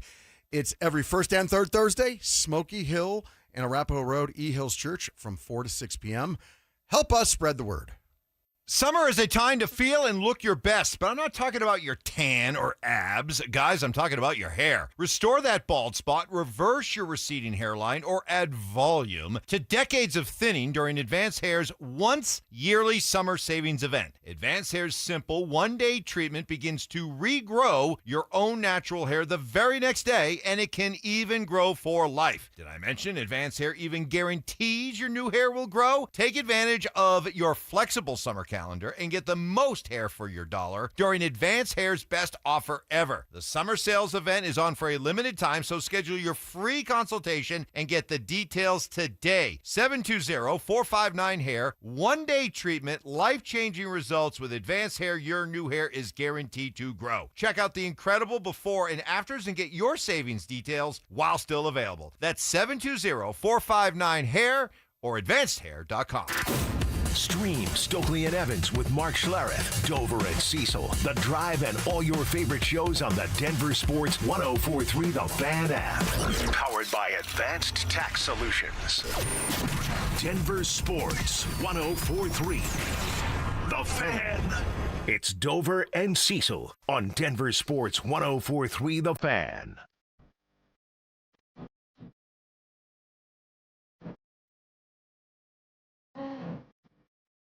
All right, we are going to get a little movie review from Jake Shapiro in a second. We're going to hear from Prime, and then we're going to get out of the way for the drive to come in here and take over and get you home on your Wednesday. Before we do any of that, I want to remind everybody one more time today that we're trying to hook you up with a $250 weekly gas card and a possible grand prize of $1,000 with our keyword contest. All you have to do is listen to the station, and when you hear one of the keywords being given out, text it to 303-713-1043. Make sure you spell it right, please. You have until that hour ends to send that word in, and you can send as many keywords as your little heart desires to give you more chances to win. We always want someone from the tribe to win, so participate, check out the rules on our website at denversports.com/keyword. That's denversports.com/keyword. All right, Jake, couple things from Prime, then I want to know what's happening in Minions and Monsters if I should take the nephew to the movie soon. But Prime met with the media yesterday for Big 12 Media Day. One of the first questions he was asked is about how his time at CU has transformed him as a coach and a man. I don't think Colorado has transformed me. Colorado has given me a tremendous opportunity that I'm so darn appreciative of, and I want to live up and surpass the expectations. My younger self would be proud that I was here last year fighting a battle called cancer, and now I'm here with full strength, full energy. I got that thing back. I got that swagger back. I got that dog back. I got that charisma back. See, last year I had on shorts up under the suit. I had on a sweatsuit up under the suit because I was probably 15 pounds down, looking like Eddie Kane up here. And those of you that seen the 5 Heartbeats. But now I'm ready. I'm back. All right, so he's got that confidence back there. Right when he first answered, and he's like, CU didn't transform, a little bit of me is like, oh, hold on, are we going south here? What way are we going to go? And then to talk about the opportunity and being grateful for it, as ungenuine as Deion Sanders comes across more often than not, I actually think that was genuine. Yeah, and you can't forget one of the reasons that he was drawn to Boulder in the first place is because CU's training facility is shared with the health provider up there in Boulder, and it is a state-of-the-art facility. And this is when he was going through the foot issues and the groin issues when he first got to Boulder. So I think in a lot of ways it was the right decision to come to Boulder for his health long-term. And as somebody who lived there for a long time and grew up in that community, there is something rejuvenating and spiritual about living in Boulder, Colorado, and it's cool to see someone else experience that as well. Yeah, that's that is actually like one of my favorite Deion answers that he's ever given, because it was like a real answer and not just he got into that, the dog's back and all the things that he wants to talk about himself, but like, you can't go into the house if you don't know the windows. right. Like, that was like a real answer from a guy that doesn't give a whole lot of real answers. Last one from Prime from Big 12 Media Day for today is him pumping up the coaching staff that he now has. Coach Brendan Marion and Coach Barb, this is the best coaching staff that I've had in my new coaching career, and I'm excited about it. I'm excited about the young men. I'm excited about everything that we have on this roster, because I feel like we have the team to win, and I cannot wait to see it. All right, like I said, pumping up the guys. Best coaching staff he's ever been a part of. Well, we learned last year that Pat Shurmur as the offensive coordinator was kind of let them do whatever they wanted. And you're what is he on? DC number 3 right now? Or is it 4? 3. DC 3, right? 3. Yeah. So and the best roster he ever had was last year. So this is the best coaching staff. So keep that in mind. Okay. All right. Unfortunately, they couldn't align those two things together. Right. And that's interesting that you would call the best roster one without Travis Hunter on it. And one that went 3-9 without your son, who is the starting quarterback for the Cleveland Browns. Yeah, so again, that's what he has to say. Best coaching staff, I guess, TBD, right? I will say this, Jake, and I haven't even asked you this. I am pretty high on Brendan Marion. I'm excited about the opportunity he could give Julian Lewis to keep Julian around for one more season. I think there's a real chance Brendan Marion's the future head coach of the Colorado Buffaloes. I agree with you. I really liked that hire. I liked the Sean Lewis hire initially. The guy in between them, I hated. And I wrote very critically of on DenverSports.com over and over again for good reason, because according to Julian Lewis last year, they weren't even reading the defense. They were just out there, quote, freeballing it.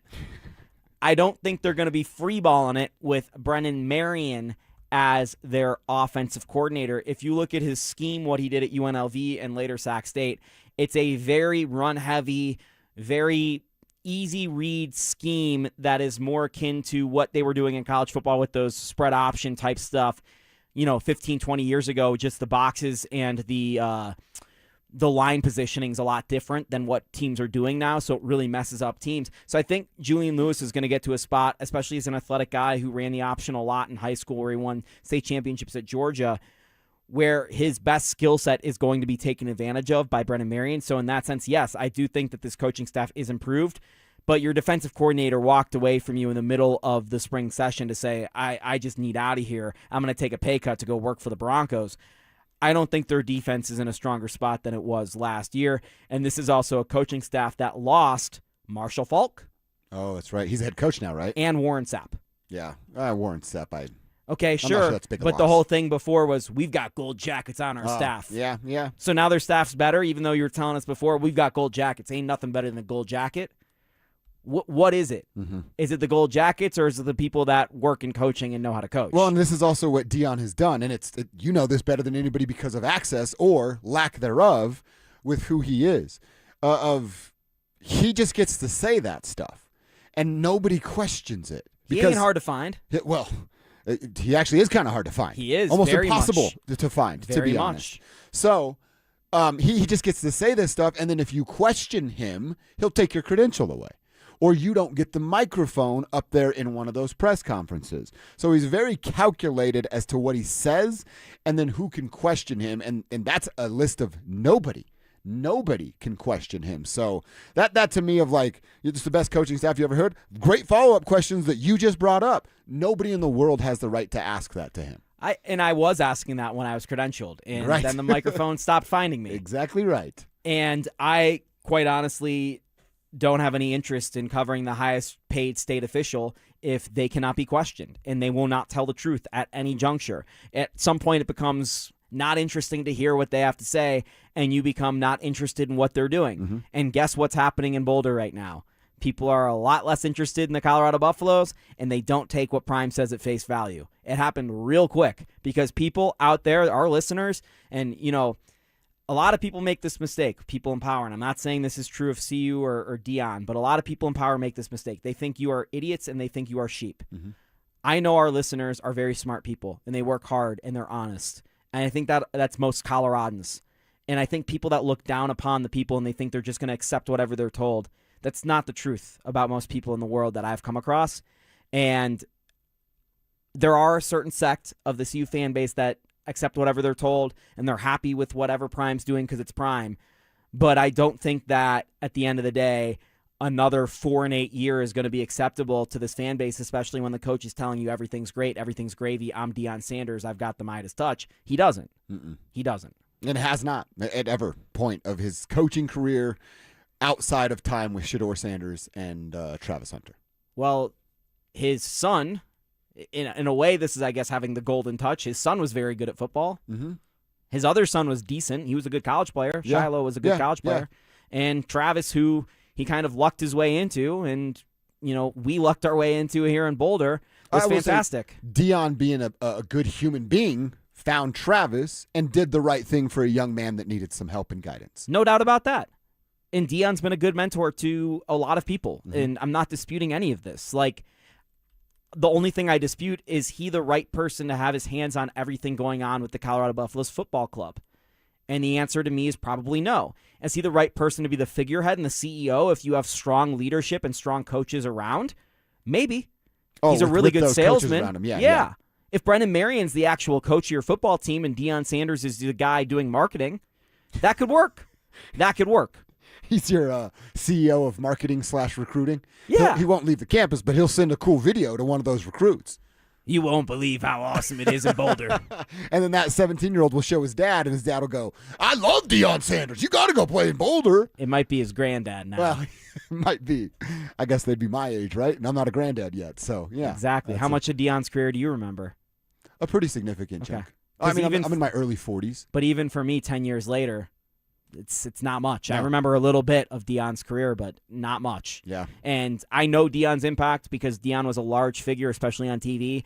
And if Deion was recruiting me at 30, I'd be like, oh, my God, this is awesome. Well, and there's also, like, I was a Deion fan because he had the swag. He's with the fighting Andre shoes. Reed. Right, Yeah. like, dude, he was dope. I wanted to be Deion Sanders. But to think that exists with kids that are 17 right now, yeah, you're mistaken. I mean, it's lost the luster on me. What Deion is known for now is coach. Mm-hmm. It's Coach Prime. It literally is that. Coach Prime has been Coach Prime as a major college football coach now for 4 years, and going back to Jackson State was a very big coach there before that for several years. You're 17 years old. Deion's been a coach of a college football team basically since you've had a memory, since you were 10 years old. Wow. Yeah. That's what you know Deion Sanders for. You might not even remember the show he did when his sons were in high school that I've watched on like Underdog Sports or whatever that was. I've caught the TV. glimpses of it. That show does not look good for Deion. No, it doesn't. If you watch those clips. That's why he has complete control over whatever they were I don't know if they're still doing the Prime thing, Prime on Prime or whatever. I couldn't watch it because it was all fake. Yeah, because he controlled it all. Yeah. All right, fun conversation. Jake, it's always fun doing this dance with you, man. I'm going to be with James tomorrow, but thank you for sitting in here and hanging for a couple of days, few days when I wasn't here on a Monday, and I certainly want to get into it. So, like I said, I got the 5-year-old nephew. I'm a big fan of his. He's a big fan of hanging out with me for now. Let's hope that stays the same for a while. And he loves Minions. I told you, like, he loses his mind over Minions. I also tried to explain to him, like, Nikola Jokic is the boss of them. He wasn't interested in that part Big of the boss. story. But he loves the Minions. You've seen the Minions. So right here on KKFN HD1, Longmont, Denver, plus KARS FM up in Laramie. I want you to give us a breakdown of this movie. By the way, the show brought to you by our friends over at Wayback Burgers. Get you a burger, get you a shake, and tell them we sent you. Jake, do I take the nephew to see Minions and Monsters? There were a lot of like-minded individuals in my age range that went to this movie last night. And it was a Tuesday at 7 o'clock. Okay. But there were also some kids there. But it was funny. I was like, oh, there's another 30-year-old wearing overalls and a yellow shirt. That's me. Those are my friends. And I was like, where are my friends? Where are friends show up? I walk into the movie. I'm sitting down. I'm ready. And I was like, oh, my God, all these previews. I didn't even know they were making this many cartoons. Movie starts. I see the direction they're going. I go, oh, gosh. It's going to be bad. I don't think that they're going to be able to pull this one off. And I'm a Minions guy. I love the Minions. Just fantastic. And I've never been a child for any of the Minions era, but I think it's a really cool concept and an interesting piece. But 3 minutes in, I'm going, no way. 5 minutes in, I'm going, no way. Hour and a half later, I'm like, they landed the plane. That was unbelievable. They figured it out. It was not as good of a kid's movie as Sheep Detective. Okay. Sheep Detective that I saw this year was truly a touching movie, and I think it's great for any kid to see. It's very emotional. It might get to kids a little bit. Oh, wow. But Minions, the kids that I was sitting next to me in the theater were losing their minds. And they're staying engaged? They're watching it the whole time? Yes. Okay. They introduce a new Minion. Oh, really? A couple new Minions. Emerson would love that. One of them is named Dick. Okay, we could probably have some fun with that as a uncle and nephew combo. They had a lot of fun with that. Yeah. There is, for the first time in a Minions movie that I can remember, and I'm pretty sure this is rated PG, there is a murder. What? Yes. Amongst the Minions? No, of a person. Oh, my God. By the Minions. Holy hell. It's got dark. But... And it does there is a little bit, especially for a 5-year-old, because the monsters, there is a little bit maybe of a scary scene, but I don't think that I would have been scared as a kid, and I don't watch horror movies. Like, I wasn't scared during this movie. I think it's going to be fine, and clearly it was rated for kids. Like, it's the Minions movie. Like, it's for kids. It was hilarious. Like, I was dying laughing multiple times. There were definitely a lot of jokes in there that I think kids might not get for us, but for us, and there were a lot of really funny things in there. See that? I think his problem is sitting still for an hour and a half, like just engaged in something, because he'll like it for 45 minutes and then he's like, yeah, let's do something else. This is not fun anymore. So I think we'll probably get there at some point. The kids were locked in, man. All right. Screen time for the kids, right? Yeah, that's right. Phil, you got little ones. Are your kids watching movies yet? Or can they not stay engaged that long? I'm talking about taking my nephew to see Minions and Monsters, but he's only 5. Saw it last night. It was great. So, I mean, my kids are all in on the movies. Like, we really? watch movies at Disney Plus. So we have Disney Plus. Yeah. Of course, like, Minions is a great one to take your my nephew. Your nephew too, because it is going to be fun. It's entertaining. Just know that you need a bunch of. We weren't allowed to give our kids popcorn. My wife wasn't allowed to give popcorn, but we got them a bunch of juice and and candy. Kids over there. Yeah, well, not because like there's something like research shown like with popcorn, like you shouldn't give kids popcorn until like 5 years old or 6 years old. Yeah, you can take the man and woman out of Boulder, but you can't take the Boulder out of the man and the woman. I'm just trying to keep my kids safe. Right there. I don't want to tell You give them candy, or is it just like oh yeah, they get candy. Okay, all right, cool. They get candy, but yeah, man, take them to a really good movie. Right. Minions is gonna be a great one. I do all the time. and we got a little bit of bootleg, so we get the movies instantly. Yeah. So Still on LimeWire or what's cracking? Hey, man, I can't let you know what I'm doing. Yo, I've been It's watching movie night every night, baby. I've been watching Disney movies. I kid you not, on like TikTok. Like my girlfriend just found like this feed of Like the whole movie? Oh yeah, the whole thing. Yep. The whole thing, and you just gotta like it's like in 1.25 speed, so you gotta edit your setting to get it down to like the regular speed. But it's like I'm not even kidding you, bro. I had a little Good Times frozen concrete custard, or what do they call it, spoon bender? Spoon bender. Yeah, I'm yeah. sitting there watching Toy Story 2 on the couch on Sunday afternoon on TikTok. Put it up on my TV. It was great. That's I a got nice Cars. setup. I got Monsters Inc. coming through. Damn. The whole Hercules, you got a catalog. little Hercules there? Yeah, I didn't know you something, could bro. even do that on Pocahontas, TikTok. I got it all right. Yeah, Honest. I watched Game on. almost all of Abbott Elementary on TikTok Are you by serious? accident. I was just like, oh my God, I've run into Abbott Elementary. And then the next clip was the next show. And then the next, Yep, I was just yep. like, oh, I've watched Abbott Elementary, I guess now. I didn't even know that was a thing. Yeah, Yep. you got to like scroll deep enough on the algorithm, and it might just come up, and then you find a page that just has them all. Dante said he watched Young Sheldon on TikTok, the whole all the series. time. I get the clips on there all the time. Yeah, somehow. Malcolm in the Middle's on there. Everybody Hates Chris is on there. Oh, everybody hates Chris is solid. Yeah, Everybody but hates it's it. Static Shock. What about Static Shock? That used to be my Bro, go-to. They man. probably got everything on there. I swear. Like if you look, I hard got to get enough, back on TikTok. It's the way, bro. Yeah. Start doing some TikTok videos. I and have the dancing. account. I just stopped doing it. I don't but- have an account, man. I never got into TikTok. You know what they Instagram have? and Facebook. You guys ever bought anything off TikTok? No. The shop is legit. I have. I won my fantasy football league last year for the first time in a while, and I'm not trying to like brag about that, Congrats. even though it was a There big you deal. go. Thank you. You're bragging. But I almost TikTok shop almost got me because every 5 seconds it was like, you win your fantasy football league, buy this ring, show all your friends you won. So I like almost bought the ring, like fantasy football champion 2025 off TikTok. I bought these things off TikTok. That I don't know how you guys feel about doing hanging stuff at your house. I hate hanging stuff at my house. Hate it. I'll pay somebody to do it. Hate doing it.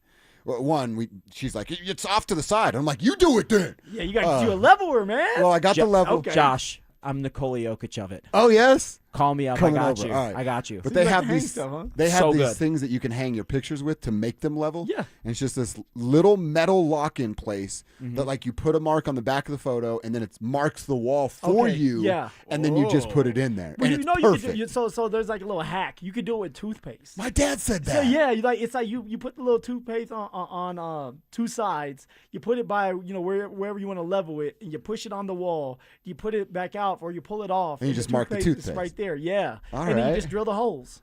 Make That's it pretty simple on smart. yourself, yeah, man. way to go. My dad said that when I was like, I bought these things. He's like, you got to do the toothpaste thing. I'm like, what the hell's the toothpaste thing? But you just explained it. All There we right. go, So man. TikTok, you can get it done on TikTok. Yeah, TikTok. See, I got like the younger kid lore with that stuff. You guys are talking like dad lore and like fixer upper lore, and I'm like, Yeah. I just moved out of my apartment and I'm like a nomad right now between my grandparents, or not my grandparents, my parents' place and my girlfriend's place. Like, oddly try to combine the two there. So That's I good. gotta- He has kids, and I'm in my 40s. So Yeah, it's you just know, like, yeah, And I have a mortgage. Yeah, He's got a exactly. mortgage. I'm just kind of freeloading for a couple of months, trying to figure my life out a little bit. But Take more, your time. more money for golf. Yeah, that's More money. right. There I you played go. on Saturday or whatever it was, Thursday, whatever. It's great, man. I'm like, I ain't got no rent payment no more. I'm chilling Ooh, right now. dude, Well, play all enjoy the golf golf. now, Give me man. a couple because months, once bro. you start having kids, all right, Oh, golf it's is over. hard to come It's over. by, man. Because you ask your wife if you can play golf. You know you're gonna be out there for 4 or 5 hours, maybe 6 if you're gonna have a beer Mm-hmm. after, have some food.